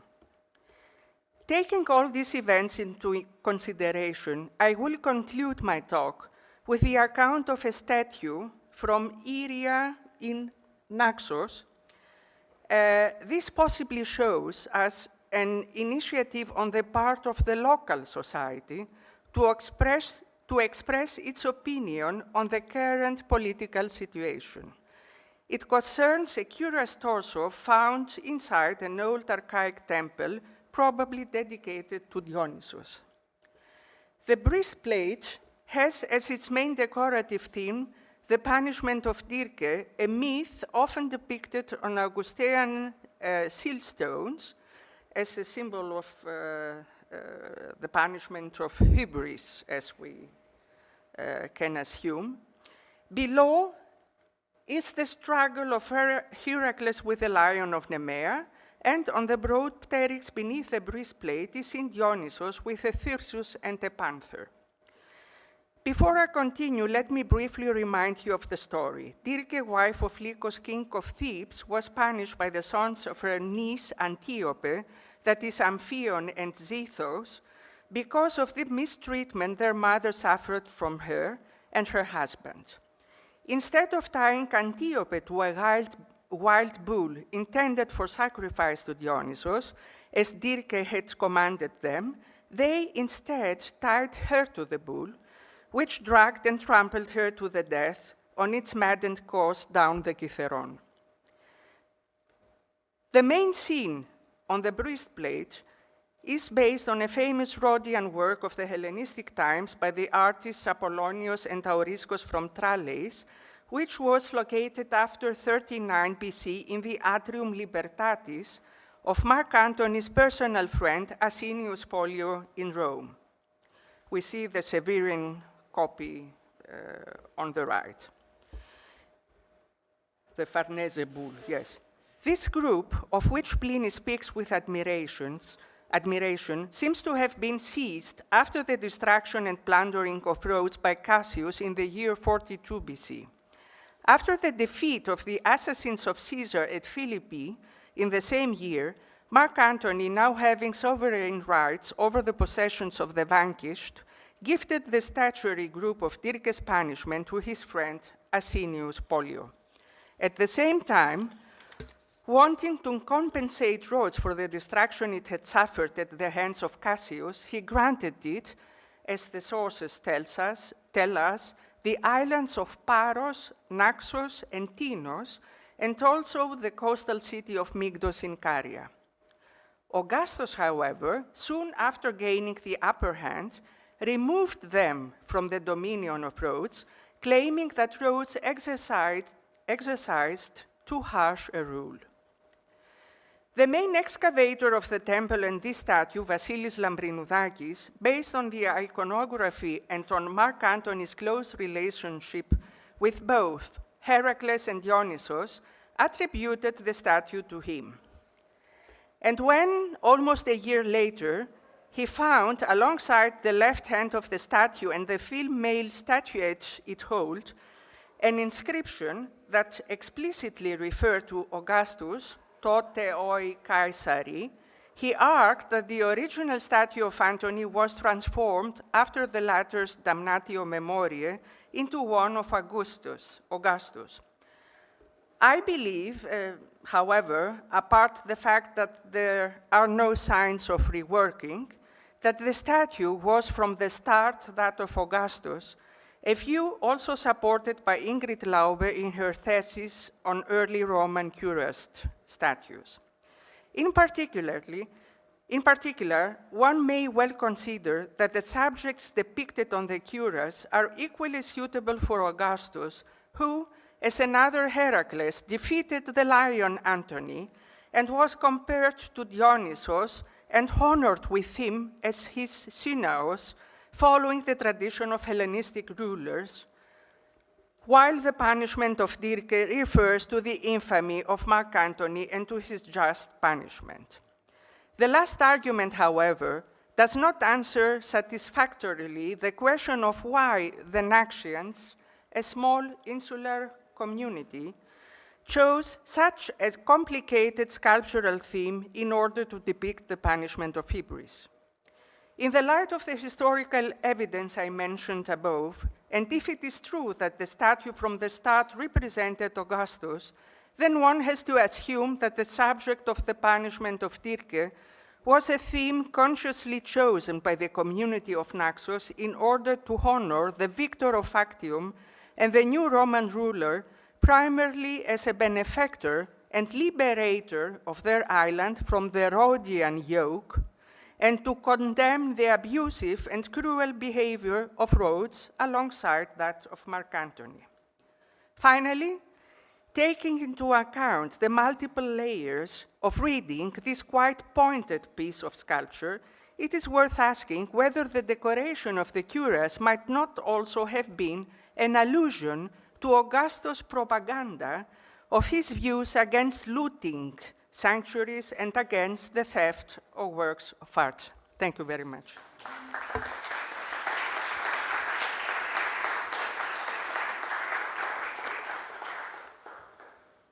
Thank you so much, Pavlina, for this very rich and impressive paper.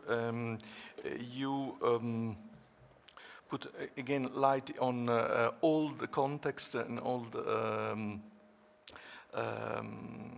debate, and we a new perspective, and also again for the problem of the pediment and your use, you show the this Gleichzeitigkeit of sculpture and architecture that are preserved, and very, I think, very, and this is my question, I found very illuminating this key point of the punishment that is common. And maybe this is, I don't know, as a suggestion, must to be read on the background of the difficult relationship between Augustus and Athens or Greece, because they didn't support Augustus during the fight with Mark Antony. So it's like a message that if you if you are it's not very important. Yes. And but for this connection you underlined, I then again I think that your suggestion to put the program of the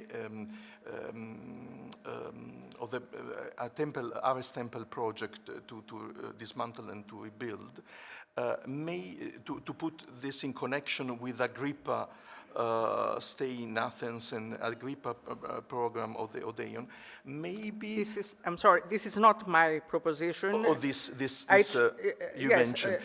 Other people before me. Oh, yes, sorry, I mean, sorry, yes. but you yes. You agree with this? Yes, I agree with this idea that it had been a common program. Okay. Yes. On the other side, I remember, but maybe I don't know who was the scholar about the connection of the Ares temple with the stay of Gaius Caesar, yes. that is celebrated in Athens as Neos Ares. In 2 BC. 2 BC. Yes. And in this case, would be more stronger the relationship of this impressive operation of the moving of the temple, because I think that it's not only is a rare case because it's difficult technically or expensive, but I think that the most important thing is to do this. You must have the authorization, or this can be done only by the central power, and an aggressive central power that can allow to dismantle a sacred temple. That's why maybe I would find more convincing the relationship with the campaign of Gaius Caesar and this gesture of the central power, maybe in connection with the imperial cult. Yes. Concerning this matter, I mean, most of the people writing about it in the last years are sure that the chronology of the removal of the temple, of the transplantation, must be earlier. We know the Odeon finished around 15 BC. 5 years more or something like this, the temple must have stood in the Agora of Athens.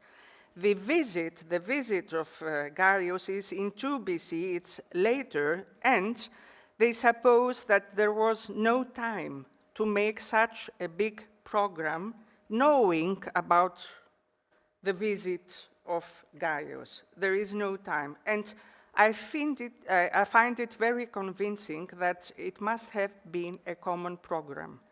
The building of a really very modern building, the Odeon of Agrippa, it was really something very new, and the combination with an old classical temple in the same part of the Agora, I find it very convincing, yes.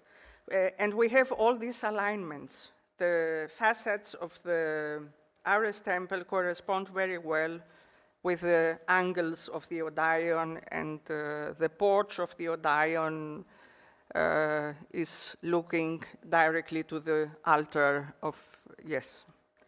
I don't know, I found it very convincing. I'm not, yeah. Hans Goethe. Other question? Hans Goethe? His light is... I'll tell everything, yes. Yes.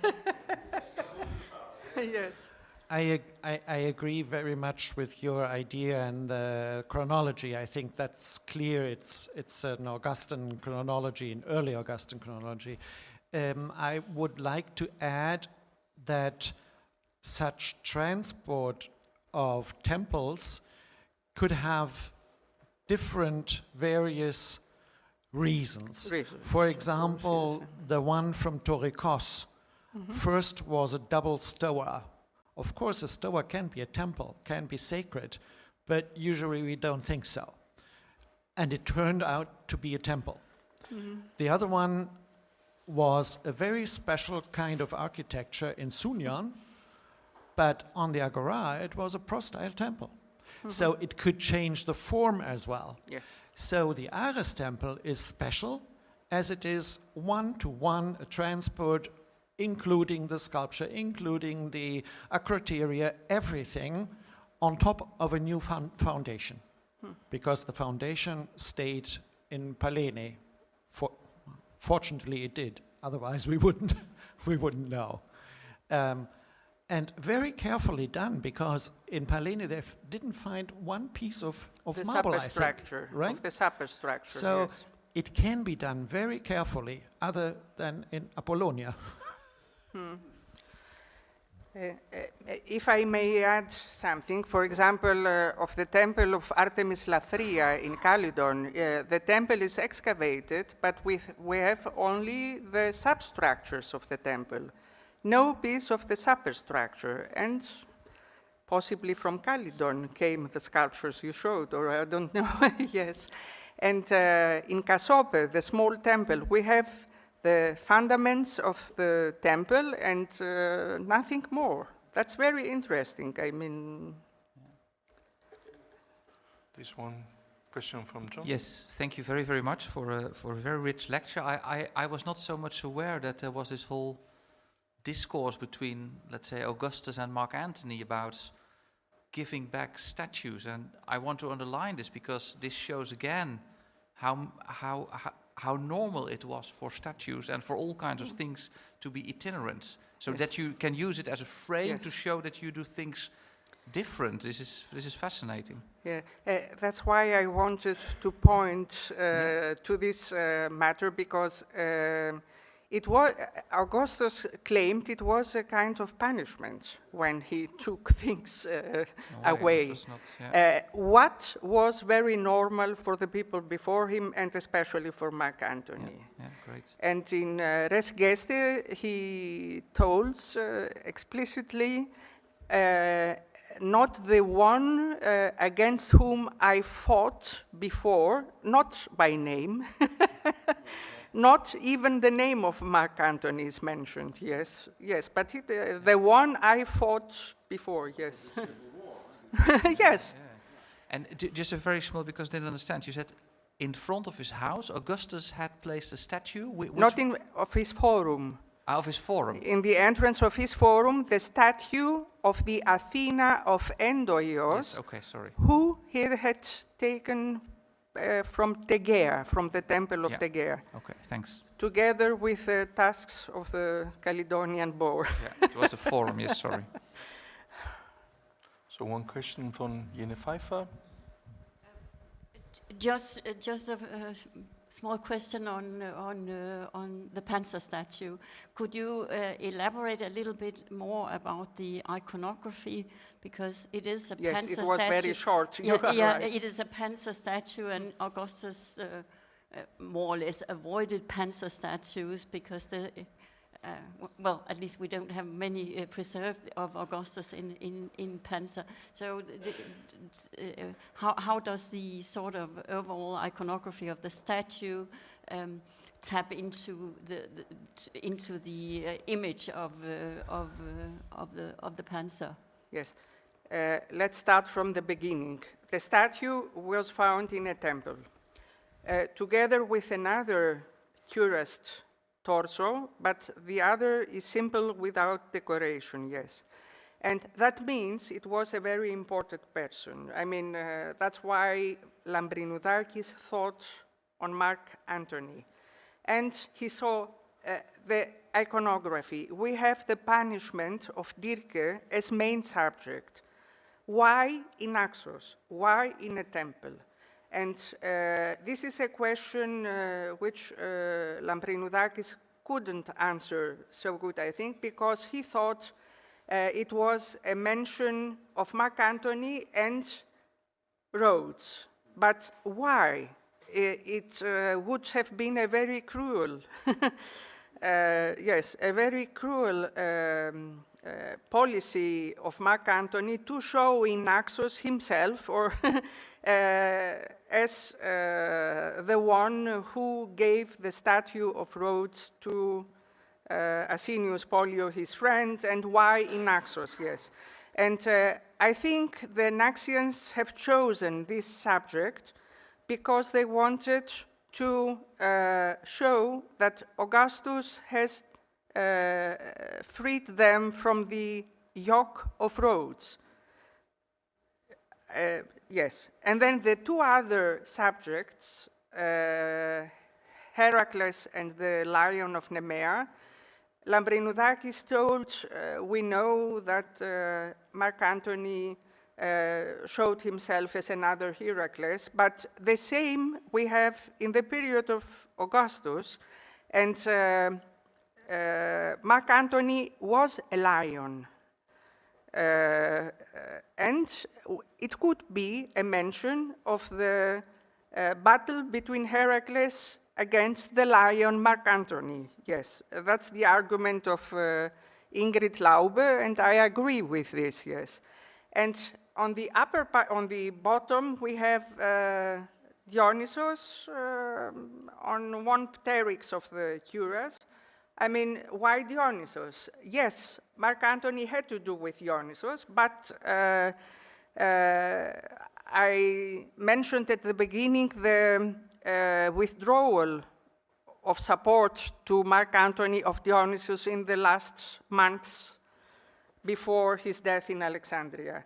And Augustus, following Hellenistic rulers, could very well be shown as another Dionysus. And he was venered in the temple, in an archaic temple in Naxos, possibly as Hellenistic rulers before him, shown as Dionysus too. I don't know if it is clearer now, a little bit clearer. It's a very difficult piece, not difficult, but it's very difficult to understand why they chose this subject, yes, the punishment of Tirke. And I think it is a mention for the punishment of Rhodes. I don't know, it's my idea. Thank you. So thank you very much again, Pavlina. And we have as next speaker Francesca D'Andrea, Greek sculpture for Roman dwellers, some examples from the aristocratic residences on the Esquiline Hill in Rome. Thank you, Francesca. Okay. Good afternoon. This was supposed to be animation PowerPoint, but it didn't work tomorrow, so that will be a static PDF. I'm sorry about that. Okay, let us now return to Rome to analyze the restaging and display of sculptures within residential contexts. I will show you some examples from the eastern sector of the Esquiline Hill, an area located between the urbs and the suburbs, which has been the object of my doctoral research carried out at the Scuola Normale Superiore under the supervision of Professor Gianfranco Adornato. I must start by saying that I will mainly use a topographic approach. Since I have not conducted an art historical analysis of these statues, I will rely on the existing studies that have asserted their possible provenance from the Greek world. It will soon become clear that all these objects require further investigation, and I hope to have the opportunity to deepen my study in the future. I am confident that your feedbacks and suggestions will be precious for this purpose.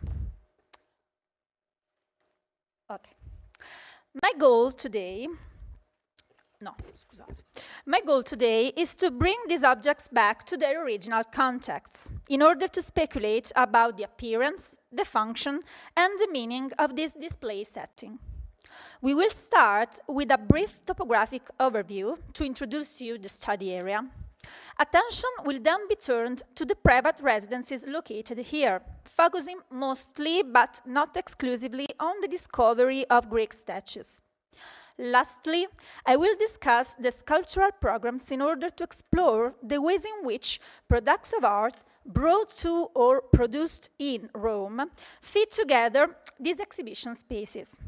I thought to make some reflections about the process of appropriation and adaptation of the Greek cultural and visual heritage within the Roman visual culture through the study of some less known private contexts, located in one of the most coveted neighborhoods of the Imperial Rome. The Esquiline occupied a wide area in the eastern part of the ancient city.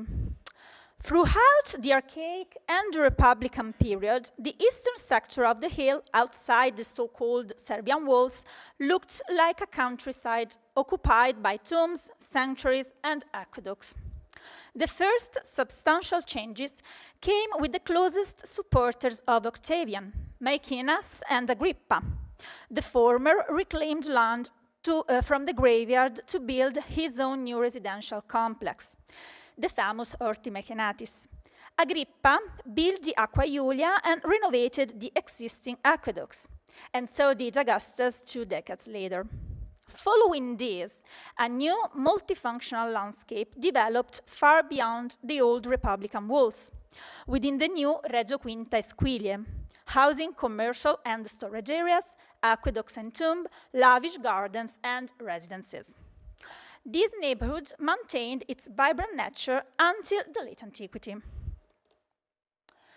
Because of the abundance of water and morphological feature and its strategic location, from the 1st century BCE, the Esquiline came to be occupied by the dwellings of the aristocrats. Archaeological and literary sources attest to the luxury, but also to the complexity of this parkland, which was dedicated to leisure, private entertainment, and political meetings. It is not an easy task to define the location and the borders of these private properties. This is the canonical and generally accepted distribution of the Horti on the Esquiline, with the revolution between the Augustan Age and the late antiquity. During my research, I could verify the reliability of these locations and borders, and I developed new archaeological maps to reconstruct the topography and the transformation of the residential spaces located eastward. We can definitely argue that the Esquiline played a key role in the special organization of power.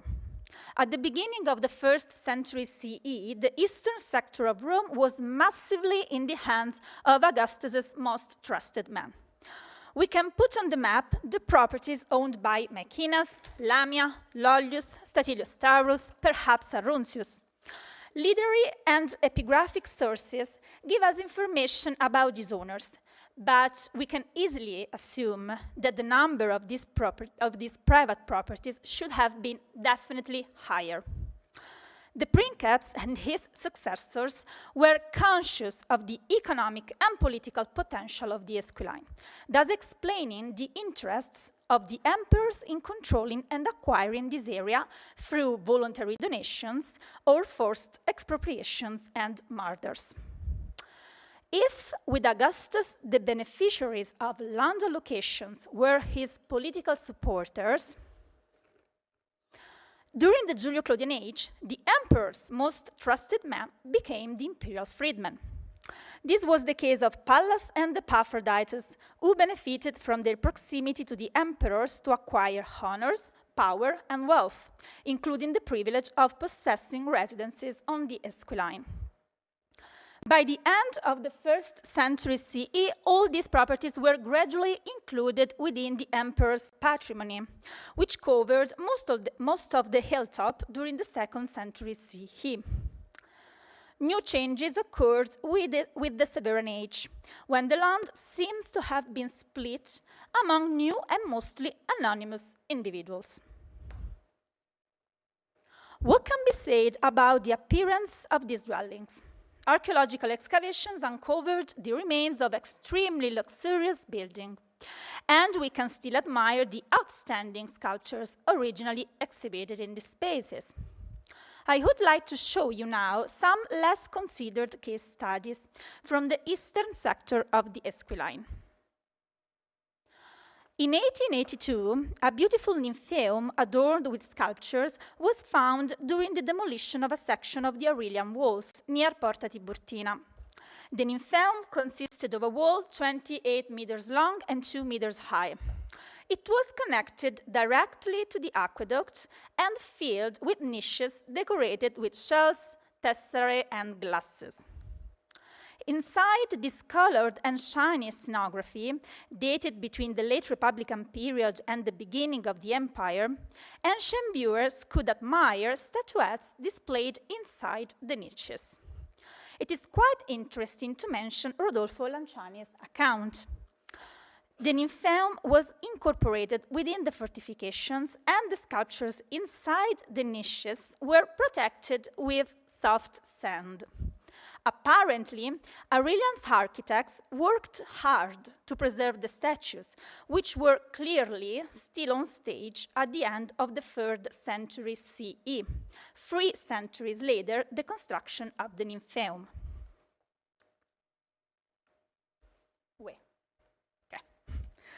According to Christiane Forster, the 3 satyrs fighting giants date back to the late Hellenistic period. The statues could have been made in Greece and brought to Rome 2 generations later.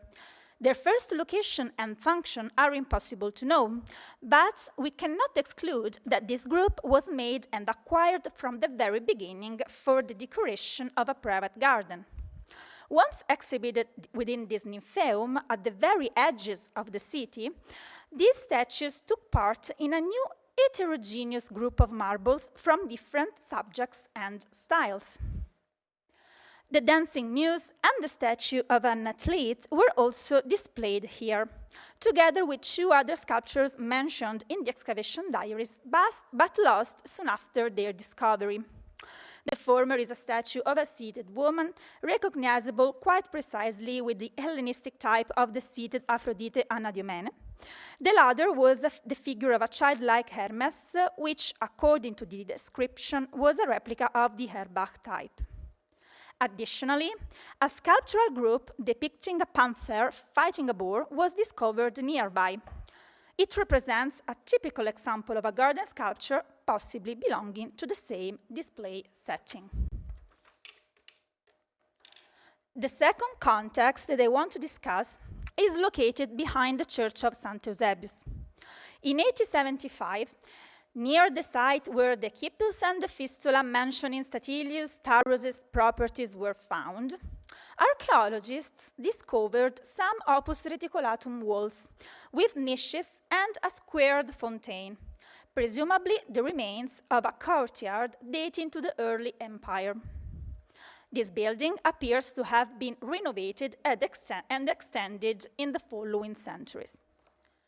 Interestingly, a group of sculptures were found in situ, and 2 of them are considered to be late Hellenistic products. The former is a larger-than-life size statue depicting a woman wrapped in an elegant drapery with a bracelet on her left arm. The statue is considered an early 1st century BCE product, inspired on a later early 3rd century Aegea type. The latter is a statuette depicting a nymph, clearly conceived to be installed in an open space in connection with a water source. Whether these 2 products were brought to or produced in Rome remains a matter of debate among scholars. Nevertheless, they were chosen to be installed inside this courtyard, close to the basin filled with water, together with other female characters and animals. To the late Hellenistic period belongs the statue of a doe, which should be considered a Greek product of art, belonging to a group with hunting Artemis. The sculpture came to light in 1873 during the excavation of a 2nd century CE building, massively restored 2 centuries later and believed to be part of the so-called Orti Vettiani, owned by the urban prefectus Vettius Praetestatus. Many other sculptures came to light in the area, suggesting their belonging to the same residential complex. These residents must have gone through different construction phases and changes of owners, including the members of the imperial family and the already mentioned 4th century CE Prefectus Praetestatus.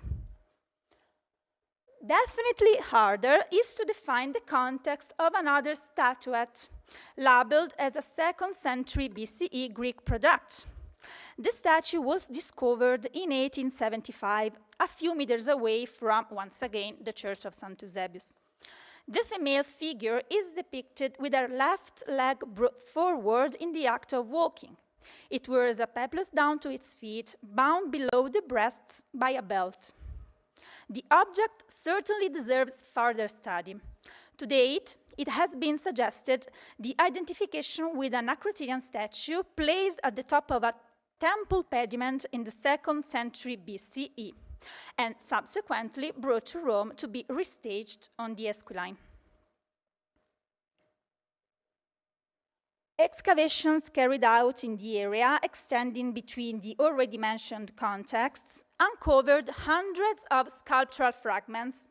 Among them, there are marble reliefs, works of New Attic School, a 1st century CE relief depicting a sacred landscape, but also an early imperial copy of the Mourning Penelope type, a female statue believed to be a Roman copy after a Greek original from the school of Praxiteles, a statue of an old shepherd. I would like to conclude this review with another little-known context, which is particularly interesting in terms of restaging. In 1883, a curvilinear wall with rectangular and semicircular niches, labeled as an infeum, came to light near St. Eusebius.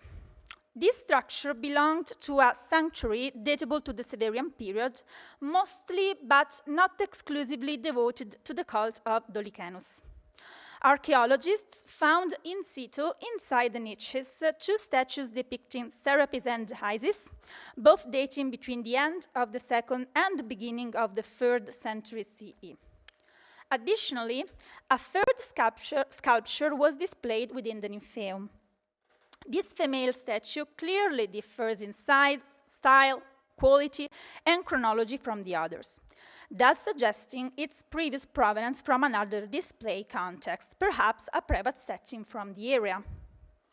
We can only look at the picture since the statue is currently in storage and not visible, but further studies may prove its geographical and chronological provenance. Arguably, this could be another example of the reuse of Greek product transferred to Rome and placed on display in new contexts to serve the needs of new proprietors. Although it is difficult today to imagine the original appearance of these residences, we can get some clues by looking at the literary and iconographic sources, or by comparing architectural and decorative remains. We can state with good certainty that the descriptions provided by the authors and the pictorial representation of villas and gardens were modeled on the residences in Rome. Pavilions, porticos, courtyards were erected among vegetable gardens, adorned with hanging masks and oscilla, reliefs, marble basins, craters, candelabra, and countless sculptures. Typical Roman garden statuary was usually small in size. However, there is no lack of larger-than-life statues, such as the goddesses presumably displayed inside the portico surrounding an open area with a fountain in the middle. They were paired with smaller sculptures depicting a wide array of subjects, greatly influenced by Greek models. Nymphs were leaning towards the fountain to get or pour water, together with other women both from the mythological and the real world. Rustic scenes were particularly appreciated. The cows grazed while a shepherd holding a sheep was on his way to the market. Nevertheless, the calm atmosphere of the idyllic sacred landscape with domesticated animals was often animated by deer, panthers, and wild boars, which made the Roman gardens a perfect setting for hunting. Indeed, the hunting theme was an integral component of these large estates, where the oriental paradisos of the Hellenistic rulers became a fashionable model to emulate. Dionysus and the other members of his entourage, such as satyrs, fauns, muses, were ubiquitous. The Horti were conceived to be places of pleasure and recreation, a setting in which the presence of the god with his thyasos was considered particularly appropriate. We are used to see these famous pieces in museums. However, the analysis of these artifacts within their exhibition contexts may increase our understanding of these residences, which were definitely appropriate for the staging or restaging of Greek sculptures. Within the Roman fashionable dwellings, these late Hellenistic products, brought to Rome in unknown circumstances, looked perfectly combined with artifacts produced in Rome by artists who were asked to create copies, variations, and new eclectic products so to meet the needs of wealthy clients. Unfortunately, it is difficult to establish with certainty whether these Hellenistic sculptures were commissioned specifically for Roman villas or they had an early life in the Greek world. Equally difficult to define is when and for how long these sculptures have been displayed here. Nevertheless, it should be noted that in at least 2 cases, the statues were found in association with structures from the early imperial period, thus giving a clue to the chronology to their first setting. Furthermore, it must be emphasized that these dwellings had a long life, since new building works are archaeologically attested up to the 4th century CE. The same can be assumed for the sculptural settings, which could have been maintained for a long time, as clearly testified by the nymphaeum discovered near Porta Tiburtina. Works of arts from different chronologies and different geographic provenance worked together to the elaboration of specific thematic programs employed in this vegetable landscape. Here, the myth was lived as direct experience, without any mediation. The presence of natural elements made the setting even more realistic. The use of water was essential, both for practical purposes and for expressing luxury and power. Through its use and wasteful, wealthy owners displayed the privilege to have direct access to water resources. Massive nymphaea stood at strategic points near entrances or along property boundaries to be admired by visitors and passers-by. Roman patrons and dwellers were well aware of the value that Greek statues assumed once restaged within private contexts. Through the exhibition of artworks from the Greek Eastern market, the owners explicitly put on display his economic, cultural, and social status. The message conveyed could not be missed by visitors and clients. This statement becomes particularly interesting when applied to the private properties located in coveted areas, such as the Esquiline. The appropriation of urban space in Rome clearly had a political and ideological connotation. To this extent, the outstanding architectures, the abundance of water flowing from fountains and nymphaea, the decorative system that enriched interior spaces and gardens assumed a further greater significance. And I'd like to conclude by quoting John Bodell. The house is regarded an extension of the man, a tangible symbol of his accomplishments, and thus a suitable object of veneration. We can hardly doubt that Greek statues contributed to this phenomenon, thus becoming another instrument in the hands of the landowners to celebrate their wealth and power while lavishly living in their luxurious palaces. Thank you very much for your attention.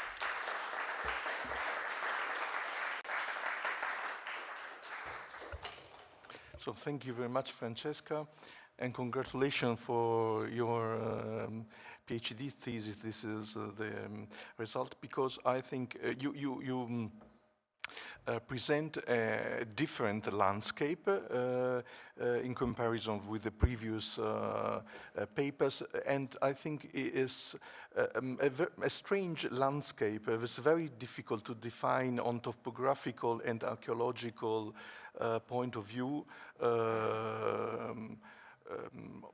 Also for this the recollection, your detailed recollection of all finds in this area, and also because the art here as landscape difficult to perceive. It is this extension from the city in a progressive transformation, but it's not suburban, it's not a villa, a countryside, and so it's very good to recollect and then to put question about on this material culture. I have one suggestion and one question. The suggestion is you didn't mention, because you had many points maybe, about the funerary aspect. Because if we think about Cicero writing about the construction of the grave of the daughter, that he would be in Horti, and also the finds of stele, funerary stele in this. Maybe there is an association also with these funerary gardens of the Hellenistic time, like Rodini Park on Rhodos or something like this. Maybe you, I don't know if there are inscriptions or something like this. There are some installations. And my question, maybe it's difficult. How can we imagine the frequentation of this landscape? Was completely private, so was like a villa, a private estate of this person linked with Augustus, or there was a frequentation because there are these bucolic sanctuaries, these rural sanctuaries. There are evidences for the frequentation of normal people in this Horti. I don't know. Okay, I will start from the tomb question, because I already studied the funerary topic, and I didn't have the time to show, but we have also another great way to impress visitors, passers-by, and to be remembered, not only in nymphaea and statues, but also massive tombs. And we have three outstanding examples from that area, which are we have only the literary, no, not only the literary sources, also the archaeological sources. The tomb of Mequinas, or the Casa Tonda, the ones discovered in Piazza Vittorio, labeled as tomb of Mequinas, and the tomb of Epaphroditus, which is at the edges of the freedman properties, and the tomb of Pallas, which is again at the edges of Pallas properties. So it is for sure that these tombs were integrated within this message, within this political, ideological, cultural message that all these owners wanted to express, starting from the aristocrats close to Augustus to the freedmen close to the emperors from the Julio-Claudian age. So yeah, tombs and funerary landscape was a massive part of this concept. And for the stele, I do not have stele from my area, but we know for sure from also Gabriella's studies and other studies that there are also from other parts of the Esquiline. And this must be part of this concept as well. And I do not know whether these Horti were open or not. We can say that clients must be a wide group of people from also different status, who knows, that could access to this landscape. But even though we do not know about who could enter inside these gardens, we do know that lots of these structures were conceived to be well visible from the outside, from the main roads, from the Tiburtina Vitus or from the Labicana Prenestina. And what I wanted to stress in my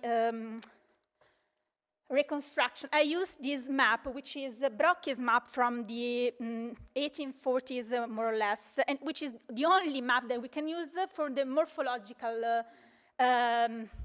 appearance of the Esquiline before all the excavations that completely changed the landscape after the 1870. And what is clear is also the use of the morphological shape of the area was considered in order to build these structures, because they are always on top of these hills, let's say. So everything was conceived to be visible from the inside and from the outside as well. Thank you. The question, Eric?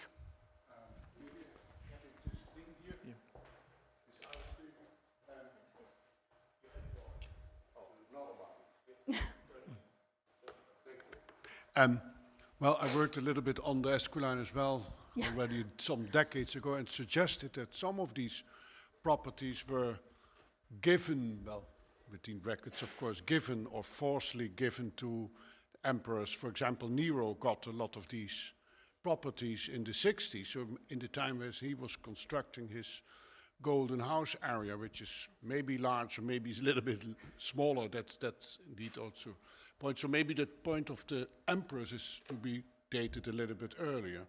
I would like to make a suggestion which is rather wild, but that when we hear that 3,000 of statues standing in the Golden House, we do not know where they are, and many would have been brought to the Templum Pacis. It's impossible, of course, to store them all the way there. But we might think, indeed, of this richness you show now of the Esquiline filled with statuary devices everywhere, that you can see, indeed, that this corroborates the presence of many statues in the Golden House, and then in the Golden House in the sense of the park, like the Tivoli, Hadrian's Park, let's say. So that's only to say that I'm very happy with this presentation, that you can then also explain the transport of many of these pieces and the loss of many pieces described by Pliny and others as being brought to the Templum Pacis, that it might be part of this dynamic you are showing here. Yeah, and I have to say that I could show and work on a little part of the hundreds and hundreds and hundreds of statues recorded by the archival records, which we do not know where they are. I mean, I also, in my catalog, I also listed all the descriptions, and there are lots of statues described within these archival records, and you can only make a list, because it's very hard to work on these objects which are not on stage. See, exactly, of course. So that's the number must have been higher, definitely massive. Yeah. Yeah. Thank you very much. I was wondering if you could say a little bit more about sort of the transfer of nature. You showed these comparisons with the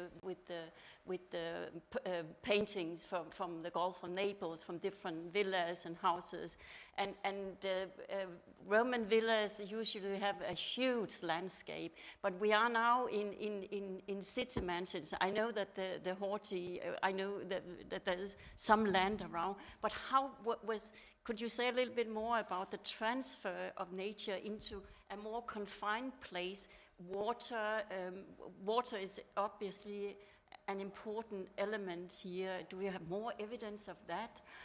Fish ponds, we have fish ponds on the Palatine now, don't we, in the royal palaces? And could you say a little bit more about the transfer of big nature, idyllic landscapes into a much more confined place? What was sort of the element that was so important? Okay, this was like, I realized the possibility to make this comparison only after I brought all these pieces together, and then I realized that we have a framework which is not clear even looking at this picture of these objects scattered among all these museums. So it was something that I realized soon after having brought them into their contexts. Unfortunately, excavations carried out after 1870 were not precise to record all the other evidence of gardening or natural elements, but the excavations carried out in Piazza Vittorio Emanuele, where the so-called Orti Lamiani were supposed to be. And you have the beautiful Museo Ninfeo now that you can visit. They show a massive presence of gardening efforts, different plants. They also asked the paleobotanics and archaeologists to study all the evidence of organic, let's say, and other kind of finds, and not only the archaeological finds. And they could reconstruct this beautiful landscape, which is very similar to the landscape that we are used to see in the villas, in the suburban villas, which makes this area really let's say, a bridge. I don't know how the metaphor could work, but between the urbs and the suburbs also in this, from this point of view. They have some aspects from the urban domus, but also they have for sure aspects brought from the villas, from the suburbs. So they were, and on the Esquiline it was very easy because you had lots of spaces and lots of water, and also the freedom to build these gardens, because it was completely, let's say, it was suburban landscape without any construction. So they had lots of space to build their new structures. So that could be also another point to consider it.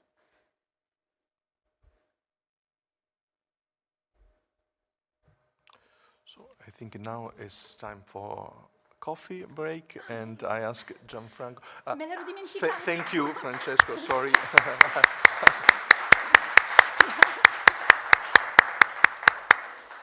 Sorry, Francesca. You remain. Ask Gianfranco how 50 minutes, 20 minutes. Okay. So 70. Okay. Okay.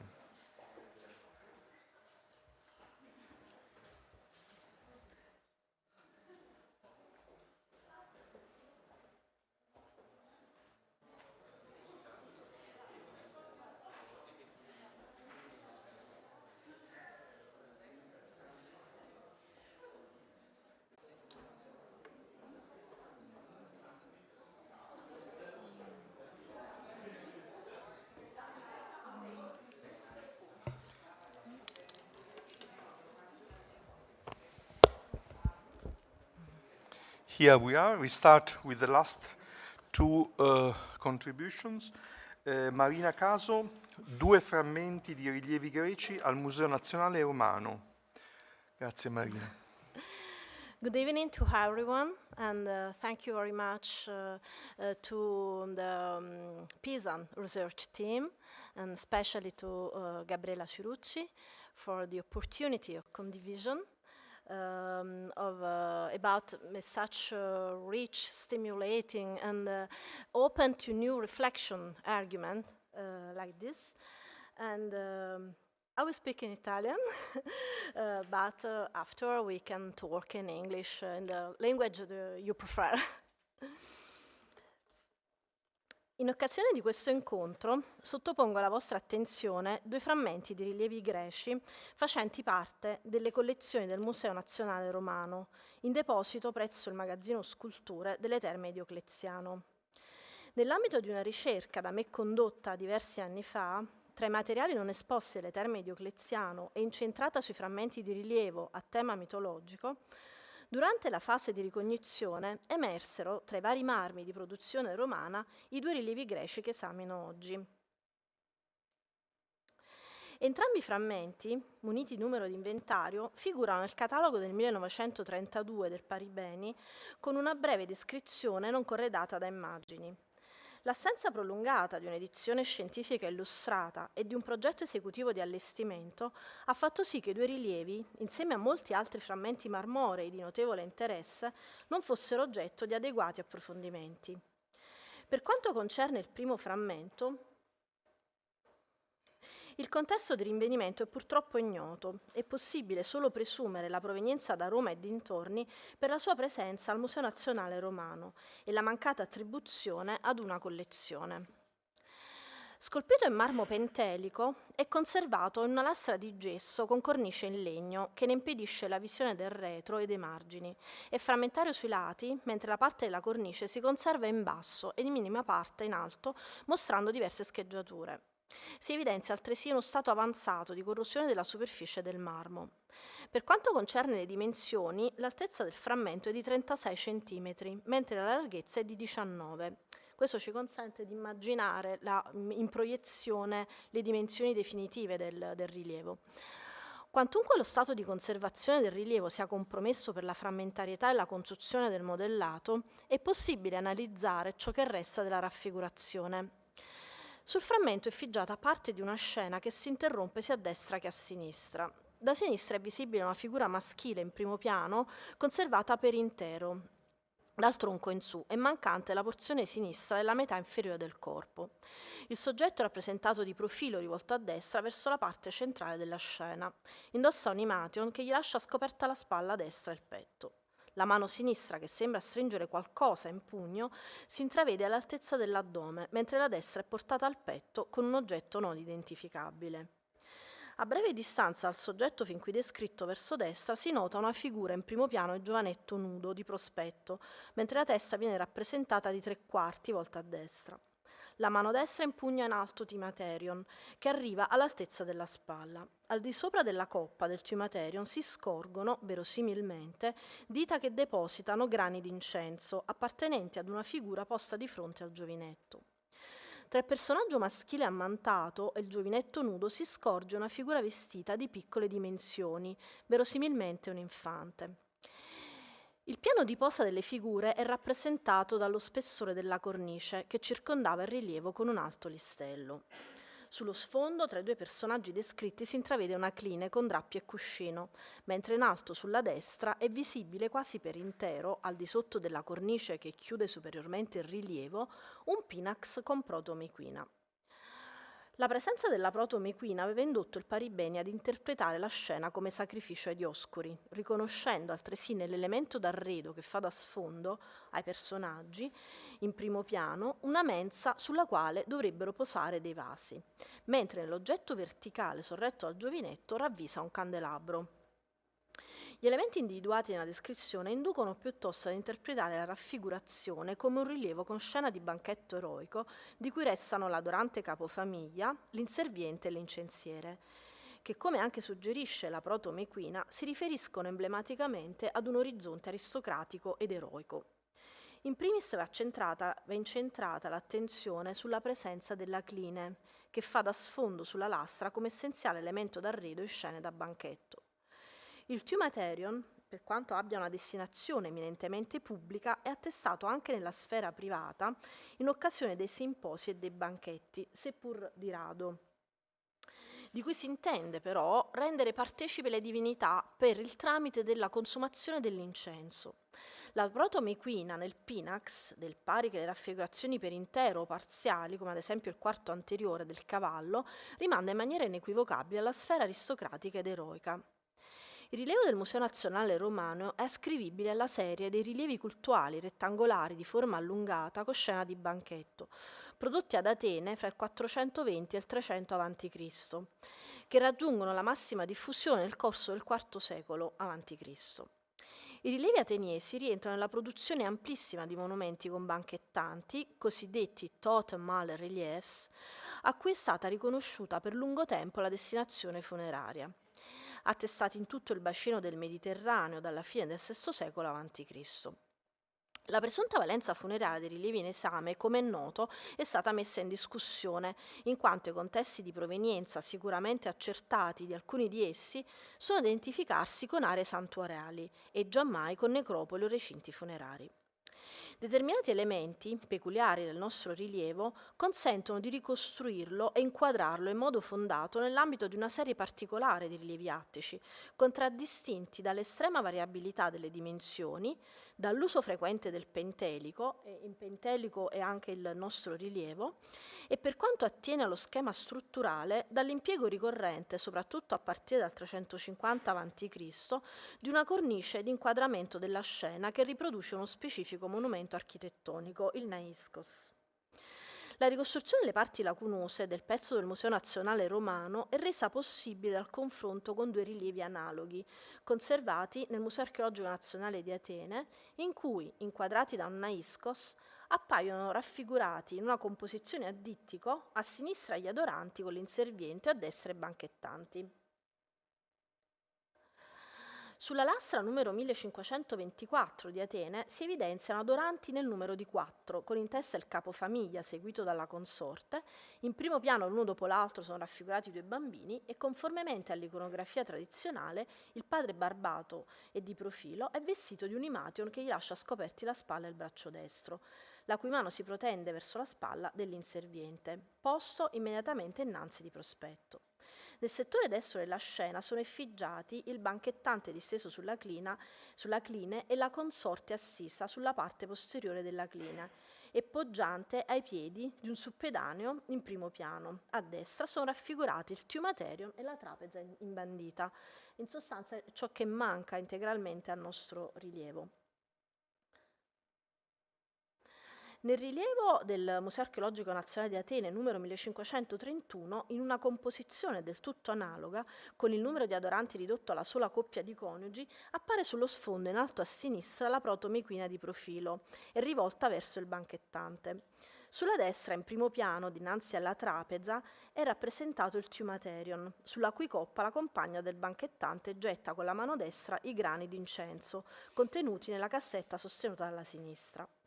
Per quanto concerne l'iconografia, si può osservare che il settore destro di questo schema compositivo addittico contiene gli elementi tradizionalmente ricorrenti: il banchettante, la compagna, l'inserviente, la cline e la trapeza imbandita. Il tiumaterion, invece, si configura come elemento di innovazione introdotto nella scena, del pari che il gruppo degli adoranti e la protomequina a sinistra, a partire dall'inizio del IV secolo a.C. Il rinvenimento di alcuni rilievi cultuali corredati da iscrizioni consente di identificare il banchettante, a seconda dei casi, con un eroe anonimo o con una divinità, Zeus, Dioniso o Asclepio. Il personaggio muliebre viene invece indicato con il nome di Filia o di Tiuche Agatè. I partecipanti al banchetto appaiono sistematicamente di dimensioni maggiori rispetto agli adoranti e all'inserviente, e l'osservanza di queste differenti proporzioni definisce ed enfatizza sul piano iconologico una gerarchia, conformemente alla quale il banchettante e la consorte, riconosciuti come divinità, esprimono con immediata evidenza la loro appartenenza ad una sfera superna, ben distinta e separata dalla sfera subalterna degli uomini. Gli elementi d'arredo, connotanti tanto il frammento superstite del Museo Nazionale Romano quanto i due rilievi ateniesi presi in esame, ovvero la protomequina associata al tipo di tiumaterion su alto piedistallo, ricorrono in un numero molto esiguo di rilievi con banchetto. Considerato che i dati archeologici, le relative iscrizioni e i contesti di rinvenimento indicano che il culto cui fanno riferimento i rilievi in questione era indirizzato a determinati eroi, immaginati come grandi personaggi del passato e non a esseri ctoni o defunti eroizzati, la protomequina è concepita dunque come attributo specifico di divinità o eroi ascrivibili alla sfera della luce. La scelta del cavallo come attributo dell'eroe è allusiva simbolicamente alla funzione sociale e politica che si attribuisce all'eroe stesso nel passato. Pertanto il motivo è desunto dal repertorio iconografico proprio dell'aristocrazia. Il tiumaterion, che compare sui due rilievi greci e sul nostro frammento, rientrante nella tipologia di incensieri a base tronco piramidale con alto fusto cilindrico decorato a dischi, in assoluto è il tipo più rappresentato in questa serie di rilievi. Esso appare raffigurato a partire dall'inizio del IV secolo a.C. su rilievi con il motivo del banchetto, enfatizzando la loro valenza cultuale. Per la lastra numero 1524 la proposta di datazione è avanzata il 330 a.C. circa, mentre per quella 1531 è il 350 a.C.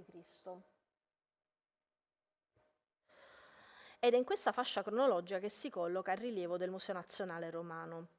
È stato osservato come questa serie di rilievi votivi, espressione di un'arte schiettamente popolare, può essere sottoposta ad ipotesi di datazione sulla base di determinate peculiarità di ordine stilistico, formale e compositivo. L'aggetto degli elementi scolpiti, come è possibile rilevare nel frammento del magazzino sculture del Museo Nazionale Romano, e nei due rilievi ateniesi, diviene più consistente nell'ultimo quarto del IV secolo a.C. Relativamente all'aspetto compositivo è stato osservato inoltre che la resa di prospetto dei personaggi è più recente rispetto a quella di profilo, datandosi alla seconda metà del IV secolo a.C. Il rilievo votivo con banchetto eroico del Museo Nazionale Romano va a inserirsi nel novero di rilievi greci importati in Italia, i quali, come è noto da alcuni contesti di ritrovamento, trovano collocazione in ambito privato quali elementi di arredo scultoreo di residenze urbane e suburbane.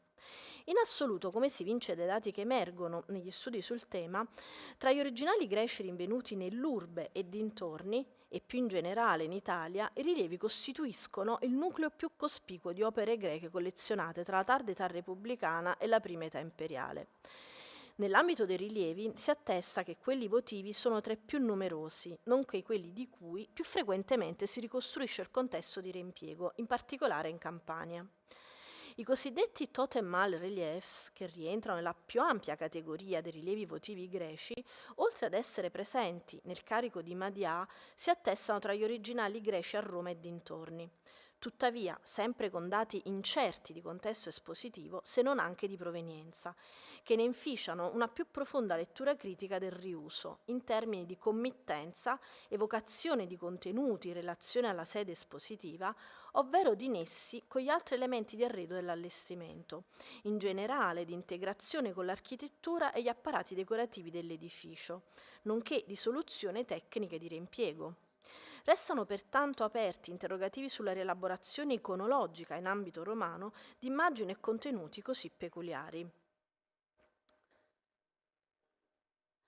Il secondo rilievo pone di fronte ad una lettura ancora più complessa che necessita di ulteriori approfondimenti di ricerca.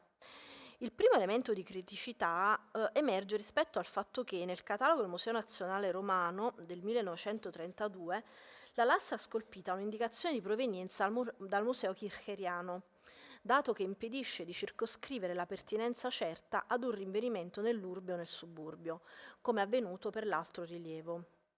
Proseguo con un'analisi descrittiva dello stato di conservazione della raffigurazione scolpita. Una frattura longitudinale divide quasi a metà il rilievo. Si registra una lacuna che interessa l'angolo superiore destro e la zona centrale in alto. Lungo il margine inferiore si evidenziano profonde scalfitture, a sinistra il margine si conserva quasi per intero, a destra solo in parte. In alto a sinistra è visibile una porzione minima della cornice di coronamento della lastra. Per quanto concerne le dimensioni, con la ricomposizione della lastra l'altezza è di 25 cm, la larghezza è di 33 cm, mentre lo spessore della lastra senza rilievo è di 2 cm. Con il rilievo è di circa 3 cm.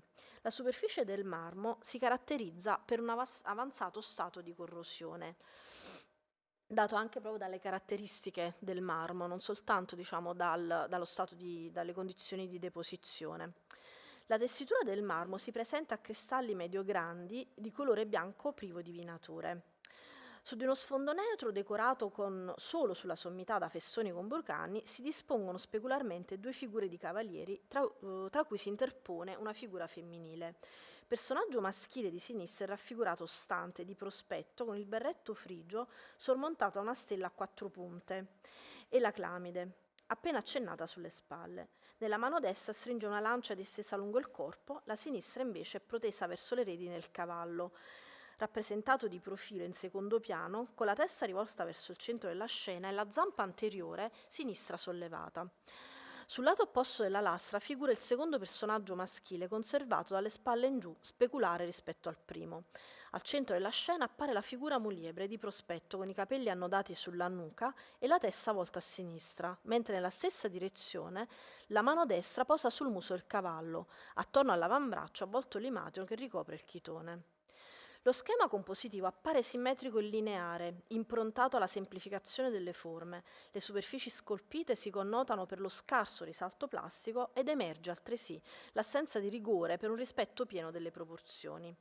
Al contempo, tuttavia, si evidenzia il tentativo di ovviare alla piattezza del modellato con una ricerca di profondità mediante le sovrapposizioni dei piani. Il tipo iconografico della triade, strutturata con figura femminile centrale e cavalieri stanti al lato, dinanzi al cavallo o diversamente che montano quest'ultimo, si attesta a partire dal II secolo a.C., in ambito greco, con incidenza perspicua nell'area egea, almeno fino al III secolo d.C.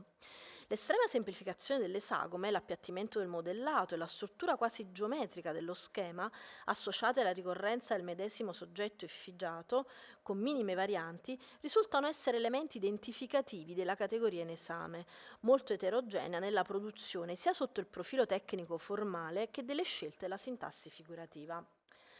Per quanto concerne il piano interpretativo, i personaggi maschili sono agevolmente identificabili con i dioscuri, mentre più controverso si configura il riconoscimento della figura femminile. Sulla scorta dei primi studi sistematici, sia di carattere iconografico sia iconologico, sulla triade e sui singoli rilievi di varia provenienza, nella figura femminile senza attributi, quale essa appare nel nostro rilievo, si riconosceva tendenzialmente Elena, riconducendo alla tradizione laconica l'epicentro di diffusione del tipo iconografico. Tuttavia, gli approfondimenti su una serie di rilievi di pertinenza microasiatica hanno posto le basi per una differente proposta di lettura, secondo cui la figura femminile posta tra i due gemelli potesse essere celebrata come divinità astrale, con un'identità opportunamente assunta a seconda delle regioni in cui si radicava il culto. Non si esclude l'assimilazione della divinità femminile alla dedicante in un processo di traslazione che può essersi radicato nel tempo per questa tipologia di rilievi, prodotti tra il tardo ellenismo e l'età imperiale. La presenza di dediche scritte su questa categoria di rilievi, di cui uno rinvenuto sull'isola di Tasos, con Dioscuri a cavallo affrontati dinanzi alla figura muliebre centrale e iscrizione della dedicante sul fondo in alto, corrobora l'ipotesi che nel personaggio centrale si possa riconoscere la figura dell'adorante che si autorappresenta nel proprio ex voto. Alla serie di rilievi di Tasos appartiene anche un altro rilievo con la medesima triade, ma di produzione e schema compositiva ancora una volta differenti. Il rilievo del Museo Nazionale Romano, che sembrerebbe riferirsi alla prima fase di produzione di questa tipologia di monumenti intorno al I secolo a.C., non trova confronti stringenti nell'ambito della categoria individuata. Un dato che emerge dall'esame autoptico è la natura del marmo, che si presenta a cristalli medio-grandi, soggetto ad una peculiare tendenza alla corrosione superficiale e di colore bianco puro, caratteristiche che contraddistinguono il marmo tasio nella sua varietà dolomitica. In considerazione del fatto che l'iconografia della triade, con Dioscuri affrontati e separati da una figura femminile centrale, è attestata sui rilievi votivi dell'isola di Tasos, indagini archeometriche sulla lastra del Museo Nazionale Romano darebbero risposte particolarmente significative al riguardo. Un dato incontrovertibile è che la produzione di questa serie di rilievi non è attestata al di fuori dell'ambito greco ed orientale, anche in età imperiale. Ne consegue pertanto che la presenza del rilievo in esame in Italia possa giustificarsi con un'importazione. Tuttavia, se per il cosiddetto totem a relief visto in precedenza è ipotizzabile il rinvenimento da uno scavo dell'urbe o suburbano post 1870, come per tutte le opere custodite al Museo Nazionale Romano non ascrivibili a collezioni, l'appartenenza di questo rilievo ad una collezione di così ampio respiro e tanto eterogenea come quella del Museo Kircheriano rende meno certa e più complessa la formulazione di ipotesi sull'eventuale riuso di questo originale greco, che, pur rientrando nella più ampia categoria dei rilievi votivi, in qualità di possibile elemento di rimpiego in contesto d'uso privato, per tipologia, epoca ed ambito di produzione, nonché per gli aspetti semantici, verrebbe a delinearsi come caso molto particolare. Grazie.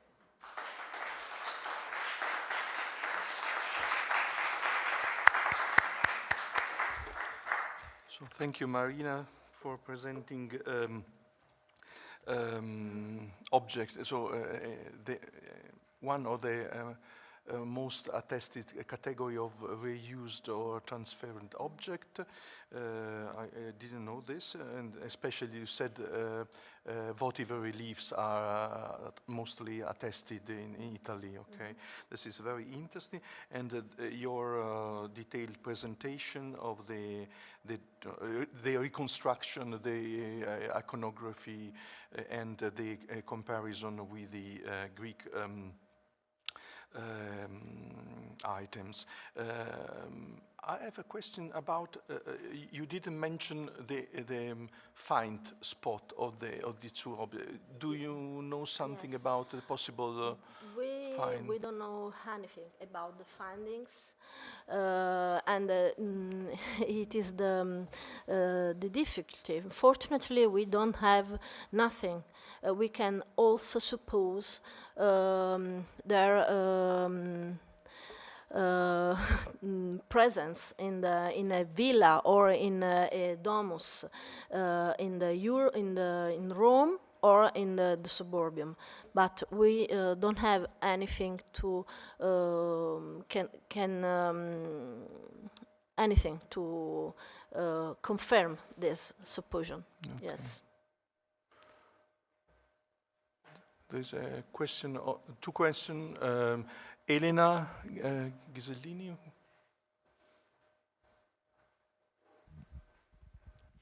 Allora, innanzitutto grazie e complimenti per aver individuato questi frammenti assolutamente inediti, diciamo, se non per la citazione nel catalogo dei pari beni. Alcune osservazioni, innanzitutto dal punto di vista iconografico.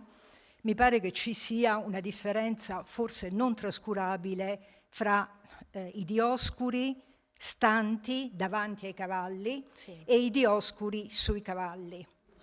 E poi la figura femminile centrale accarezza uno dei cavalli e non ha un altare accanto. Molto significativa mi pare anche la presenza della ghirlanda sostenuta da Burgrani, che è un elemento raro sui rilievi votivi e sicuramente è un elemento che vuole caratterizzare un'ambientazione in un santuario, quindi è una scena cultuale.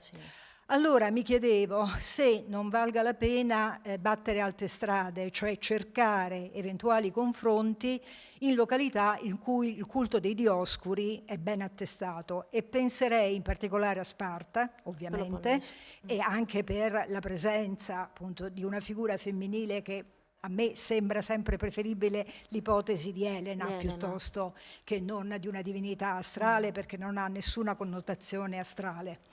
Oppure la colonia di Sparta, cioè Taranto.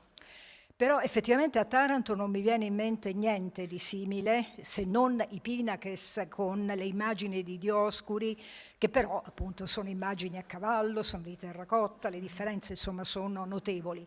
Però a Taranto è molto amata la ghirlanda. Insomma, diciamo, non mi rassegnerei ai confronti con il mondo greco-orientale, ma cercherei ancora in altri ambiti, perché magari qualche cosa di più specifico, più specificamente pertinente potrebbe venire fuori. Comunque, ripeto, complimenti per aver individuato questi pezzi veramente molto interessanti. Ho esordito proprio lanciando la mia prospettiva di approfondire questa ricerca, perché effettivamente ho notato che quando la figura femminile è indicata come divinità, cioè non è presente come divinità, cioè fisicamente non c'è al centro della scena, è sostituita dalla luna crescente, quindi, ed è sempre in associazione però ai dioscuri a cavallo, cioè che stanno sopra i cavalli, ma non compare mai come divinità astrale o sua, diciamo, ipostasi quando i cavalli, cioè quando i dioscuri stanno a terra. Quindi effettivamente questa riflessione è molto interessante. No? Mi colpiva molto la grana del marmo, infatti io credo che in questo caso per poter escludere, non essendoci confronti, almeno al momento, cioè le indagini, la ricerca potrebbe portarmi a trovare altre soluzioni, però non essendoci appunto, essendoci confronti così esigui, un'indagine archeometrica in questo caso potrebbe aiutare a scartare l'ipotesi e indirizzare quindi lo studio e le ricerche su qualche altra strada. Grazie. Question from Eric.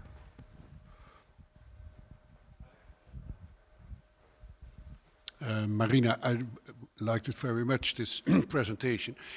I wanted to make a step, let's say, towards the possible Roman atmosphere in which they were used. First of all, they're very thin, so I think they were rather in a wall than as pinaces exposed on poles, like we know, for example, from the Casa de Amorini Dorati. We have a lot of those stelae with reliefs and all sorts of reliefs. That might be a possibility, but this being only 2 centimeters, that's breaking immediately. So that's maybe in a wall. And then you can also go further, that for a Roman to have the banqueting scene as a sort of adornment of an oikos or a triclinium might be a nice idea. This is, of course, maybe different, and you might also think of an association with Epona or some goddess of horses and horse breeding in the same time. Indeed, the garlands also have bucrania, so it's very detailed, in fact, in origin. As to the first part, the horse, you said it was a pinax. Couldn't it be a window through which the real horse is looking? Because the parallels you are showing are real horse heads behind the persons. I think that's also one of the explanations, that it's a real horse standing, in fact, looking into the room where the gods are banqueting. We can extend the study on two paintings, I think, and I think that is interesting to think about these like paintings on the wall. Yes, yes. Can we go back to the picture? Yes.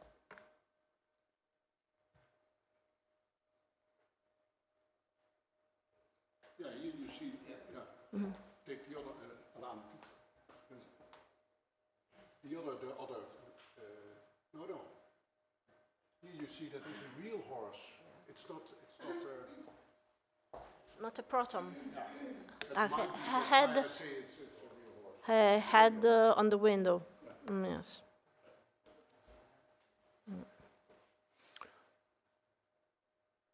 So there are other questions about the answer. To which period did you date the Dioscuri relief? I didn't understand. I think the second one. The second one. I think Third Republic or First Imperial. I think fourth before Christ. I think it's neoclassical. Late Republic. Late Republic? I would say. And the fourth middle, yes. There's a whole book by Stephanie Böhl. Yes. And then an article in Ostraka by Friederike Sinn. Both German female scholars collected in a lot of material which looks classical, but is made in Athenian workshops for the Roman market. Late Hellenistic, or if we are talking in terms of Rome, late Republican. I would call it late Hellenistic. I agree. And I think your relief, your second relief, belongs in this group. Okay. Not the first. The first is the original. Okay. I think the quality of the second relief is not so good to be a Neo-Attic sculpture. I think that yours, yes, it's not the quality we have normally of Neo-Attical sculpture. I think it is a provincial work, and we have a lot of of similar works in the Peloponnese, in Sparta, as Professor Ghiselini told before, and not only in Sparta, but in Messini, we have even terracotta plates with this subject. I don't think, normally the Neo-Attical sculptures we have, they have a much better quality. I don't know, the proportions, not only, it is weathered, of course, you are right, but I don't know, for me it doesn't look Neo-Attical. May I? Sorry. Just a suggestion. I see this scene like a kind of familiar scene. They are very familiar, and also she's in relation with the horses in this familiar relationship. And she's taller than the It's twins. always is a recurrent. Like I think Theo is you now. They could be a cultic group of figures. Yes, with the interpretation as Helena of the of the figure, of the famous figure. Okay. If I may, I have a suggestion for the first relief of this so-called Totenmal relief. I think one of the best example of the reuse of this series of relief is in the Villa of Herodes Atticus. There are four, I think, four in the same, displayed in the same room, like for an inscenering, so a mise-en-scène of a hero in Roman time. And these reliefs are not Neo-Attic, are of the 4th century. It's published in a book not so widespread, but I can advise you. And it is a very clear example of reuse of this category. Yes. In the same atmosphere for recreation of a sacred of the ancient Heron. Yeah. Also in Ephesus we have. Sorry? Also in Ephesus we have some cases clearer of this reuse of these categories of relief. Fine.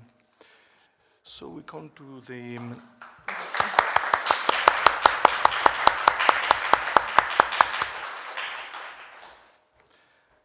so as we say, last but not least, the last speaker, Gabriella Cirucci, Itineraries of Greek funerary and votive reliefs through the ancient Mediterranean. Thank you, Gabriella. So, as announced, I would like to start with a description of the Reframe project, its scope and objectives, before moving to the topic of my paper today, which intends to present an overview and propose some in-progress reflections on the itineraries of Greek funerary and votive reliefs through the ancient Mediterranean. The Reframe project focuses on marble reliefs sculpted in Greece from the 6th to the 2nd centuries BC that, after exhausting their original function as gravestones in cemeteries or as votive gifts in sanctuaries, were reused and put on display in a new context. Reused for display is a working definition, provisional, which helps to delimit the types of reuse under investigation, highlighting the fact that these reliefs were not reused as raw material. The ancient Mediterranean identifies the broader scope of the research basing on the recorded occurrences attesting to the spread of this practice. The acronym REFRAME metaphorically alludes to the transformation of the material and immaterial environments of these artifacts. It also relates to the aim of reframing the current understanding of these artifacts from a comparative, long-term, and cross-cultural perspective, drawing and bearing on different disciplines and fields of studies. The research investigates these reliefs from an object-centered and long-term perspective, which includes their current status as museum objects, and also intends to address their future as cultural heritage. With regard to the scope and aim of the Reframe project, I found especially useful as an heuristic category the concept of itineraries of things as formulated by Hans-Peter Hahn and Adas Weiss in their 2013 edited volume, Mobility, Meaning, and Transformations of Things, Shifting Contexts of Material Culture Through Time and Space. Hahn and Weiss convincingly proposed the concept of itineraries to, I quote, conceptualize the transformation of things through shifts in time and space, overcoming the limitations implied in the concepts of biographies of things and traveling objects. It does without taking the birth of death or death of things as necessary benchmarks and not referring solely to a model that suggests things that travel. In this vein, the Reframe project addresses the itineraries of the reused Greek gravestones and votive reliefs without privileging specific phases and highlighting the process of their transformation over time and space. I have formulated the main research question as why and how were all Greek tombstones and votive gifts capable of affecting people in different cultural areas and periods from antiquity right through to our times? The main objectives of the research are to establish a new theoretical and methodological model for addressing the reuse for display of Greek funerary and votive reliefs in antiquity. The intent is not as much to build an exhaustive list of reused reliefs as to gain a relevant collection of cases showing the value and impact of these artifacts in different times and cultural contexts.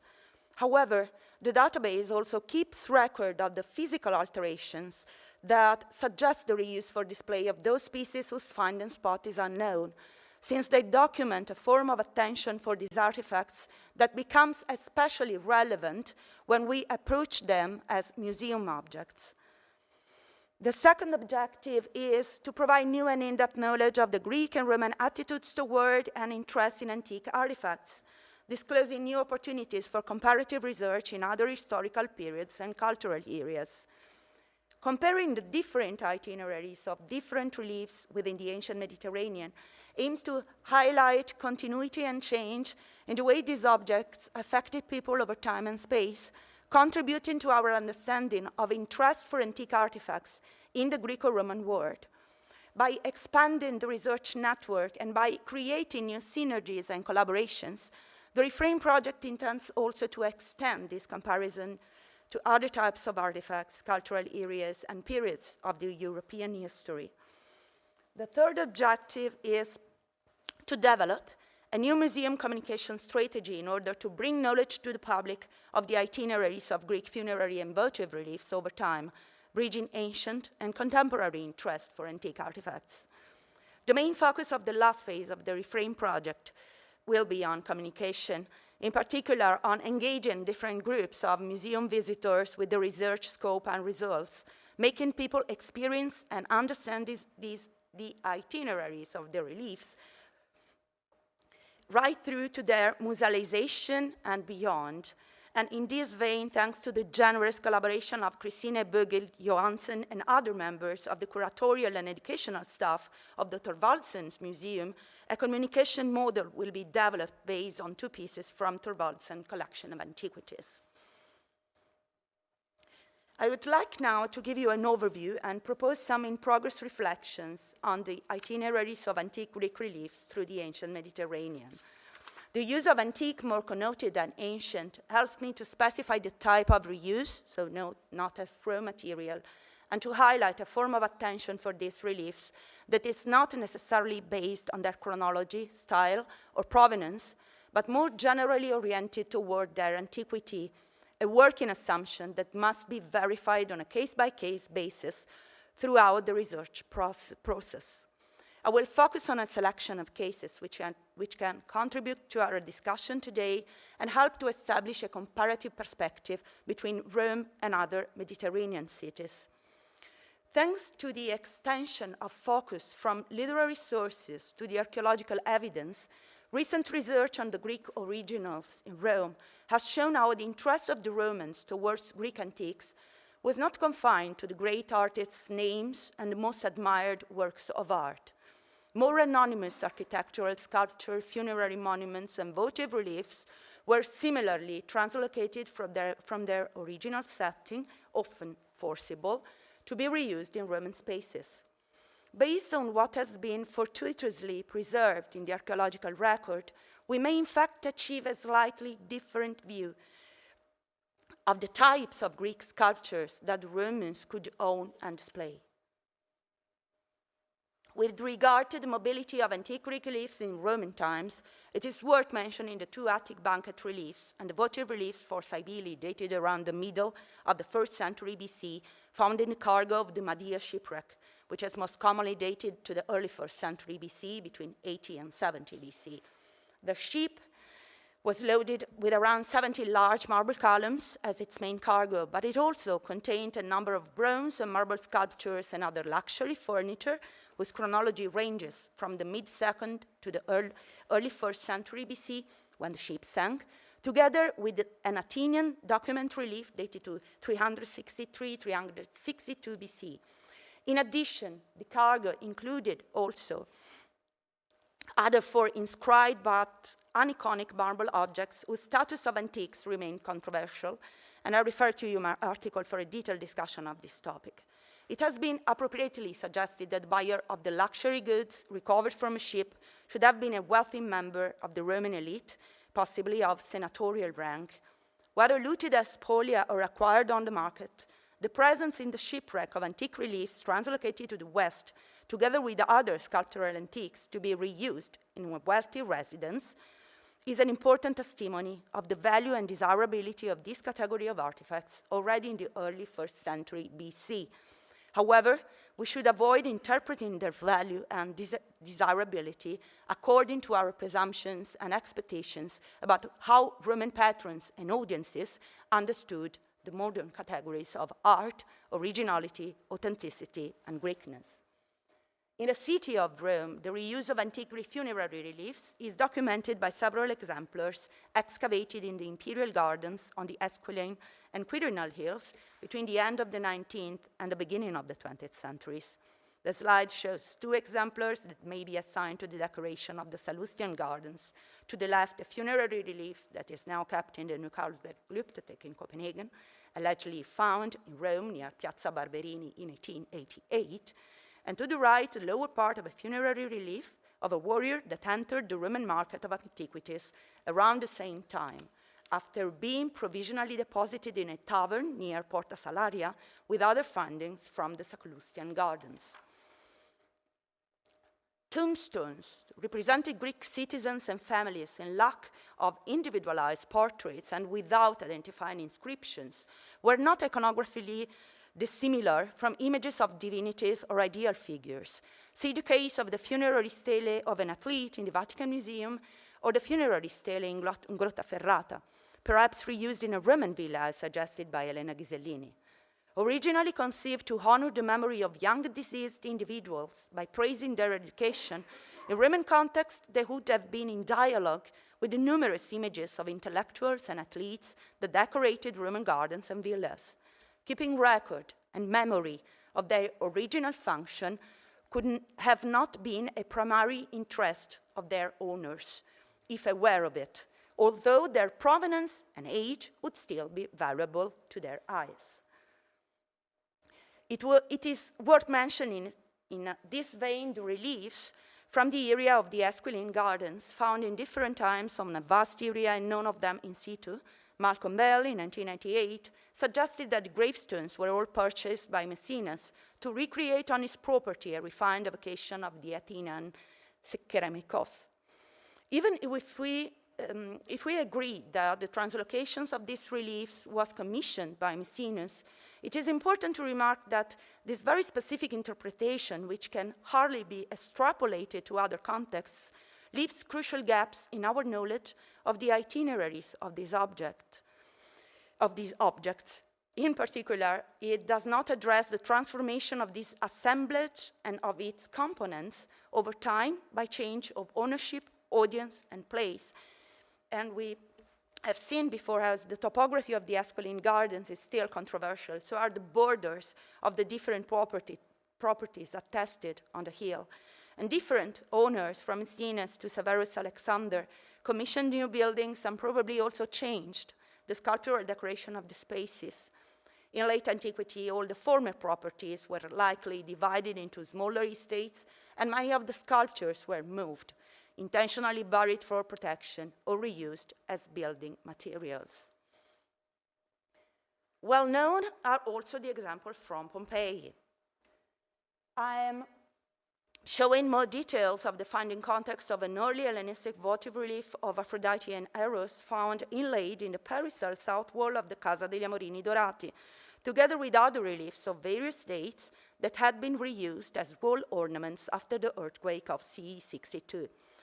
In particular, this case allows us to address transformation and persistence in sculptural assemblages and to reflect on the interaction between religion, aesthetics, and antiquarianism in an exceptionally well-documented archaeological context where we can appreciate how artifacts assemblages could change even in a very short time span and how this may affect our understanding.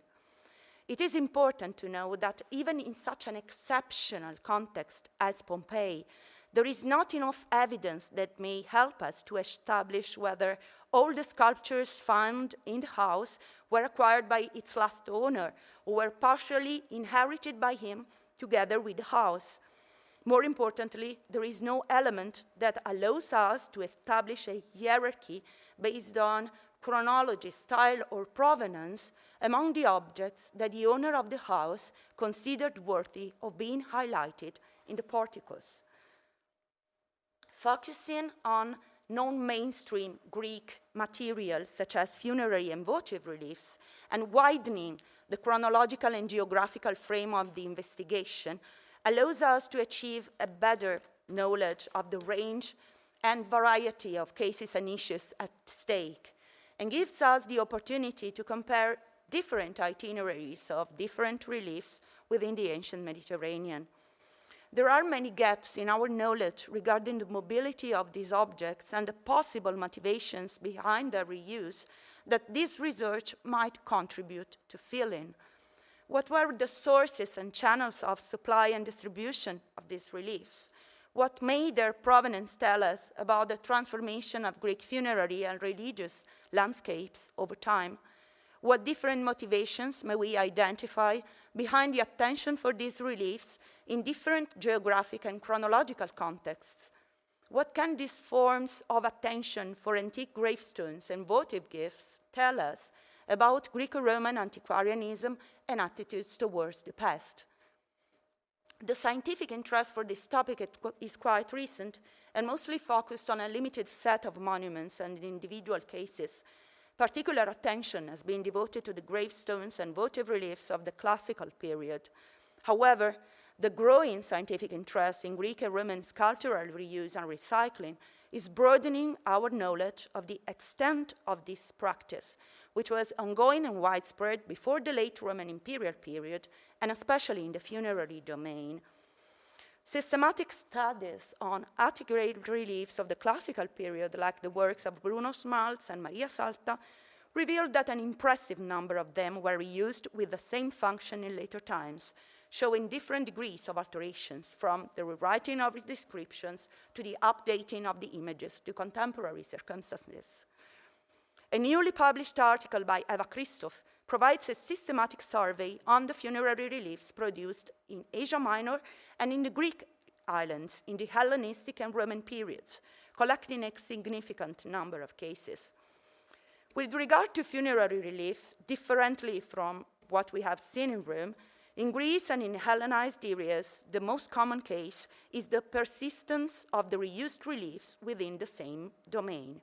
The fact that some individuals reused the older gravestones of their cities has been interpreted as a way to construct and celebrate their own identity and to establish a link with their illustrious ancestors. However, even if we agree that some specific cases may be ideologically driven, no general trend can be established.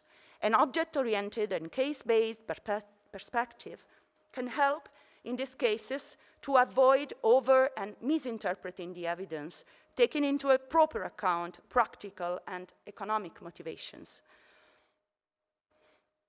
The chronology of reused reliefs can be determined by visual examination and analysis of its formal, topological, iconographic, and technological aspects, including the analysis of the inscriptions, if preserved. However, this process does not necessarily lead to an uncontroversial determination. Dimensions, state of preservation, and quality of carving can blur the traces of reworking or erasure or of the surfaces. And even when we can establish that a relief has been reused, in lack of an inscription that can allow a paleographical dating, anchoring this transformation chronologically is not always an easy task. This happens more frequently with Hellenistic reliefs, but we can also appreciate these in the Stele of Tryphon at the British Museum, which has been interpreted either as an Attic stele of the mid-4th century BC reworked with an updated portrait in the 1st century CE, or as a stele of the 1st century CE, which imitated older Attic monuments. Let's say the concept of spolia in se or spolia in re. It's very interesting, and it's still controversially presented also in exhibitions. Reuse appears less frequent or traceable with regard to votive reliefs. More common is the case of exemplars showing repairs, attesting to the interest in preserving these artifacts either in their original domain or in a new context. An interesting and rare case is a relief of the 1st century BC from Piraeus, which was substantially altered in later times. It has been convincingly suggested, based on comparison, that the relief originally represented a male god, most probably Asclepius, seated on a klysmos with a divine figure to the right, and one or more worshippers approaching from left. These figures were then erased. The empty spaces were filled with crowns, and the scepter of the god was transformed with the addition of branches, according to Schmalz, to reinterpret the god as Apollo. The defaced figure and the erased inscriptions within the crowns seem to be instead the result of a later intentional damage.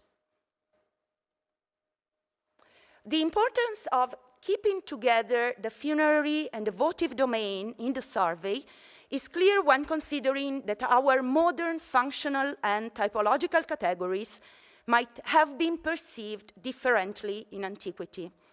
This seems to be the case of a funerary relief from the early 4th century BC from Gortin, recently studied by Katia Sporn, who suggested that it probably originally represented a seated woman in the so-called anacalypsis motif in handshaking with a man and a child between them.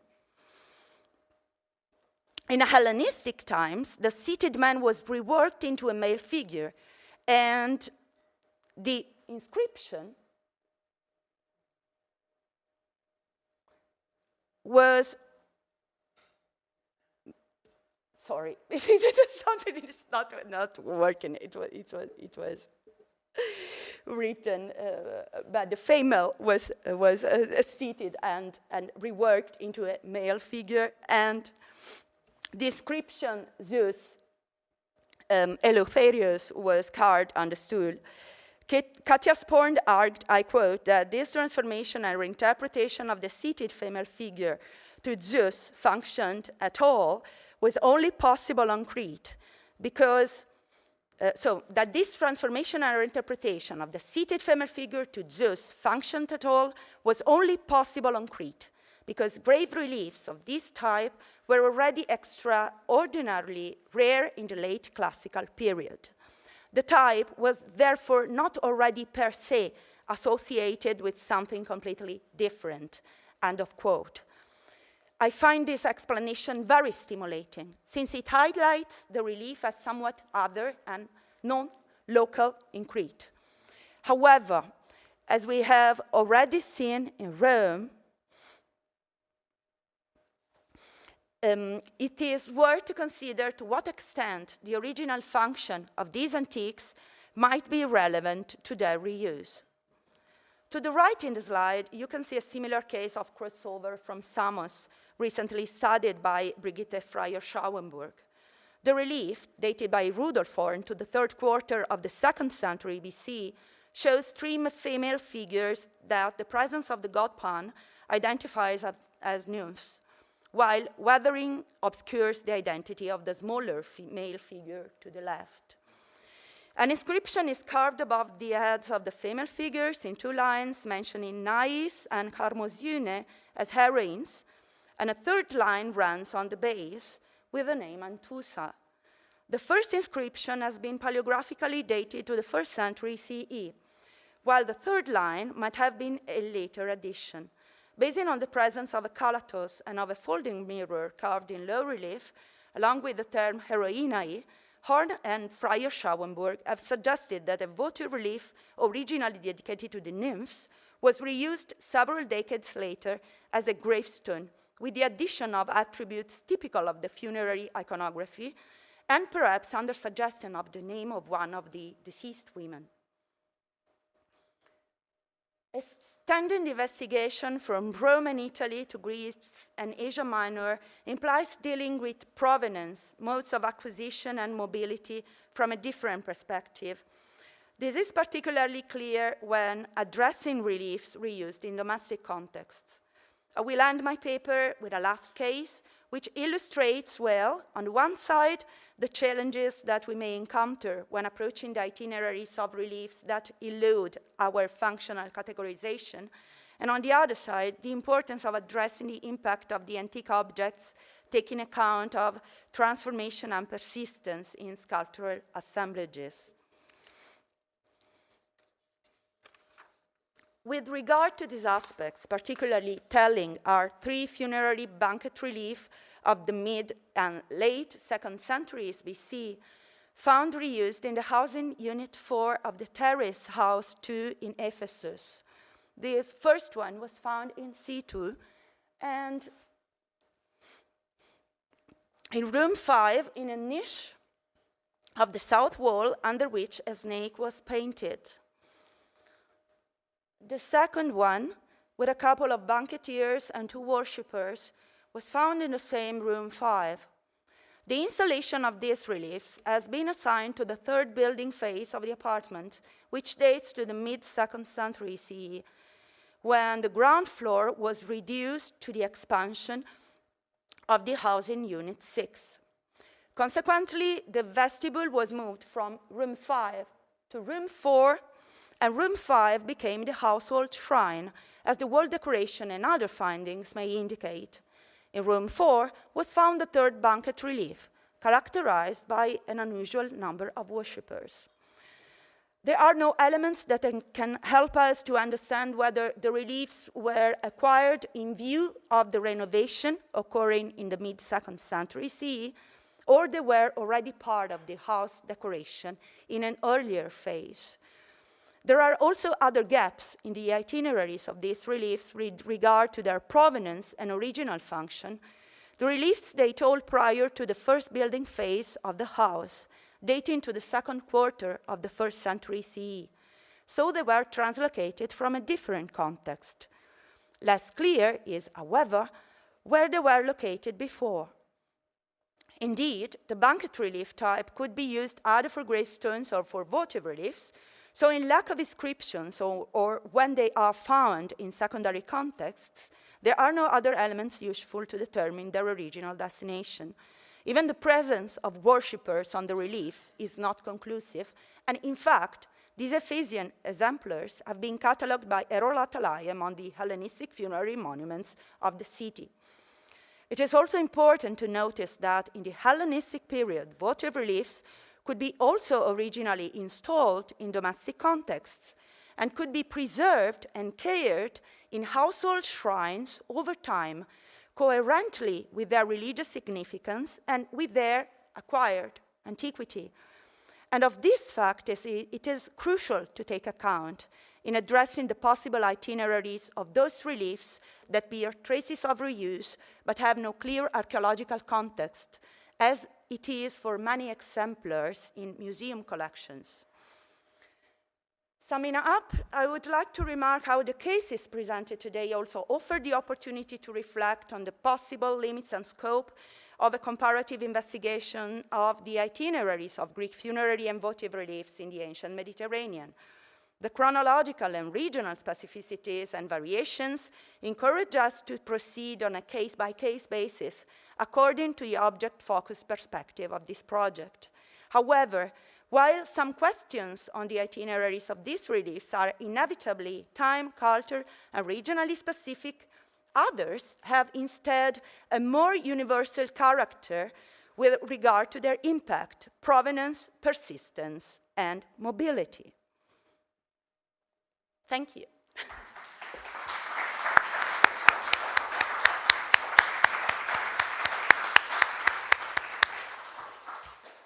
So thank you very much, Gabriella, for your impressive paper, and I can open the discussion. There are many, many points. of course, was impressive the presentation of your reframing project. I found very interesting this long-term cross-cultural perspective till the contemporary display museum as a continuous reuse and reactivating the memory of the objects till now, till today. And of course, you show also the concrete example of context of display of funerary and votive reliefs, and I think you was at the beginning you showed this example from Tunis, for example, and these are we missed in today example of transfer of object not only to Rome or Italy, but also as we know for example, in Sicily or in the province in Africa, according to some sources. I remember the distribution of the object was briefly underlined in a recent article of Matteo Cadario about the ornamenta and so on, and he pointed out some sources about the distribution also in the provinces, and this is your case. So there are many points. I think that we have surely questions, remarks. Gianfranco.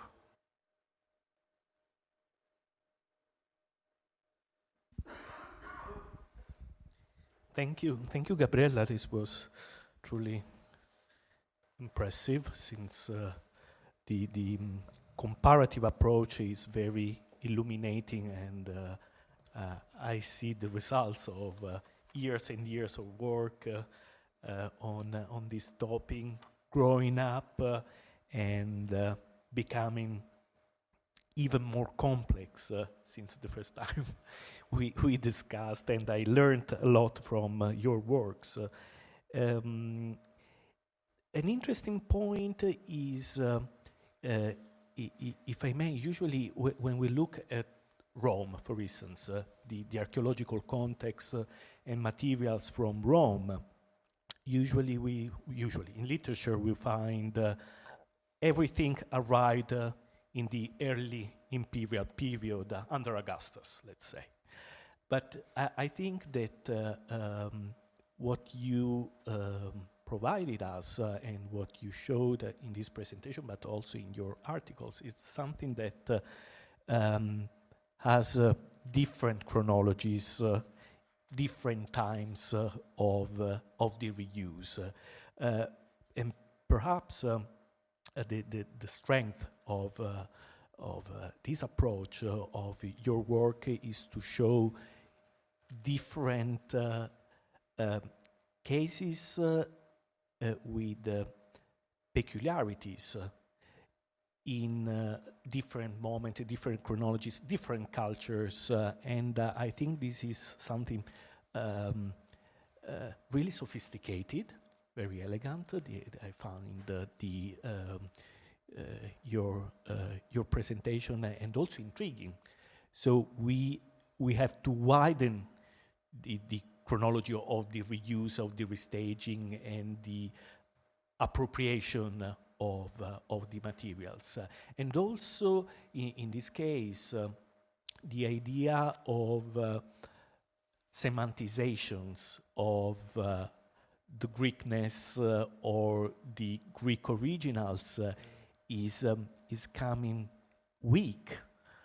Is becoming weak in your perspective, because now we have different situations, different geographical aspects, and even private versus public, let's say, spaces.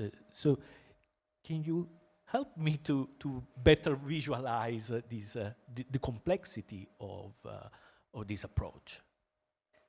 Yeah, I know. I mean, there is a lot of evidence, a lot of difference. So it's also a way of reflecting how about how far we can go with comparison. I mean, we have everything from Adia shipwreck to the late antique houses in Athens. And we have very different, it's always, especially in the domestic context, is always very rich, of course, residences. But we also have, what I'm really thinking a lot about is how much our presumptions, our categories make us, lead us to sometimes really wrong solutions. I've seen a lot of cases, for example, with this very useful work, recent work by Christoph, at a certain point, especially with the Hellenistic material, which is really hard to evaluate. And also by epigraphists, because paleography is not so well established. So it's very difficult sometimes to believe in a reuse, because sometimes you have very weathered surfaces. It's very difficult to detect. I mean, the style, of course, Horn's work on Samos is very, he is a connoisseur of the sculpture of that place. So it's okay, because you can evaluate the development of sculpting, of carving reliefs in that specific place during the Hellenistic era. He has some, there is a chronology, there is somewhat a series. But in other cases, it's really difficult. And it's also very difficult to understand. Brigitte Freyer-Schauenburg shows 2 cases of reuse. And the second one, she supposes that a female figure is reworked into a male figure with the addition of a beard, which on of course, the photos, I also apologize for the quality of some photos, I couldn't have them on time. But yes, you can see that seeing a beard on a very weathered surface is, can be really difficult. So it's, what is really interesting is how this, how this transfer of sculpted material from Greece to Rome has also, must be also read with, in dialogue with what is happening in Greece, with transformation of sculptural assemblages in Greece, with transformation of context in Greece.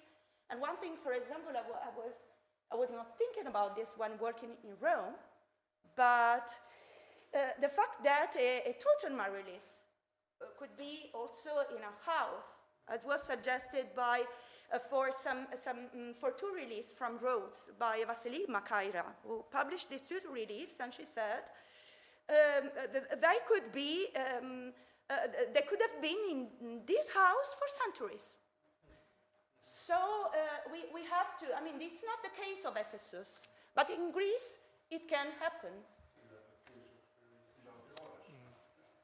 And of course, this is something that is also bears also on Roman imagery of living.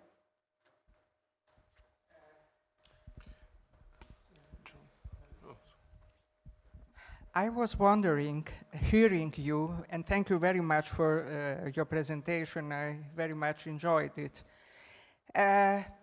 Was there an antiquity market by Greek people collecting old pieces and selling them, not only to Roman people, but to Greek Roman people, as it happens today?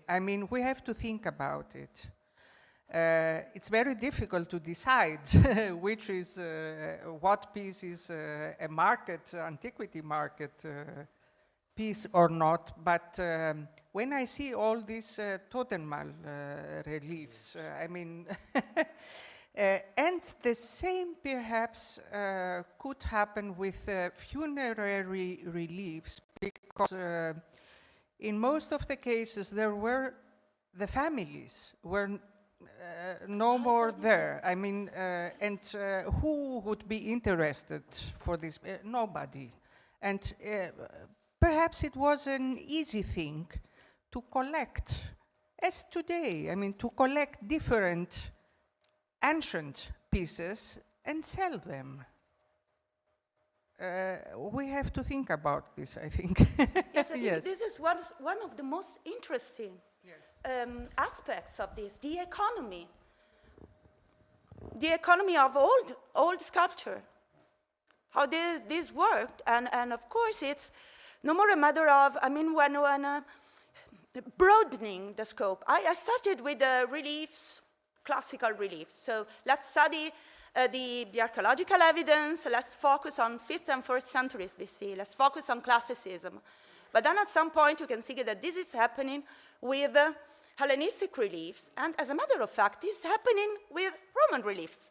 I mean, Roman funerary relief reuse in funerary domain is ongoing, and it starts very early. Of course, the votive domain is quite, the religious domain is quite different, but it's really surprising that you can find rededicated marble slabs. This is really very interesting in my perspective, and of course that some of these reliefs, so as a private form of, individual form of devotion in a domestic context, were already, there are very early cases in Greece. There is very early evidence. So this is something that the Romans were experimenting. We know that they experimented this in Sicily, that Cicero knew that there were the sacrarium of Aeneas, and it was like this, that he had the old masters, the great names, but some people could have less, I mean, no mainstream material, but old. So this topic of heirloom is very important, and I think, I mean, looking at this material at my current work, my current research in a European perspective as a form of, and in order to engage people, of course this is an aspect that it's really relevant for everybody, every European citizen to think about this. That's why it's nice, because every time I go in, I added, there was the chance of adding this last year of project, but what I really found interesting in the itineraries metaphor is this, that you are into the history of an object, that you become part of, and this is, I think it's very important when you have, of course, to think about your work in a contemporary perspective as a way of, as something that can be relevant for a person. And as a matter of fact, this is not, there are a lot of these very significant exemplars of reliefs that had been cared in antiquity, that bear traces very evident, very, I mean, that it's an effective way of communicating to people that this kind of interest, that this attention for objects from the past is very old and is part of our identity. So yeah, sorry, I'm talking too much and becoming very...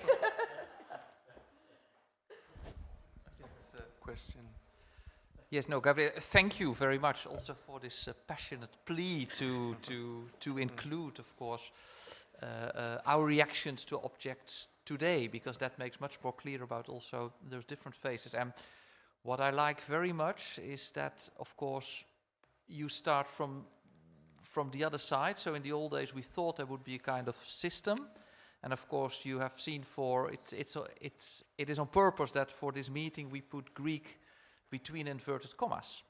Because in all your examples, if you have this bottom-up approach, you see that there are often very different reasons than this presupposed Greekness that are responsible for the reuse and the reworking. So I think it's great to have good documented cases, and then on that basis try to to come to broader patterns. And I think in that broader patterns, that Greekness can play a real role. But at the same time, but I think we agree there. There is, of course, not one system or one outcome. I mean, different people in different periods could do different things with the same type of materials. So we should not look for a system, but we should have more case studies, yeah. So then but then I have a mean question for you, if I may, yes? Okay. Of course, itineraries, that's, but before this book, Vaderswijs, there was the metaphor of the biography. Yes. Which for me does the same, but I've thought about that a lot, of course, also in the framework of Suzanne's research that she will present tomorrow. But biography has, for me, the strong thing that it is also about the impact that the object has on you. So why did, in the end, you opt for itineraries instead of biographies? Yes, I'm still reflecting on this, and I think that, I mean, it's a metaphor I like, perhaps because if I think about itinerario in Italian, is a wonderful, I mean, it's a wonderful metaphor, which I personally prefer to biography. From a theoretical perspective, I think that you are right. That, I mean, there is a huge discussion between anthropologists, but then at the end we have, it's a strong approach. And you can, I mean, you can use it. And the problem with biography is that if you use biography with people who are not, with scholars who are not very into theory, they start thinking about animation. So animated object or something really that can be, I think that it can be more difficult to understand, less acceptable. But yes, I completely agree. I'm not, yes, it's not, I mean, and I'm working on the theoretical framework of my book on this subject. So of course, every input on this is really welcome. So thank you. And of course, there are all other aspects that I'm not, I haven't mentioned, and I hope there will be the chance to discuss in detail. It's also a last question of Jene Pfeiffer. Okay, thank you very much. This was so wonderful to hear the sort of wrap up of all your work, and coming to itinerary. Isn't one of the arguments that itinerary is a continuous process, while biography looks more back? Some are arguing that, but anyway, my question or my comment is along with what Michael John just said. It's about authenticity and the Greekness of the objects, and as I understood you, provenance and previous function also comes in as an important element, because we can discuss and have been discussing the date of reliefs, and it's clear that even we have difficulty sometimes in deciding whether it's a classical relief, a neoclassical relief, or something later. So this kind of stylistic finger touch doesn't seem to be there. But I'm sort of arguing that the previous function of the relief seems to be part of the reason why people collected these and you reuse these reliefs, or sort of the multi-temporality in their function. Yes, I don't think that the original, the specific original function. I mean, that I have the impression that I mean, they were thinking. I mean, in the Greek or Roman world, thinking about function was something. The function of an object was something different from what we think about. So when you approach a totem relief of the Hellenistic period, what's function there? You can use either or... Maybe yes. Well, some people did, and for other people it was not relevant. That's... Yes. Don't use it in your house, or don't use it.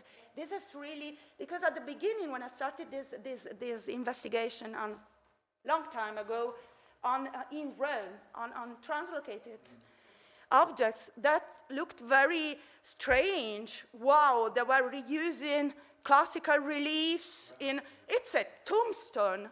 I was shocked, and I thought, okay, but the Romans represented themselves differently. Their deceased had they had portraits, so it's completely different. They weren't aware from where they come from. But this was not, I think now that I think about this differently. I'm not shocked anymore. But I think as a kind of research strategy, I mean, by calling it Totenbal relief, it is our interpretation, which is of course, but I mean, the fact that it is white, the fact that it is marble, the fact that it comes from elsewhere, the fact that it has, I mean, those might be affordances that in the first place play a role. So we should step back from our scholarly interpretations that a Totenbal relief, no Roman will have probably said, well, they did not have a term because they did not have a library, but that's a very important issue.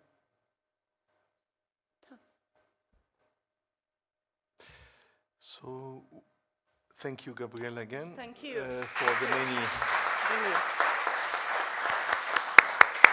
reflections. We will also discuss tomorrow about the problem of function. I'm not so sure of the last remarks. So at the end of the day, I think we had the chance to have a very vivid view of many aspects, many components of the phenomenon of the traveling itineraries of objects, and many, not only the political, the technical, but also at the end the ideological and the contemporary perspective of this problem. So we have a lot to think during the night, and we can meet again tomorrow at 10 o'clock with the last part. Sorry, Gianfranco, would you add something, please? Just before sleeping and thinking about the shock of the old new, first of all, I would like to thank the speakers, the chairs, Miguel, John, and Marco, and also Valentina and Andrea, who assisted us today here, the staff of the Scuola Normale. So if you are not too tired, we will continue the discussion in front of Tuscan food at the restaurant nearby. So the idea is to meet in front of Cosimo, the statue here in front of the Scuola. It's a landmark here in Pisa. Let's say in 1 hour, and then we will move towards we will move towards the restaurant, which is nearby. So thank you again, and we will see for dinner, and of course tomorrow morning at 10 a.m.